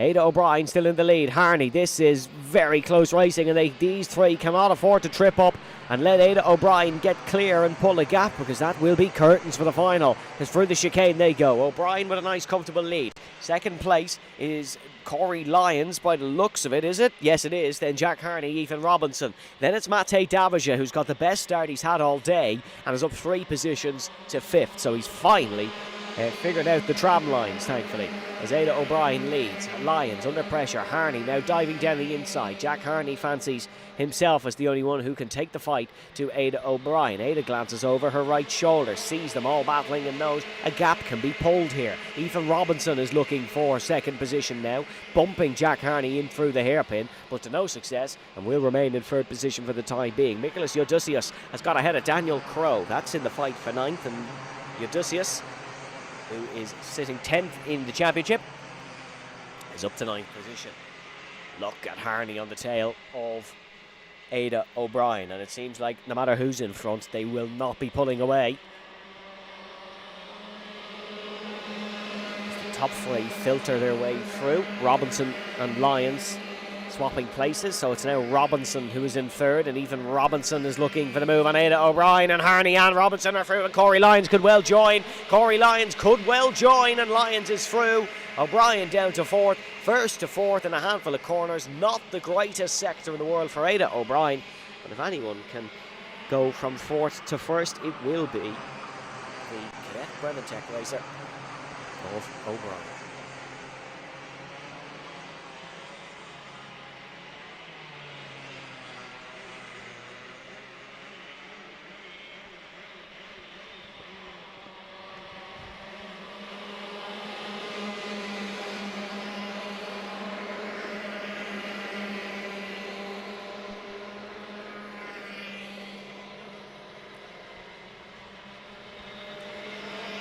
In through the right-hander. Ethan Robinson looking for the race lead, and oh, what a move by Ethan Robinson. Last of the late breakers well and truly, and his teammate at Corey Lyons is looking to follow through as well, but Harney was able to fend that one off. Ethan Robinson, that is a lunge and a half down the inside from the Lisburn man. A NIKA and TKC champion in Bambino. Putting on an impressive show in IAME Cadet. Still has Jack Harney, Corey Lyons and Ada O'Brien right behind. The top 4 are gone away from the rest of the field, which is relatively spaced out. Poor Mate Davija is having a very lonely race in 5th. But if the fighting continues amongst the top 4, Mate Davija could join the end of it. Looks like the fighting for the lead is going to kick off once again. 4 minutes plus 1 lap in this one. And it is Jack Harney who is on the tail of Ethan Robinson. It seems like once Harney gets behind, he's a rocket. Both on the straights and through the corners.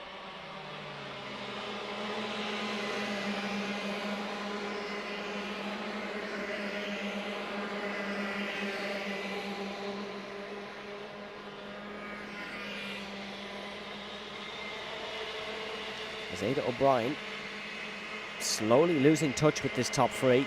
She's still there you can see her. The top 3 are slowly creeping away. Corey Lyons set the fastest lap on the last lap to join the front two in their conquest.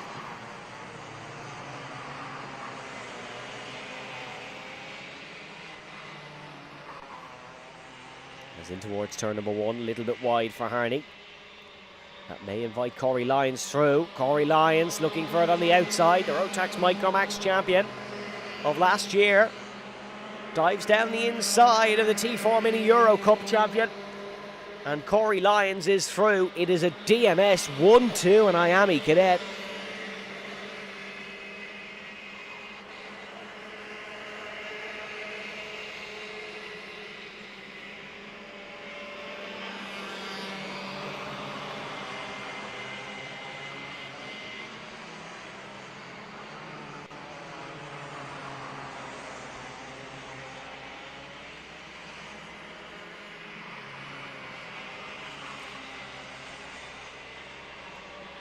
Through turn number two comes Robinson. Lyons right on the tail.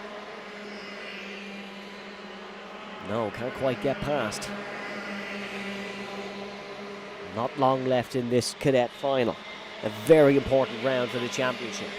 If O'Brien finished fourth and Harney took the win, that would be a point swing that Jack Harney needs to continue on his championship winning streak. There goes Corey Lyons, and Corey Lyons now leads in IAME Cadet. And that is a brilliant move by Corey.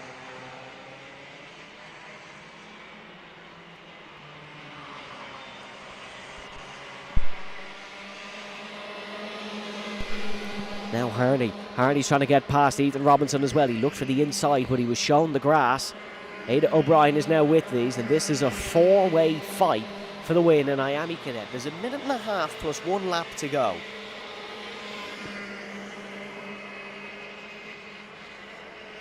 You couldn't call it. There is 0.3 of a second separating the top four.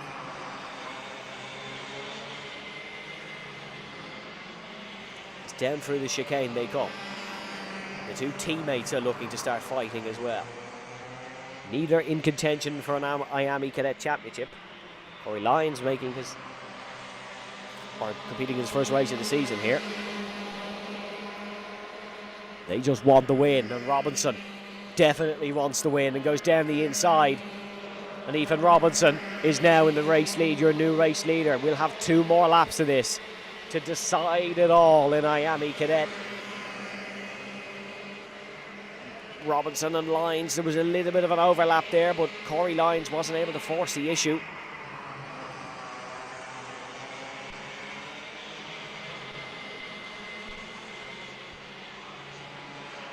And here they go then, 2 more laps to go.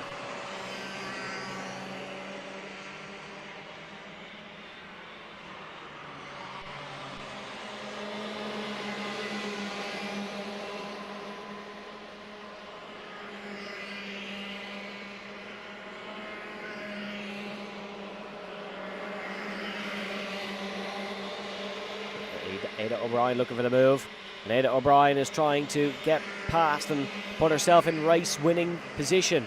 It's a 2-horse race up the front now. Robinson and Harney. Lyons and O'Brien have fell off the back a little bit, and Jack Harney leads. Coming on to the final lap of the IAME Cadets, Jack Harney is into the race lead. And what way will this one go? Ethan Robinson dives back down the inside of Jack Harney, but Harney perseveres. Is Ethan Robinson close enough to make an impact? Can Corey Lyons or Ada O'Brien potentially spring a surprise? Harney's through the first real overtaking opportunity zone successfully. There's 2 more to go. One is this hairpin coming up, and then the one following it. Ethan Robinson goes last at the later breakers, and Ethan Robinson's found a gap that simply didn't exist, and they're free wide in towards the right-hander. And who's going to come out on top on this one? Ada O'Brien tries it as well. There's contact at the hairpin, and Ethan Robinson, despite all his hard work, has handed it to his teammate, and Corey Lyons comes across the line to win in IAME Cadet. What a remarkable result. Ethan Robinson with almost move of the season down the inside. but it is Corey Lyons on his IAME debut in 2026 who takes the race win. DMS 1-2, Robinson taking second. And crucially for the championship, Jack Harney went from first to fourth on the last lap, handing Ada O'Brien a final points advantage over her closest competitor. Confirmation, Corey Lyons wins by 4.5 tenths of a second. Ethan Robinson in second, Ada O'Brien in third, Jack Harney, Mate Dabija, Sam McCullough, Nicholas Odysseus, Joey Waters, Robbie Lyons and Daniel Crowe in 10th position, followed by Tucker Frayne, Tiernan O'Brien and Teddy Houlihan. And the chaos does not end there, because the Junior X30s are out on track now, and this could be a very good final.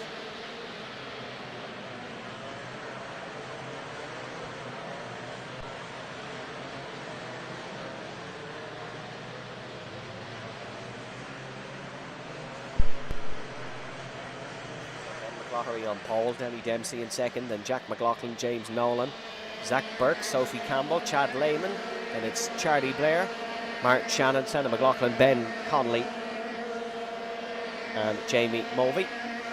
Then we have Ian Carey, Mikey Kelly, Declan Purvis, Danny Mulvey, John Foley, Cavan Hayes, Oscar Miller, Joey Kearney and Alvin McCullough.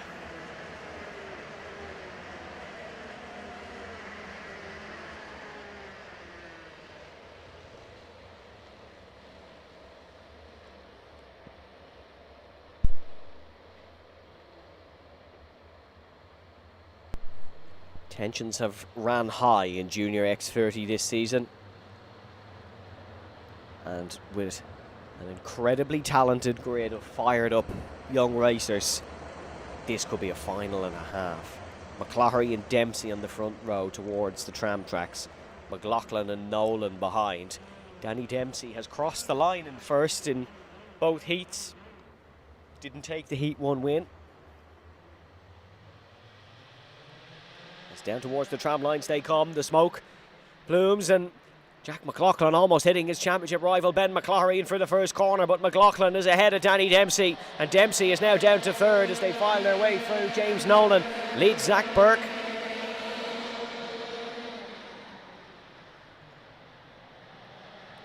As the race start under investigation, Dempsey already trying to put the pressure on Jack McLaughlin, but Ben McCloughery leads.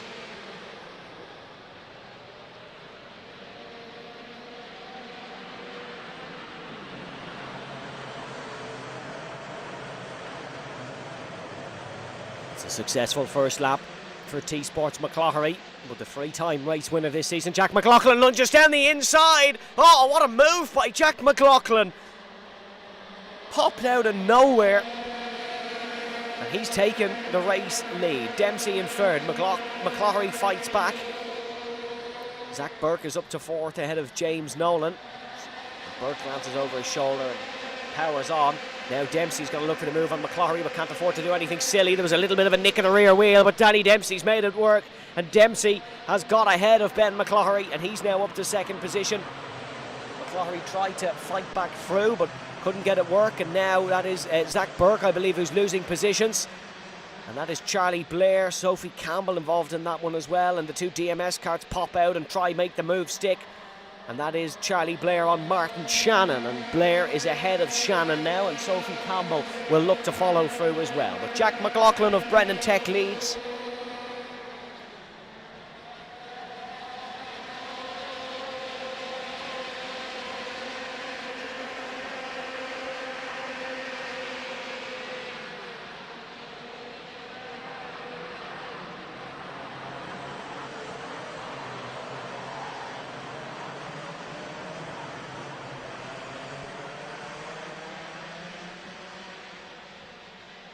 So 8 minutes and 1 lap to go in this one. Fastest lap of the race goes to Jack McLaughlin, or goes to Danny Dempsey there. It did go to McLaughlin, but Dempsey took it off him.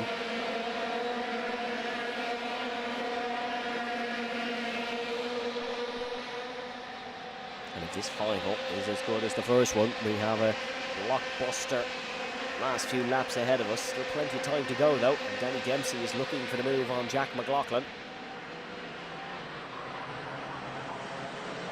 Once Dempsey got in front in the second heat, soared off into the distance. McLaughlin knows that, doesn't want to allow it. He wants his 4th win of the year. And Danny Dempsey tried to move down the inside, but the gap didn't open up properly. Ben McCloughery is right on the tail of these two.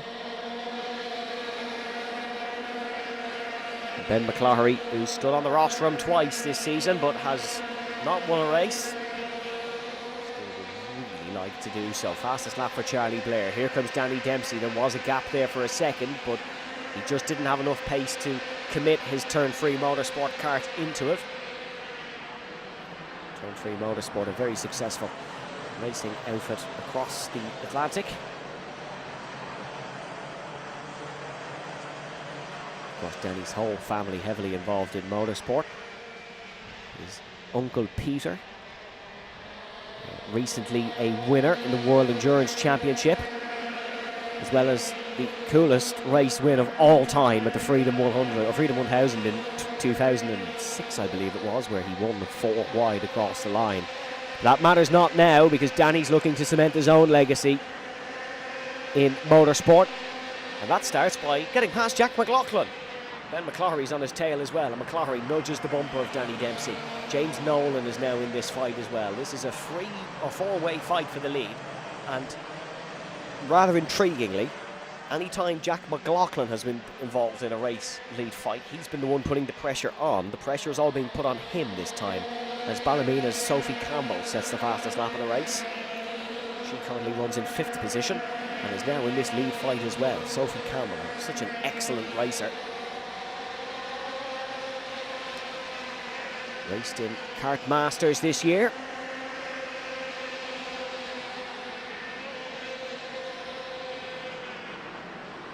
And a couple pivot to the outside. Ben McCloughery trying to make the move stick. That was James Nolan, but he couldn't do so. Danny Dempsey now is going for the race lead, with Jack McLaughlin very aggressive defensively, but Danny Dempsey commits it nonetheless, and Danny Dempsey leads for the first time in the final here in that boy.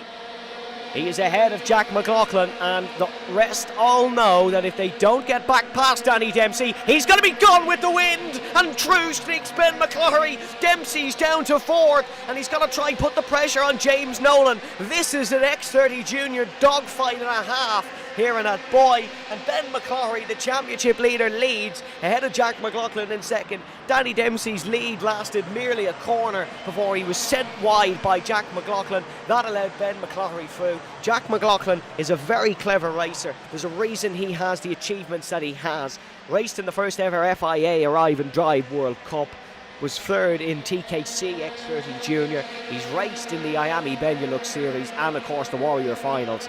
He's very smart. He knew that if Dempsey wasn't put back behind someone, he was going to drive off into the distance. But McLaughlin, it didn't work out for him, because now he has to try and get past Ben McCloughery. Ben McCloughery is looking to beat Jack McLaughlin in this year's championship.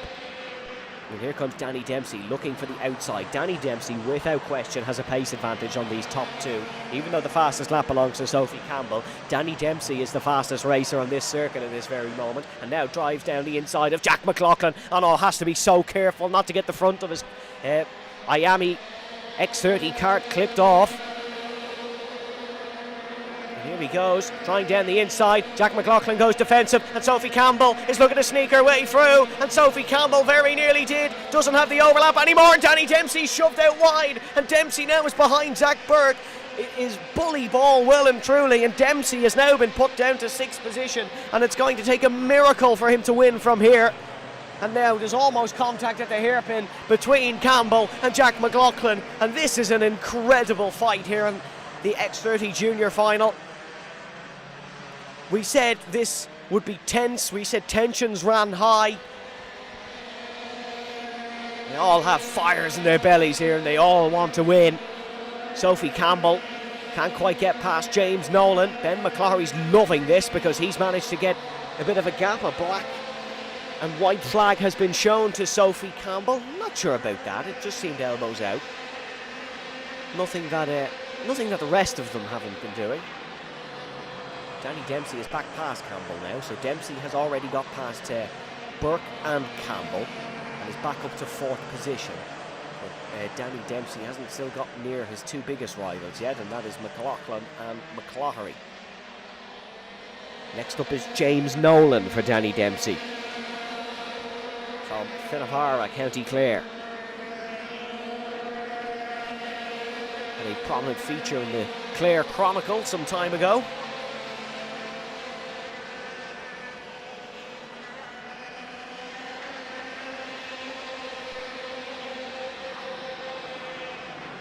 Slides their way in towards the hairpin. Into the chicane. There is 1:50 plus 1 lap left. And Ben McCloughery is running away with this one up the front. Danny Dempsey, fastest lap of the race. Dare I say, the author of the chaos has a few more paragraphs to write. Down the inside goes Danny Dempsey. That's a beauty of a move, and that was perfect. That's exactly what he needed. No time wasted on James Nolan. Now he can try and attack Jack McLaughlin. Now, if McLaughlin's thinking of the championship here, what does he do? Would it be smart to let Dempsey through to potentially catch McCloughery? Hope those two get into trouble? You never know, as James Nolan has had a very good final sector. There's 1 minute plus a lap left, so probably 3 more laps in this one. I think the win is gone here for Danny Dempsey. Very disappointingly. He's 1.4 seconds off Ben McCloughery up the front.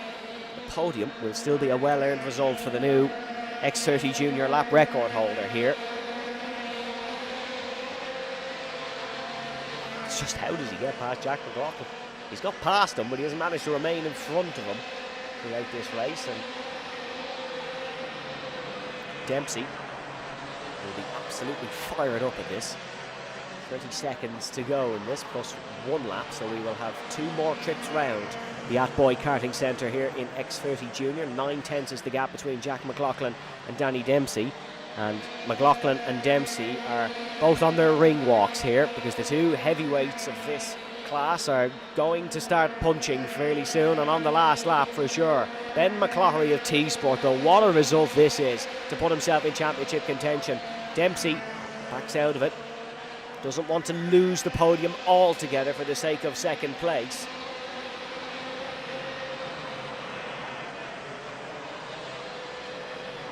Sophie Campbell now has got past James Nolan and is in this fight as well.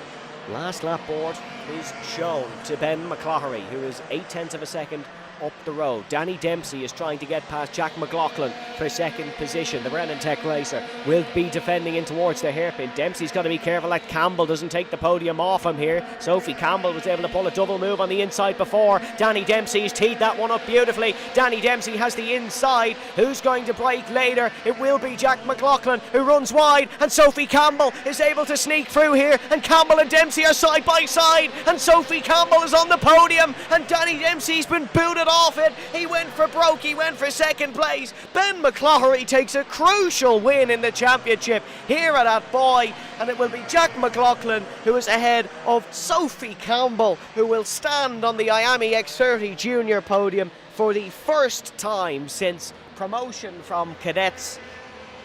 8th in the championship coming into it. The IAME Warrior finalist from 24 and 25, and it is a first junior podium to go with the 3 she got last season in Cadets. What a brilliant race that was. Absolutely excellent. Great fighting throughout the field. And Ben McCloughery with a statement victory, as unfortunately we did lose someone. We lost Cavan Hayes, disappointingly. And I don't think that's the first time today we lost Cavan Hayes.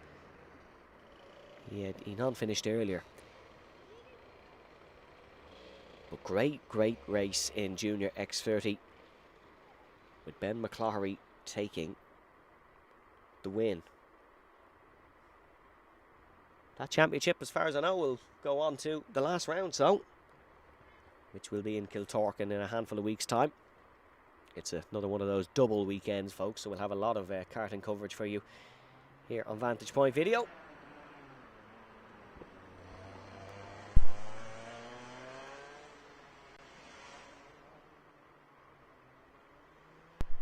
So Ben McCloughery confirmed as your winner by 1.2 seconds. Jack McLaughlin in second, then Sophie Campbell, Danny Dempsey, James Nolan, Zach Burke, Bobby Connolly, John Foley, Declan Purvis and Joey Carney in 10th position. Ian Carey in 11th, and Alvin McCullough, Jamie Mulvey, Mikey Kelly, Oscar Miller, Martin Shannon. Then it was Senna McLaughlin, Danny Mulvey, Cavan Hayes and Charlie Blair in 20th. And Cavan Hayes has just drove back in his cart without his race suit pulled up properly, so he's going to get a talking to from someone in the paddock.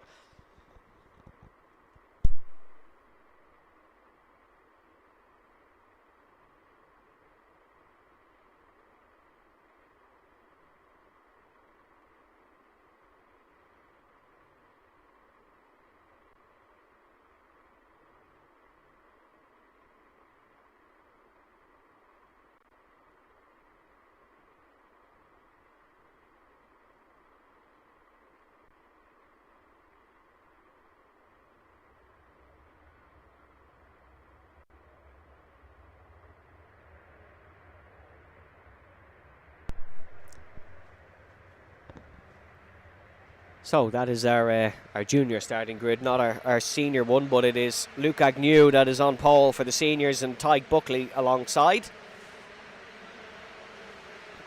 Then it is Jack Buckley, Jack Crowell, Adam Holmes, Michaela Hart, Jamie English, Ronan Hennessy, Scott Riley, Warren Russell, Theo Lestrange, James Wood, Shane Crosby, Rory O'Connor, Emer Carey, Josh Allen, Shane O'Neill, Aaron Murphy, Daniel Kavanagh, Charlie Cosgrove and Clara O'Regan.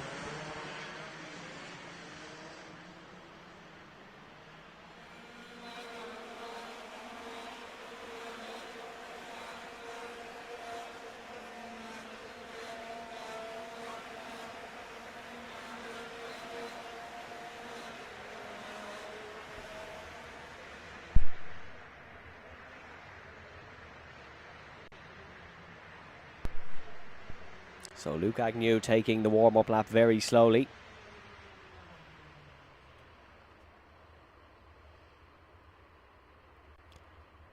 Has a real chance to beat both of the Buckleys. Keep an eye on Scott Riley as well in 8th.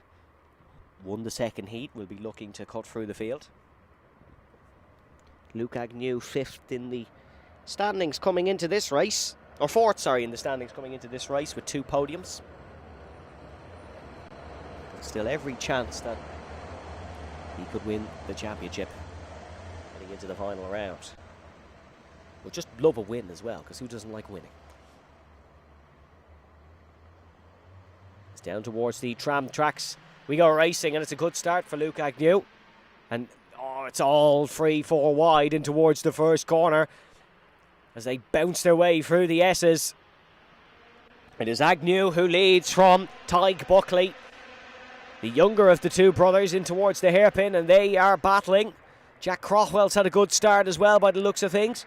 Trying to spot Scott Riley, and they're side by side for the lead, and it's Tyke Buckley who looks for this one, and Luke Agnew, I don't think he's got the tyres warmed up. Looks like Bambi on ice skating for the hairpin, and it is Tyke Buckley who is into the race lead for Brennan Tech.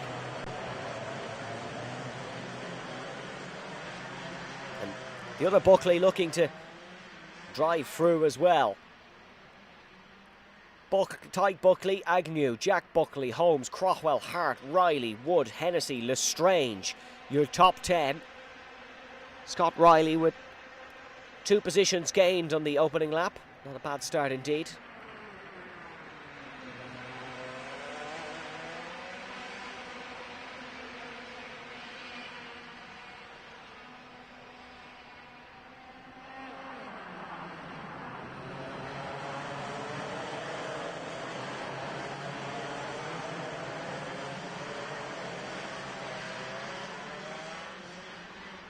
Tyke Buckley with the fastest lap of the race, but Luke Agnew seems to have gathered it together because he's responded with a fastest lap of his own. But Jack Buckley is still hot on his heels, and Jack Buckley needs really the win here today for the championship, and it's a lovely block pass manoeuvre up the inside, and Jack Buckley is ahead now of Luke Agnew. Agnew didn't go defensive and cover it off, so Jack Buckley snuck his way through. Now it's brother versus brother on the circuit. Despite the two of them fighting for the championship, we haven't seen them battle much on track. It's usually been one miles in front of the other.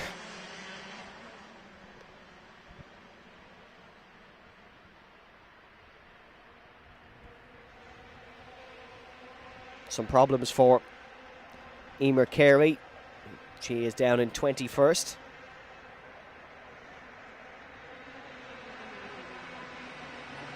With another one pulling in as well. Rory O'Connor has problems, and Rory O'Connor is out of this race as well. So very disappointing for Rory.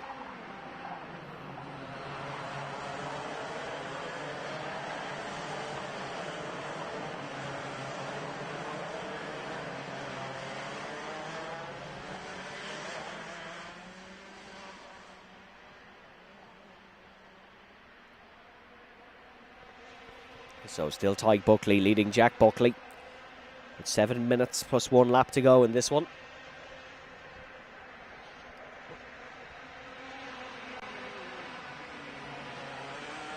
And there we go, swap for the lead. Oh, Jack Buckley barges his way through past his brother. Very aggressive, but felt he had the pace. He's got the move done, so all is fair in love and war. Luke Agnew now in this fight, as is Adam Holmes.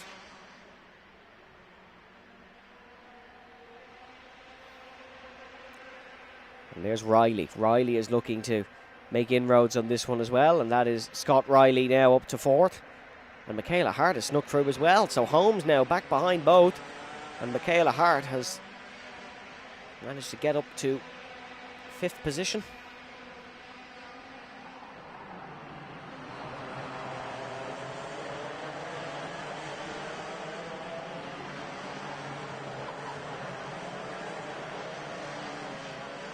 So battle for the lead continues on.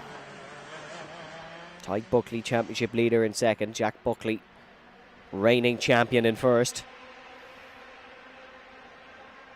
Down the inside goes Scott Riley, and Scott Riley has actually nudged Buckley while making that move. So that's killed Tyke Buckley's momentum. And Scott Riley, yes, he's up to 3rd. Michaela Hart is looking to sneak through as well, and Michaela Hart and Scott Riley are working quite well together here. Riley getting the black and white flag.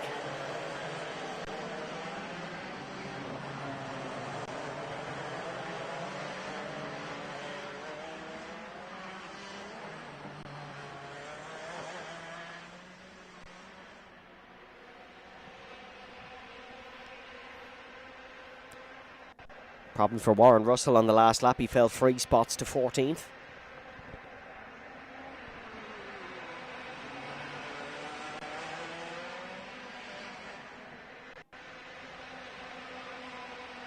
As Riley now with the top 2, well within his rights to be a race winning contender.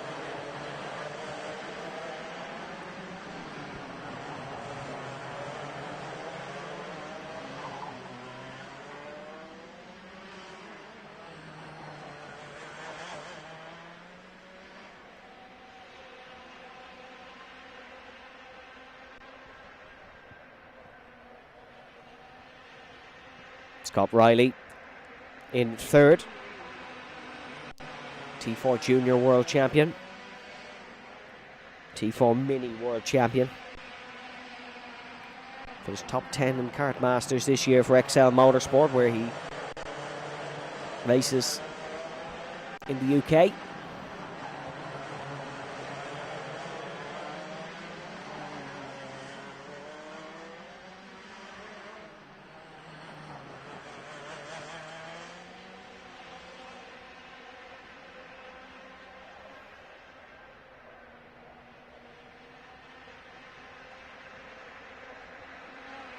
Gap just not closing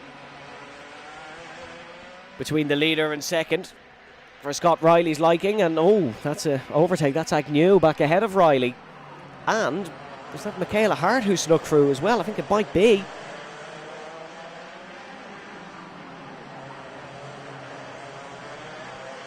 Oh, look at this aggressive defending from Michaela Hart, who's ahead of Riley. And Michaela seems to be the queen of just sneaking through when no one's expecting it, because that's 3 overtakes on the bounce, I think, where she's just capitalised on others doing the hard work and making the move. A very clever racer, very clever racecraft.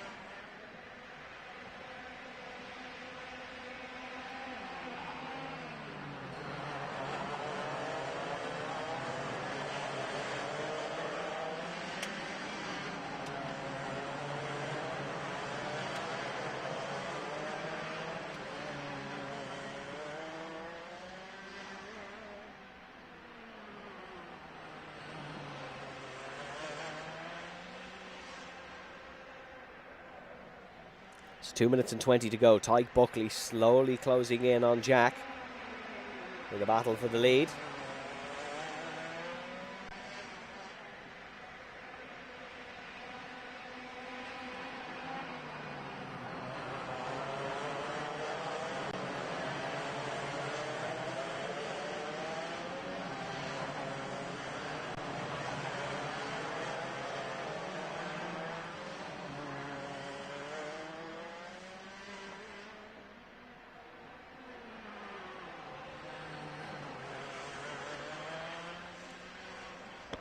And this is a very tense affair. Luke Agnew is starting to put in some good lap times. And now there's the move for the race lead. And oh, there's contact! And round goes Buckley! Which one? Tied, I believe. Contact between the brothers. And it is Tyke Buckley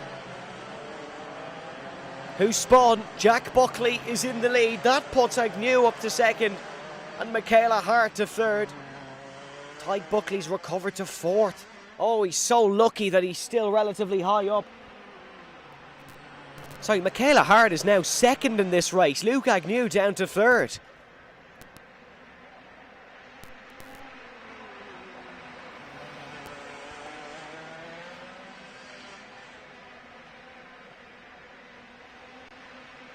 Two podiums in Junior X30 last season for Michaela Hart. Several-time LKC champion. One here in Athboy back in TKC.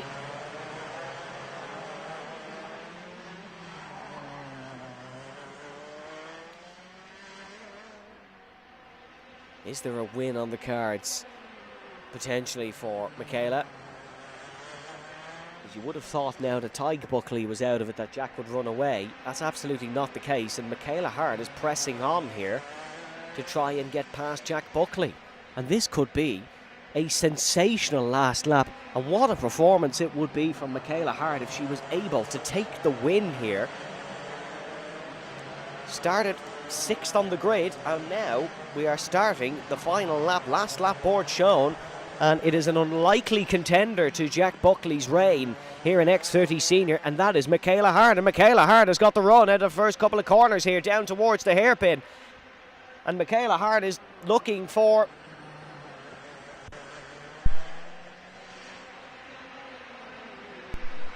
in towards the hairpin. There is Michaela Hart, not able to get back past. Is it a lunge here on Jack Buckley? No, Buckley goes defensive. One more chicane to go on the last lap, and it will be Jack Buckley who takes the win. But Michaela Hart comes home second ahead of Luke Agnew.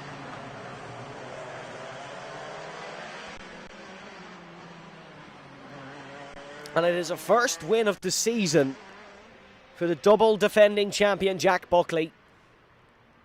The championship leader will not stand on the podium for the second time this season. And that opens it right up in X30 Senior.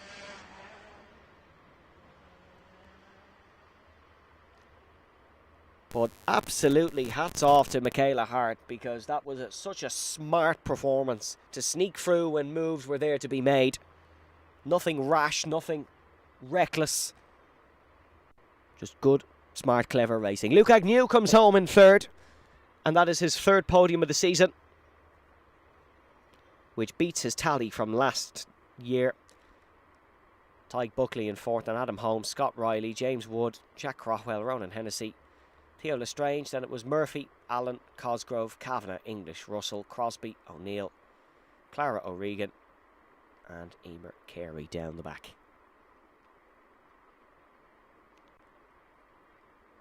And then one non-finisher, which was Rory O'Connor.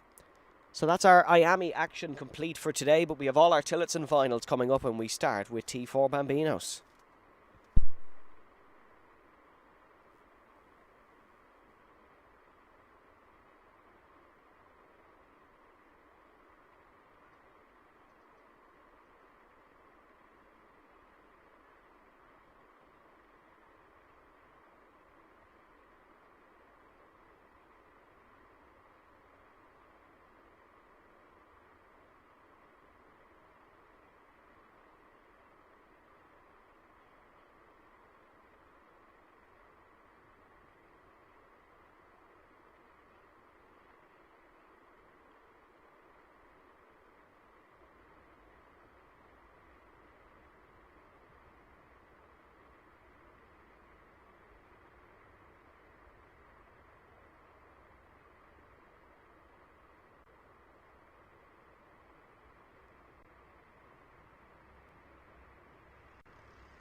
So it is time for our T4 Bambinos. Luke Agnew not all of a sudden racing a Bambino. It's Darragh Fitzgibbon that's on pole, alongside Emerson Hannon. Then it's Ollie Keneally, Hugo Battersby, Danny Clancy, Elijah Hartzenberg, Georgie Greer, and Robin Fingleton. There you have it there on your screen, folks. Just the 8 Bambinos here today.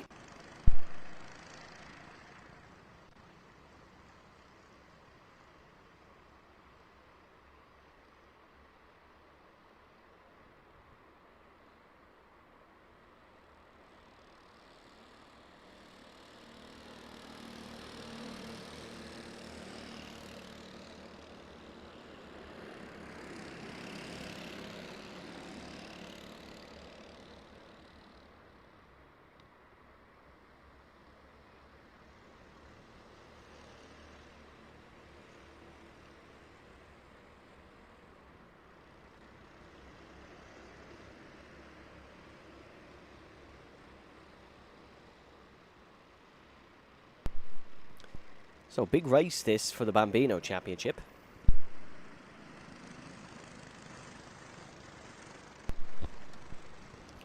Emerson Hannon, winner of heat number 1. Fitzgibbon, winner of heat 2. As they're about to get lined up in their grid slots. It will be 7 minutes plus 1 lap for this T4 Bambino final.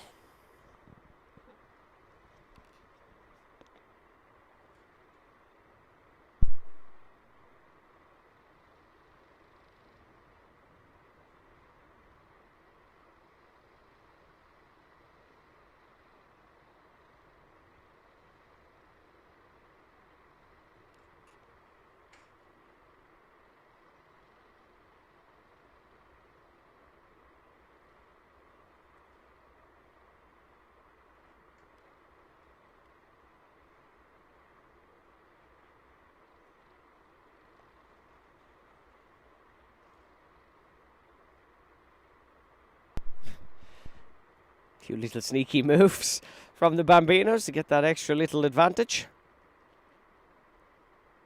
Oh, someone got caught.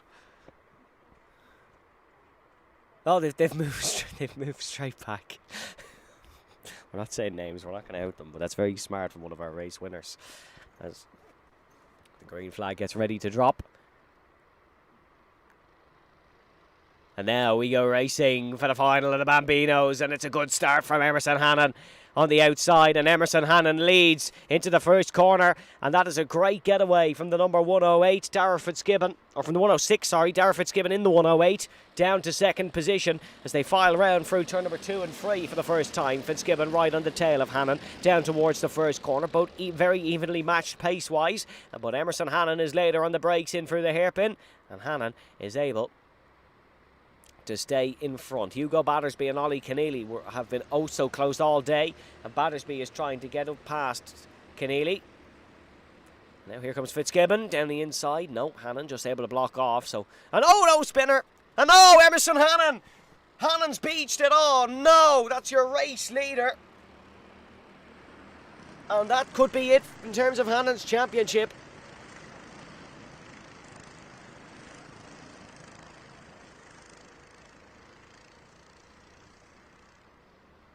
still stuck, unfortunately. So disappointing. And Dara Fitzgibbon actually has gone off as well. So it's first and second have gone off. Okay, maybe it's not the end of Hannon's championship then.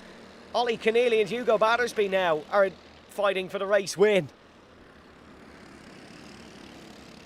Yet Fitzgibbon is way down the order. There must have been contact between the two.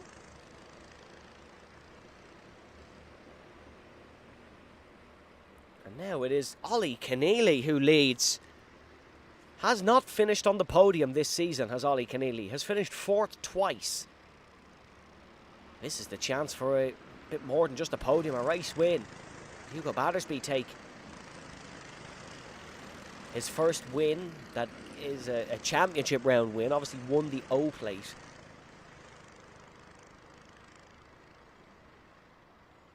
Earlier on this year, as Battersby sets the fastest lap. Elijah Hartzenberg is on the podium as well, also looking for a first podium. It's amazing what happens when the two leaders make contact, all the avenues that open up. There's almost a dead set that this was going to be Fitzgibbon versus Hannon for the win. The crucial thing here, though, is that Hannon has already used his drop round because he missed one of the rounds in Kiltorkin. Fitzgibbon hasn't, so this will go down as Fitzgibbon's drop round, which will keep him in a fine position championship-wise.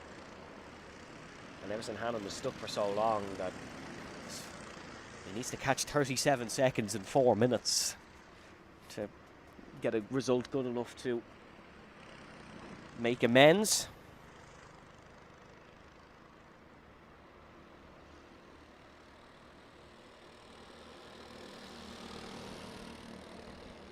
Now, here goes Hugo Battersby to the outside. Can't make it stick. Ollie Keneally stays in front. And at least even with the contact, we still have a very competitive fight for the race win. Two drivers looking for their first championship win of the year. Ollie Keneally has won a Bambino race before. That was in last year's championship in Kiltorkin Raceway.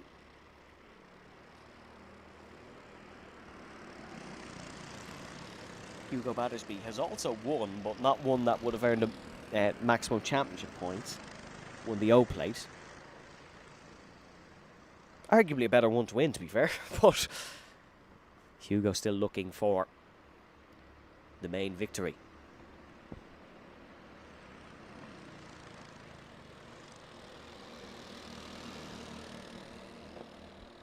Down to the hairpin. Keneally goes defensive. Keneally goes defensive without even glancing over the shoulder. That's quite impressive. Good visual, good spatial awareness by Ollie Keneally.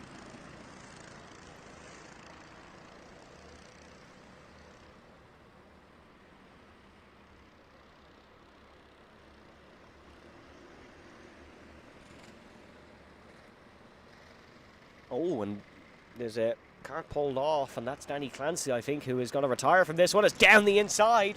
Goes Hugo Battersby. And Hugo is into the race lead. And now can Ollie Keneally fight back in towards the first corner. Battersby tries it the long way around the outside. Keneally stays in front.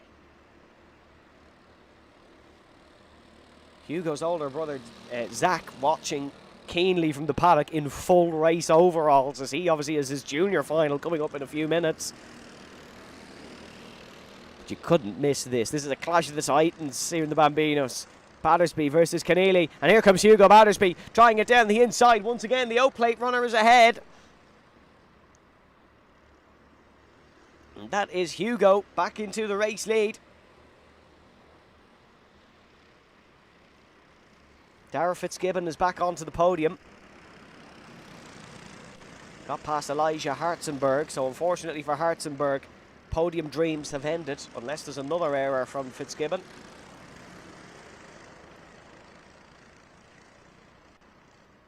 And now back down the inside goes Ollie Keneally.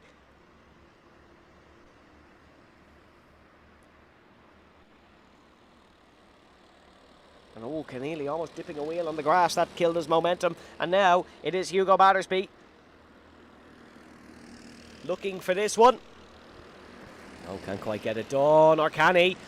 Can he? Keneally ran a little bit wide. There's 45 seconds plus 1 lap to go here. The youngest racers in the paddock are fighting for a race win in dramatic fashion.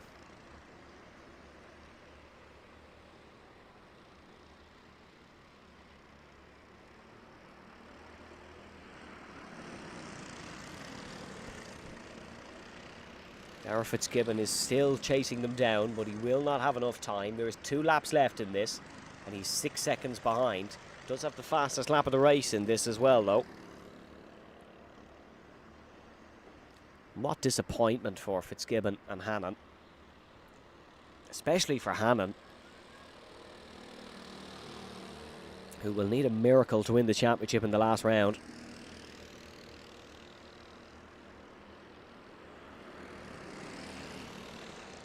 Battersby getting close to that up and under every time. These two, we have not separated, or they have not separated once today. It's been oh so close at every occasion. And that doesn't change now, as there is 1 hairpin and chicane to go until we start the last lap of the T4 Bambinos here at Boy. It is Keneally, who hasn't stood on the podium this season, against Battersby, who has not won a championship round in his young career, but has of course won the O-Plate and has stood on the rostrum 3 rounds this season, as well as the Euro Cup.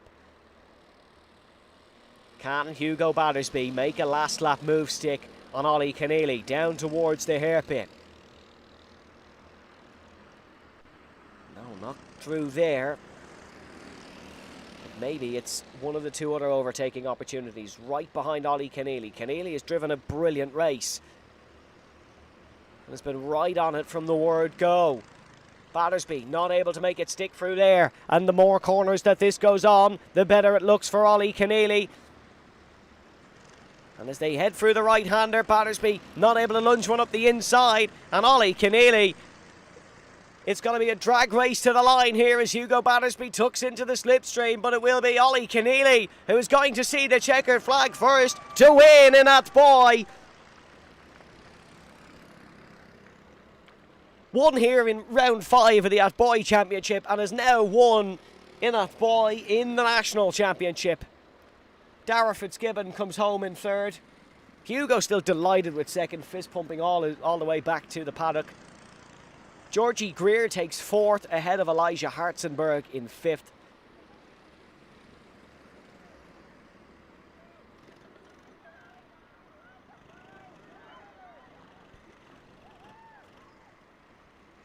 Cheers all around the paddock for Ollie Keneally, who wins and stands on the podium for the first time this year. Finished 4th in round number 1 and round number 2. Finished 5th in round 3, finished 6th in round 4, and now wins here in round number 5.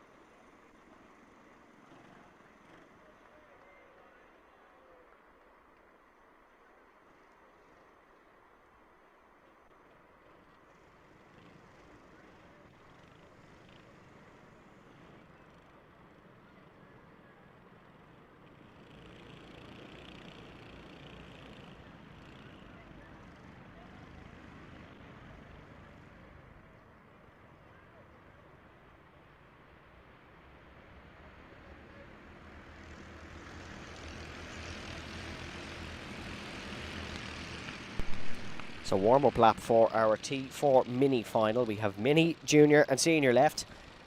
Oh, what's been a great day of racing. Ben Daly on pole, Harley Bruton alongside. Then it's Billy Green, Stephen Doyle, James Stafford, Jack Craig, Ronan Sutcliffe, Josh Higgins, Varant Kumar and Milo Crowley to round out the top 10.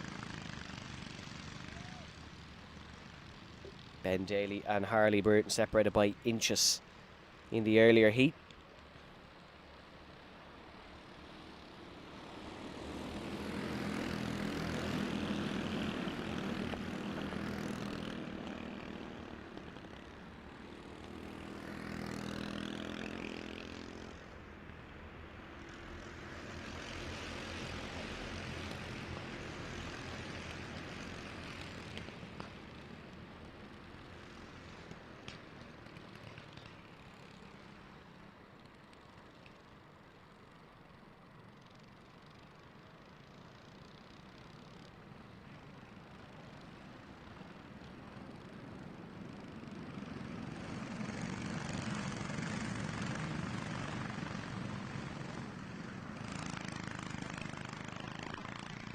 So here we go then down towards the tram lines, and it is DMS's Ben Daly.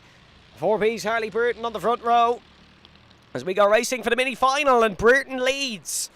Ben Daly's been pipped very early on here, and it's Harley Burton who leads. Billy Green is in third in the O-plate cart, and now I'm trying to make a move down towards the hairpin. Ben Daly cannot afford to let Harley Burton run away with this one, although Ben Daly is at the early race pace for the last 2 heats.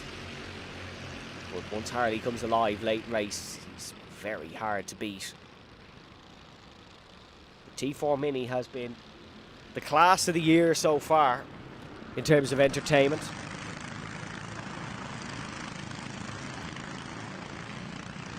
Who's to say it can't continue? Here's Ben Daly looking for this one down the inside. Harley shows him the door. Ben Daly backs out of it, chops back in front of Billy Green. Top 4 all still in this one. James Stafford Jr., championship leader, remember, coming into this.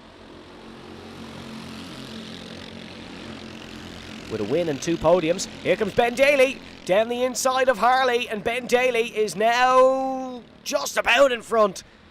Harley bobbled over the gravel to the left-hand side of that corner.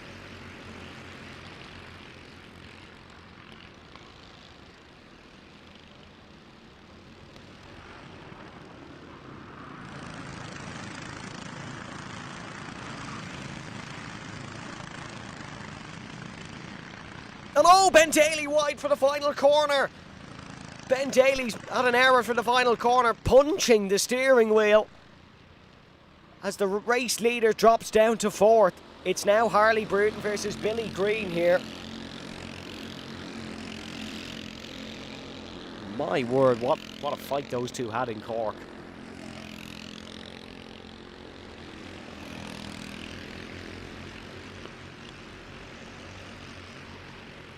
Well, Ben Daly is still in this one. Just needs to get the hammer down and hope that the top 2 start fighting the way that they know best. Billy Green of Clare, with a win and a podium himself in this championship.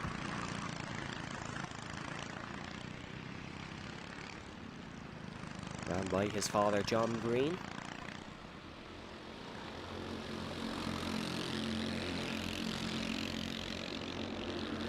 Was 7th in the championship last season, Billy. 5th coming into it today, but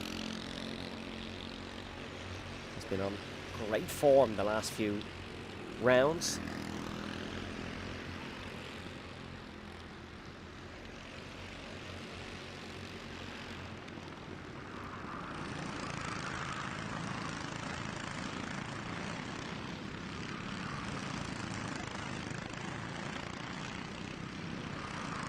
Billy is not letting Harley run away with this. Fastest lap of the race for Billy Green. Billy always shines when the lights are brightest, comes alive once he sees the word final on the timing screen.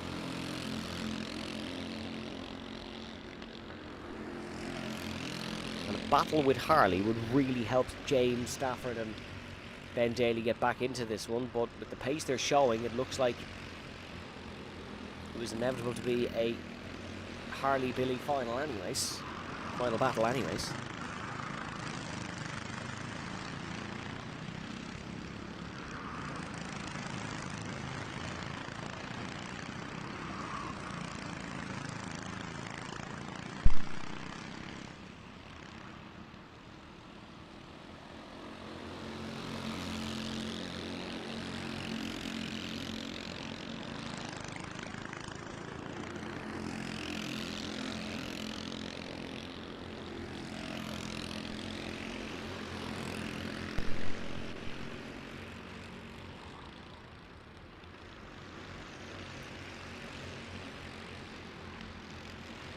So 3.5 minutes left in this one. No further action for something on the race control. I imagine it was the race start. So good to see. No penalties to be handed out.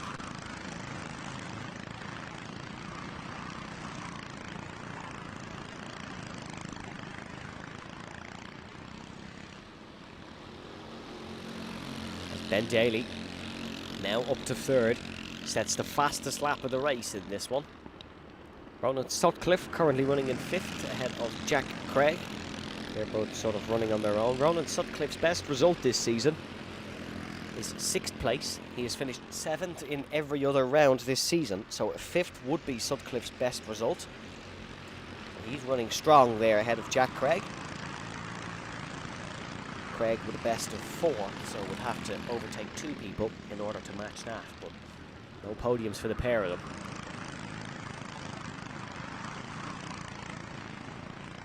And this is where Harley's late race pace starts to kick in.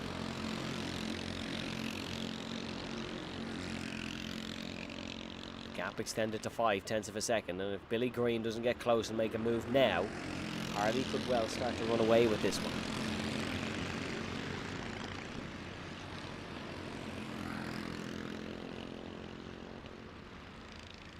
The gap probably extending on this lap as well.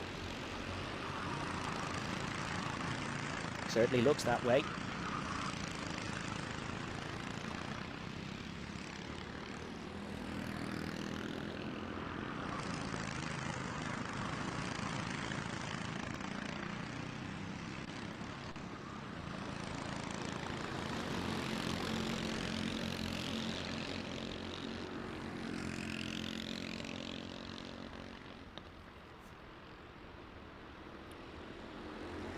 Seven-tenths of a second the gap between Harley Burton and Billy Green.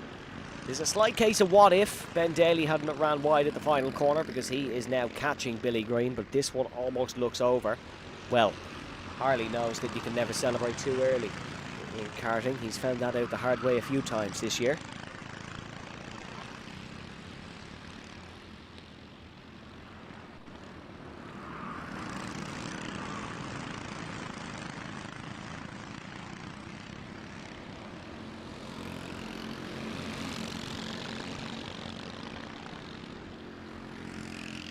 Stephen Doyle has got past Kumar, so that is Stephen Doyle up and ahead. Doyle with a non-finish in the final in the last round, sits 8th in the championship, has 1 podium to his name, the member of the Wexford Youth Motor Club.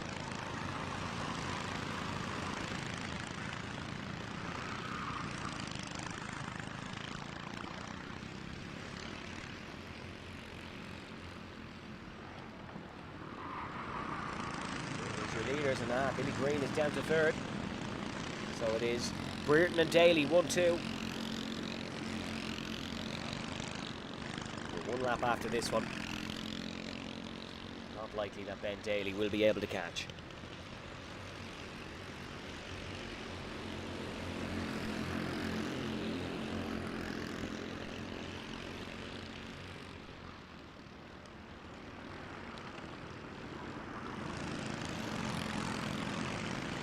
Exceptional young racer, Harley Burton. And 2026 has really tested him. He's bounced back every time. And this puts one hand on the T4 Mini Championship.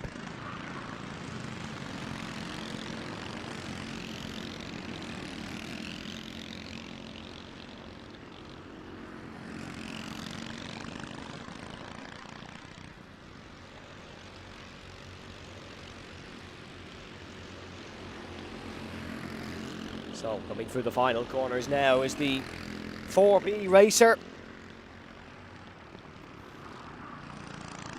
And for Harley, it is the old adage. You had to wait so long for 1 win, and then 2 come at once. Harley Brereton wins back-to-back in T4 Mini. And it is a win in Athboy for Brereton. Ben Daly comes home in 2nd, Billy Green in 3rd, James Stafford comes home in 4th. And it will be Jack Craig Is it Craig in 5th? No, it's Stephen Doyle. So Stephen Doyle comes home in 5th. It will be Jack Craig in 6th and Kumar and Sutcliffe. Unfortunately, Sutcliffe couldn't get that 5th place finish in the end. So losing out to Craig and Kumar there. And then it will be Josh Higgins. Congratulations, Josh, who completes his first event off the novice plates. And then it will be Milo Crowley in 10th.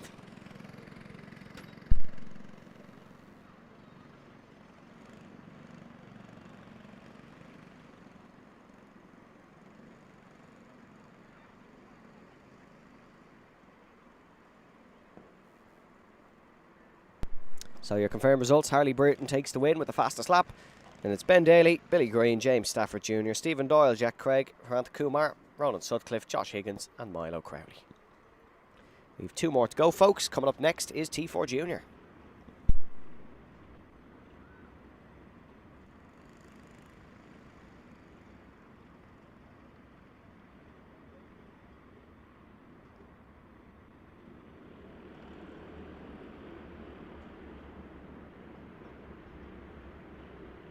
So your T4 Junior final starting grid: Adrian Giel on pole, Fionn English is in 2nd. Then it is Zach Battersby, Saoirse McMahon, Owen McNamara, Dermot Claridge Jr., Tiernan O'Connor. Then it is Matthew O'Callaghan of Nathan Mitchell, Jack Keneally, Ben O'Keefe and Jack Fingleton, who had that non-finish in the 2nd heat.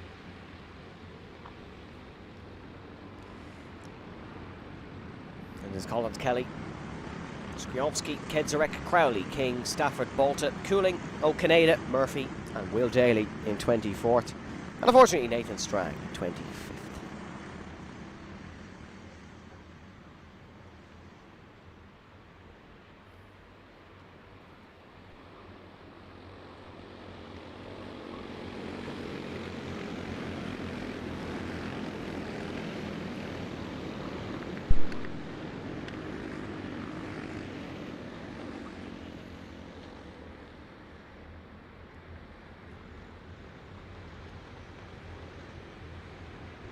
So T4 Junior, what an important race this is for the championship. Giel, English, Battersby, all still in contention. Saoirse McMahon, 15th in the order, and going for a big result for Alex Dempsey Racing. Ben O'Keefe somewhere down the back still has championship ambitions, as does Jack Fingleton after his non-finish. So this is still important nonetheless.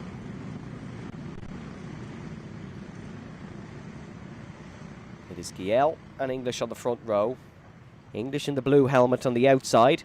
Adrian Giel down towards the tram tracks as we go racing for the 10-minute final for T4 Junior. And as they head their way through, it is already Zach Battersby putting Adrian Giel under pressure, not Fionn English. Fionn English has fallen down to 4th, and down the inside, Zach Battersby's now down to 4th, and Battersby's been hung out to dry after an excellent race start. And Battersby now is on the outside and has to try file through. Saoirse McMahon's not had a great getaway either. And they're all shuffled up at the front of this field. Remember, Jack Fingleton came from about 16th in Cork to take the win in the final, so anything is really possible here in Athboy. But your race leader is Adrian Giel, your championship leader coming into this round. Has not stood on the podium this year, despite leading the championship. Fionn English 2nd, Owen McNamara 3rd, then it's Zach Battersby, Tiernan O'Connor, Dermot Claridge, Saoirse McMahon down 3 spots, Nathan Mitchell, Jack Keneally, and then Ben O'Keefe up 1 to 10th position.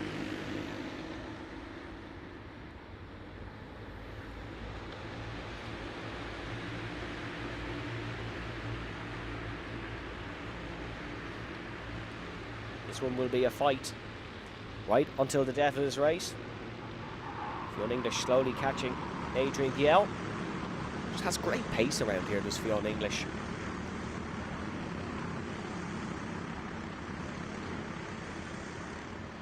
Now sets the fastest lap of the race, but that's beaten by Battersby in 4th.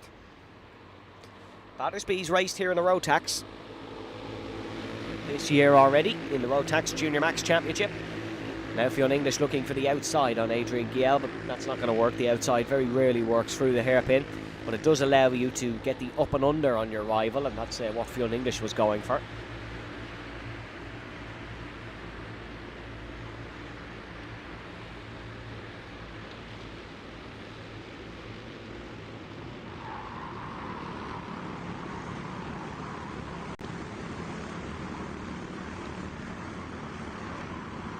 Now English looking for the race lead. Head down for McNamara, who's trying to catch the top two, and side by side goes Fionn English and Adrian Giel, and Adrian Giel comes out on top, and McNamara's looking for the outside on English. That allows Battersby to try and make a move, and Dermot Claridge Jr. is right with them as well. Zach Battersby on the inside, but not able to lunge on McNamara. So it is Giel, English, McNamara, Battersby still.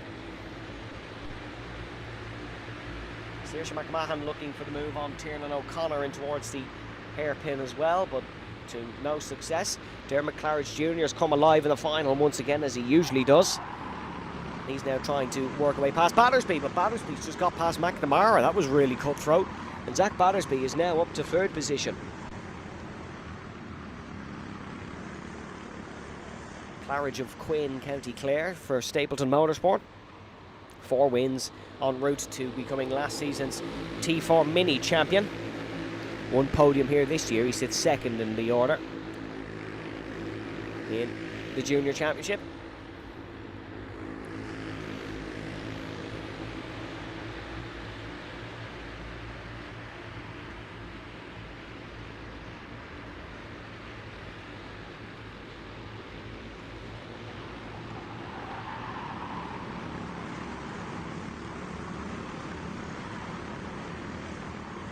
So Fionn English still not finding a way past Adrian Giel. As a black and white warning flag to Finlay Crowley.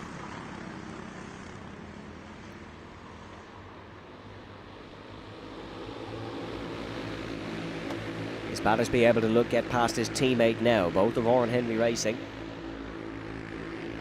Zach in the orange overalls with the Oscar Piastri helmet.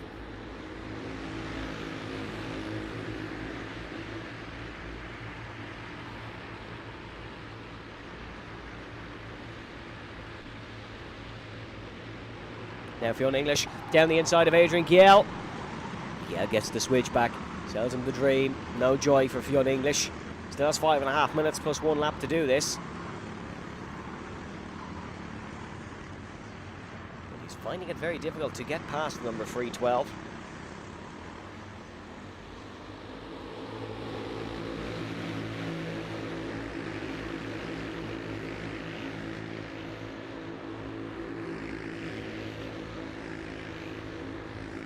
They're side by side for 4th, and that's McNamara and Claridge and Fingleton. And look who's invited himself into the party. That is Jack Fingleton, who had a mechanical in the second heat. He's come from down the order again, and 2 comeback drives back to back would truly be something else for Jack Fingleton.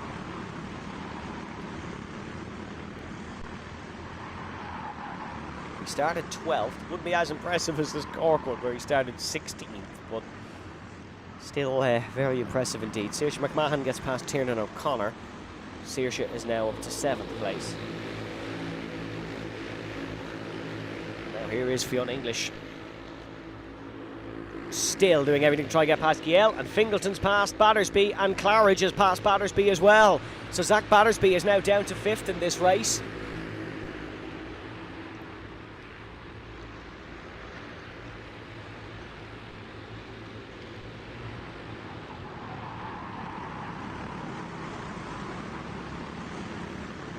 Now side by side, English. Oh, Fionn English has fallen down behind Claridge, and Jack Fingleton is back in this. And Jack Fingleton could well win this race again. Fingleton is right behind his teammate Adrian Giel, and they've pulled the gap. And Fionn English vigorously waving behind them, telling them to get a hurry on. And Jack Fingleton from 12th to 1st in 7-ish minutes. What an insane racing driver.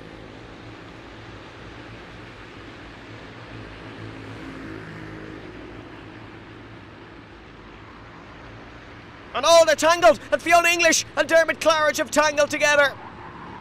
And that's 2 of the front runners out of contention. And that's two of the championship challengers who will fall down the order. Drama here in T4 Junior, as we've come to expect. Jack Fingleton leads Adrian Giel, who leads Battersby, and Claridge is still not going properly.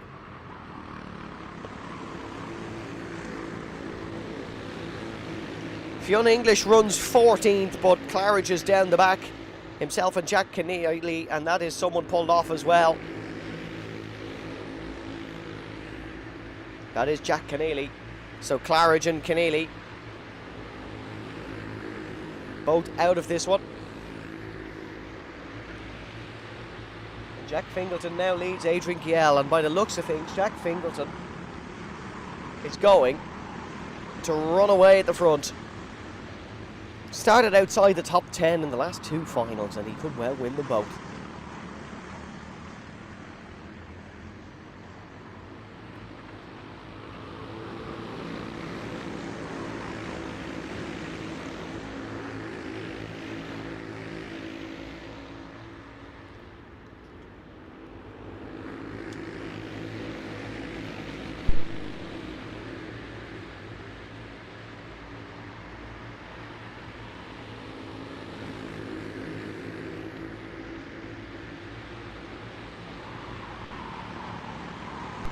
Jake Collins receives a warning. Collins, who currently runs in 9th.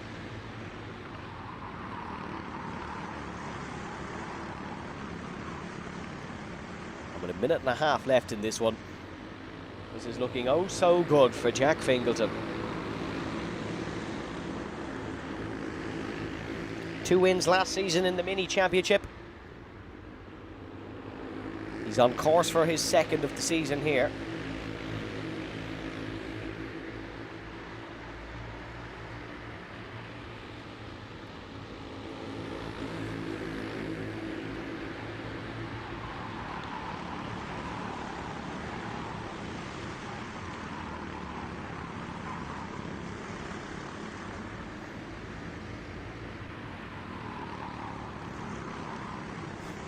Battersby. Does he have something else to say in this? Does Zach Battersby want another 2nd place by chance? The man in 3rd place, racing both a Tillotson Junior and a Junior Max Rotax, has finished 2nd or 4th in all but one final, where he was a non-finish due to a horrid crash, but 2nd or 4th. And now he's gone for 2nd position. Zach Battersby, and he is into 2nd position. And Zach Battersby all of a sudden has a massive pace advantage. Could he chase after Jack Fingleton?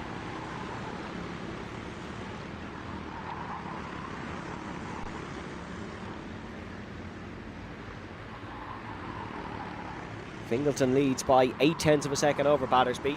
This is the 2nd final lap, so Battersby would need a monstrous lap if he wants to take it.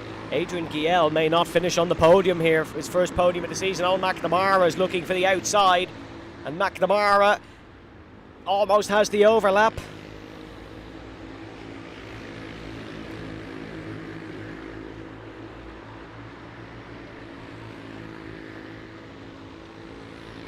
But he can't quite get it done. Adrian Giel just doing enough.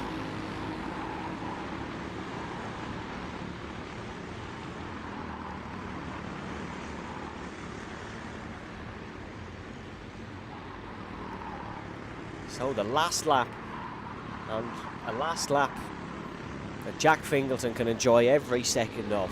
In Cork, he started the final in 16th position, and he won.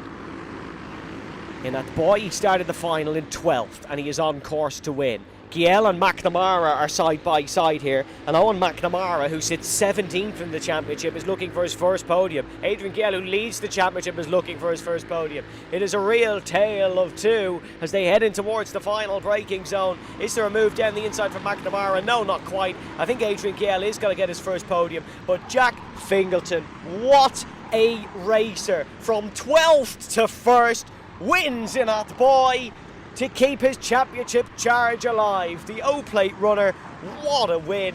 And Zach Battersby comes home in 2nd position for the 7th time this year in finals. He has taken 7 second places. That is incredible. Across T4 on Rotax, that is. And the streak and the best stat is still alive. Adrian Kiel comes home in third for his first podium of the season in finals.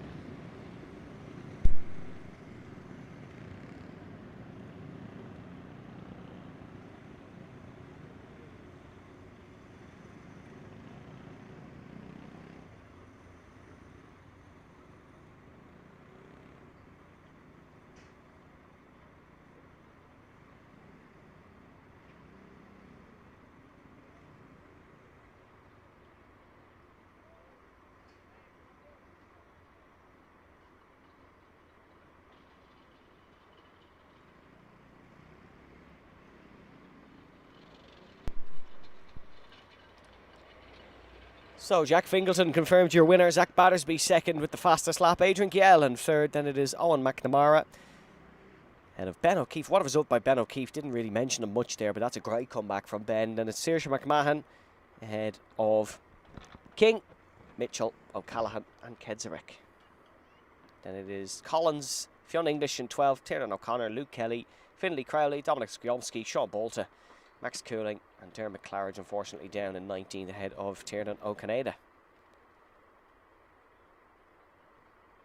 And then it is Emily Stafford, Owen Murphy and an on-finish for Jack Keneally.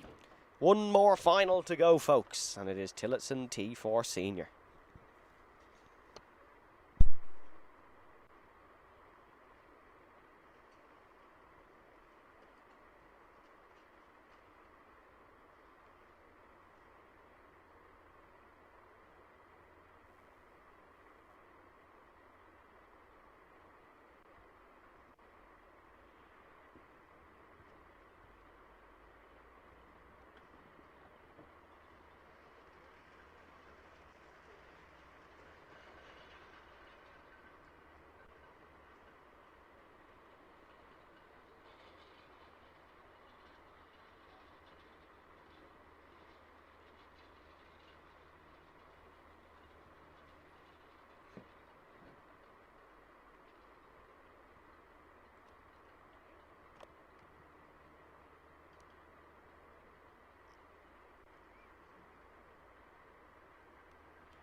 So just a bit of track clearance before we get our final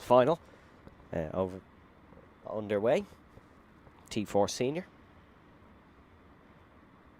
Bit of a weird one today, T4 Senior. It's been rather calm, apart from a few mechanicals in the first heats.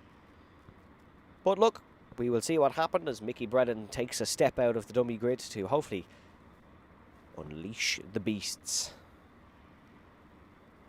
Clerking, of course, James Coleman for today has done an absolutely excellent job. He's just walked past us here in the Vantage Point Video Broadcasting HQ. So it looks like we're getting underway very shortly. Oh, look at that, right on cue.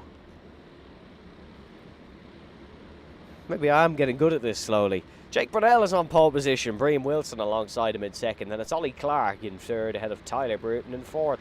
Luke Kavanagh starts from fifth with Josh Phelan in sixth and Robert Butler in seventh. Ahead of Dermot Toomey, then it's Peter Brett and Jack Mackenzie Smith in 10th. Adam Butler in 11th and Cahan McClellan 12th. Then it's Max O'Neill, Timon Kedzarek, Wesley Bruton, Samuel Hart, Joe Bechtold, Luke Palmer, Niall Leahy, Ben McNulty, Ava McMahon, Tara Keneally, Michael Gallagher and Toby Maguire in 24th. Then it's Kayla O'Sullivan and Hassan Khan. So Brunel and Wilson both fighting for the championship. This is the last time I promise I say this word, drop rounds. Wilson leads once the drop round is applied, Brunel leads without it. So, two heavy hitters in the championship at the front. Keep an eye on Mackenzie Smith coming from 10th. We had a Fingleton come back to keep his championship alive. Mackenzie Smith looking to do the same, but I think Jack just wants to win, to be honest. Took the second heat win, but his chain slipped off in heat number 1, so that's what cost him. Joe Bechtold as well is going to look to come from the back, as will Robert Butler. And keep an eye on Cahan McClelland as well.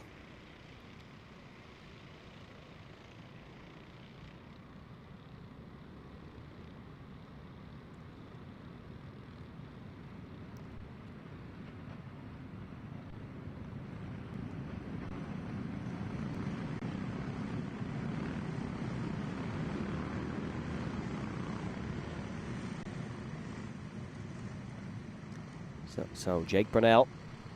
Michael Lehrman leads them through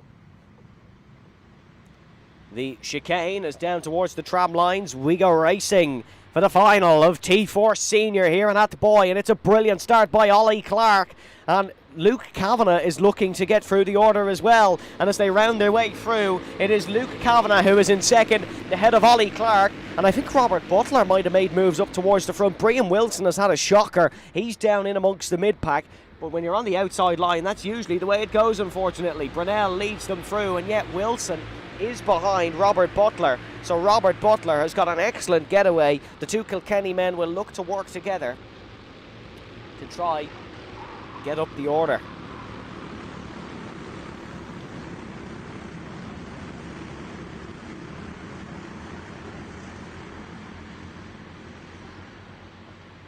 Now Jake Brunel leads Luke Kavanagh, Clark, Butler, Wilson, Brett, Phelan, Brereton, Mackenzie Smith and Toomey. Good start, or sorry, bad start for Dermot Toomey, but he is up in the top 10 still.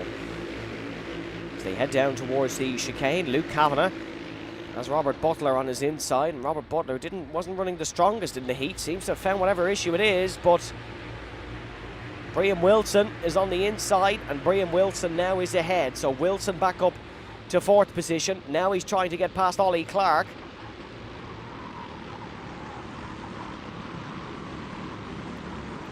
Luke Kavanagh, who's been racing in the senior 168 class for this year, running second in senior. Jake Brunel with the fastest lap, and he is running away at the front of this one, is Brunel. But the fastest lap has been given back to Tyler Bruton. Both Brutons in this one, Tyler and Wesley. Wesley jumping up to senior, and he's now in 11th place.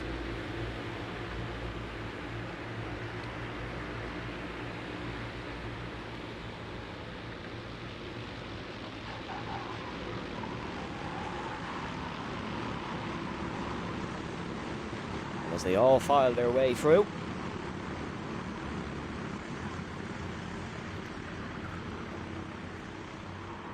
7 minutes and 40 seconds to go. It's another fastest lap for Jake Brunel, who is at the front of this one.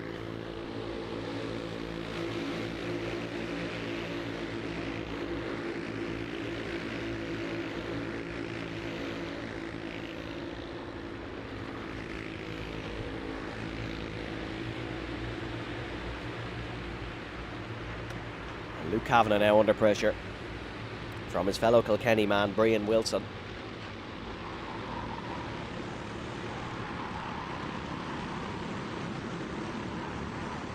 And Ollie Clark will be trying to capitalise on this as well as they head down the main straight. That is second place, Luke Kavanagh. There's your race leader, Jake Brunel, who sets another fastest lap.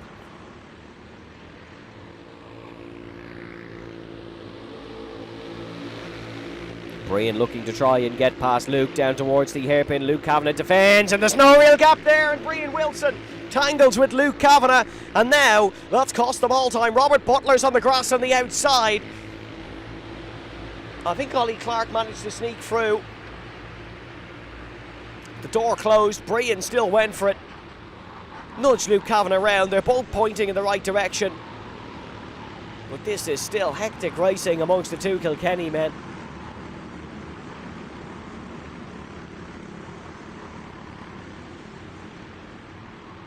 It's Ollie Clark in second, Kavanagh and Wilson still. Well, Kavanagh still third and on the podium. Wilson's down to fifth behind Peter Brett.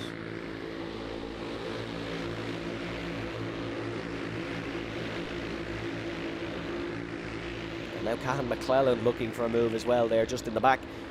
But Luke Kavanagh side by side with Peter Brett, and Brett now on the inside. Brian Wilson has the inside for the next corner though, as there goes Brunel, and there goes Luke Kavanagh. And Brett actually held on to that one around the outside, so that's quite impressive by Peter Brett.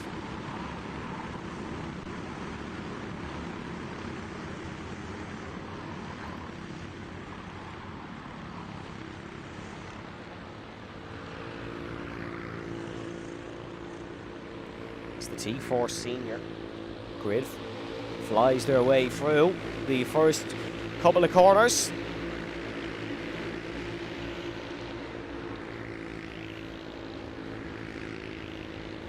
Here is Peter Brett ahead of Luke Kavanagh now, and Brian Wilson is trying to get past Luke Kavanagh as well for the second time. This didn't work out too well for Wilson the last time. He's tucked in behind though now on the outside once again. Luke Kavanagh just has his cart positioned in the right point. No, he doesn't. Brian Wilson's through.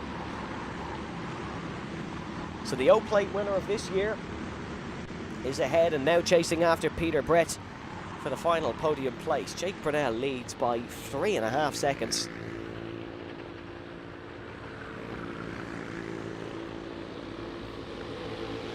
A former lap record holder here, and you can tell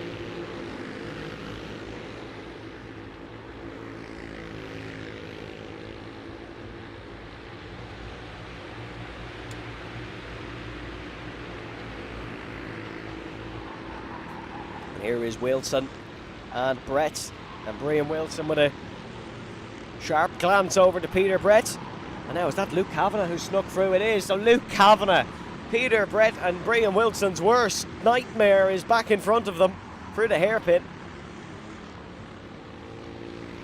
And Luke Kavanagh is now on the senior rostrum with a yellow flag out in the first sector.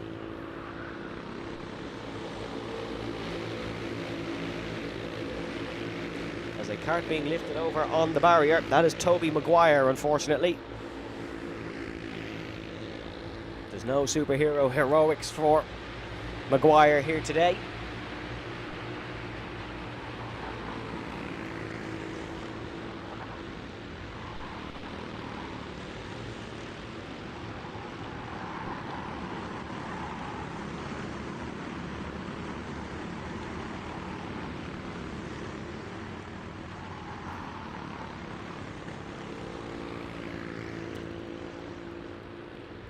There is Luke Kavanagh in front in the white and blue. 11th in last year's senior championship. One podium in senior 168 this year. Under a lot of pressure from Peter Brett side by side. Peter Brett of Apex Twin Racing is he ahead? Yes, he's able to cover off just as he brakes. So Peter Brett is now through. That's Wesley Brereton who's trying to make it life annoying for Wilson as well. Brian Wilson, I think, will be delighted if he can get to the end of this race in one piece in a relatively high race finishing position.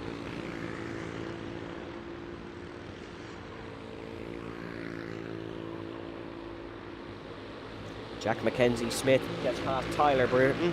So Mackenzie Smith is now up to 7th.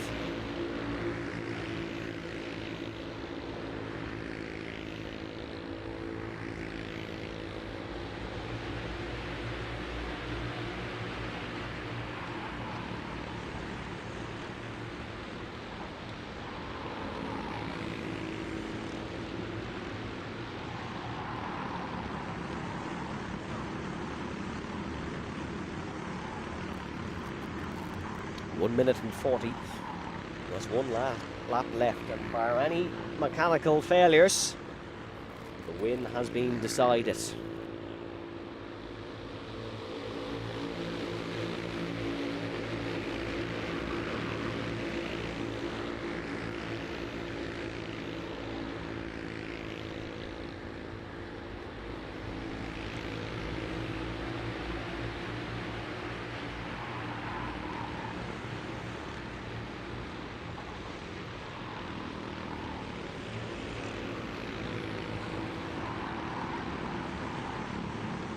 Peter Brett doing a great job of keeping Brian Wilson behind. Wilson can't even get close now. Peter Brett's no podium this year. He's finished 4th twice. Took 2 podiums last season in the later stages of the championship. His first podium came in round 6 of last season.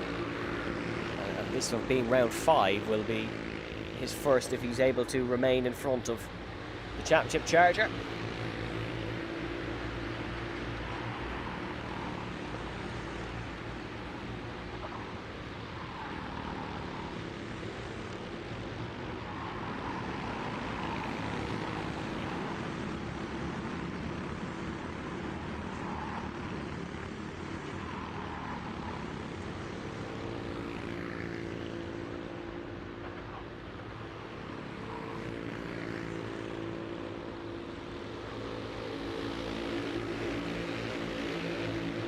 Here comes Brian Wilson. This could be his best opportunity to try one down the inside. No, it isn't. He'll have one more lap after this not being the last lap of the race, so he will have a handful more corners to go if he is able to get onto the podium once again. Brian Wilson, if he is able to, it'll be his 3rd time on the rostrum this season, his 2nd non-winning podium, as Jake Brunel starts the last lap of the race.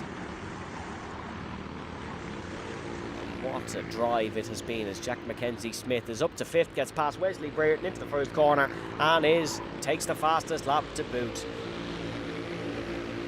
So Jake Brunel, there he is, coming down towards the final couple of corners now, and what a season it's been for the Kildareman, as it's going to be Peter Brett, I think, who will stay in front of Brian Wilson. Wilson not able to get past, but your race winner is coming into the final corners now. There he is. 2 podiums this season so far, and the King claims his crown in Athboy. Jake King Brunel wins in the Motorsport Ireland Karting Championships by the tune of 5 seconds. His championship charge is not just still alive, he's in the driving seat of it. That is a phenomenal performance from Jake King Brunel. And Ollie Clark claims a podium as well. Ollie Clark's goal entering 2026 was to stand on the Motorsport Ireland podiums. And on the 23rd of August, he will do so. Peter Brett will take a podium as well, so keeping it late in the season to start his podium streak once again. And it is a feel-good podium for T4 Senior. Unfortunately, a lot of disappointments in the field as well. But Kiltorkin on the first weekend in September. is going to be blockbuster to decide the championships. Jake King-Brunel wins, Ollie Clark in second, Peter Brett in third, Brian Wilson in fourth, Jack Mackenzie-Smith in fifth with the fastest lap, then Wesley Burton, Luke Kavanagh, Tyler Burton, Luke Palmer and Joe Bechtold. Joe back in the top 10, the Dutchman. Then in 11th position we have Robert Butler ahead of Cahan McClellan, Dermot Toomey, Max O'Neill, Josh Phelan, Samuel Harris, Niall Leahy, Timon Kedzarek, Ben McNulty and Ava McMahon in 20th position. Fair play to Cahan for coming out in 12th position, although his karting career is at an all-time high. Yeah, some tough news for Cahan and the McClellan family during the week, as Cahan unfortunately losing his grandmother. So Cahan and the McClellan family, you are in our thoughts this weekend. And fair play to Cahan for putting on a show. And the show must go on in all our championships. We have an incredible weekend coming up for you here on Vantage Point Video in Kiltorkin, folks, in a few weekends' time. So make sure to join us for then. But for our coverage here on That Boy, that will be that. A big thanks to the all the organisers, the stewards, clerks of the course as well, and all the fantastic sponsors that you've seen displayed in the top right-hand corner of your screen, as well as the Westmeath and District Motor Club for all their hard work. But folks, from us here on Vantage Point Video, my name's been Evan Dalton. Thank you very much for joining us. Long go fall.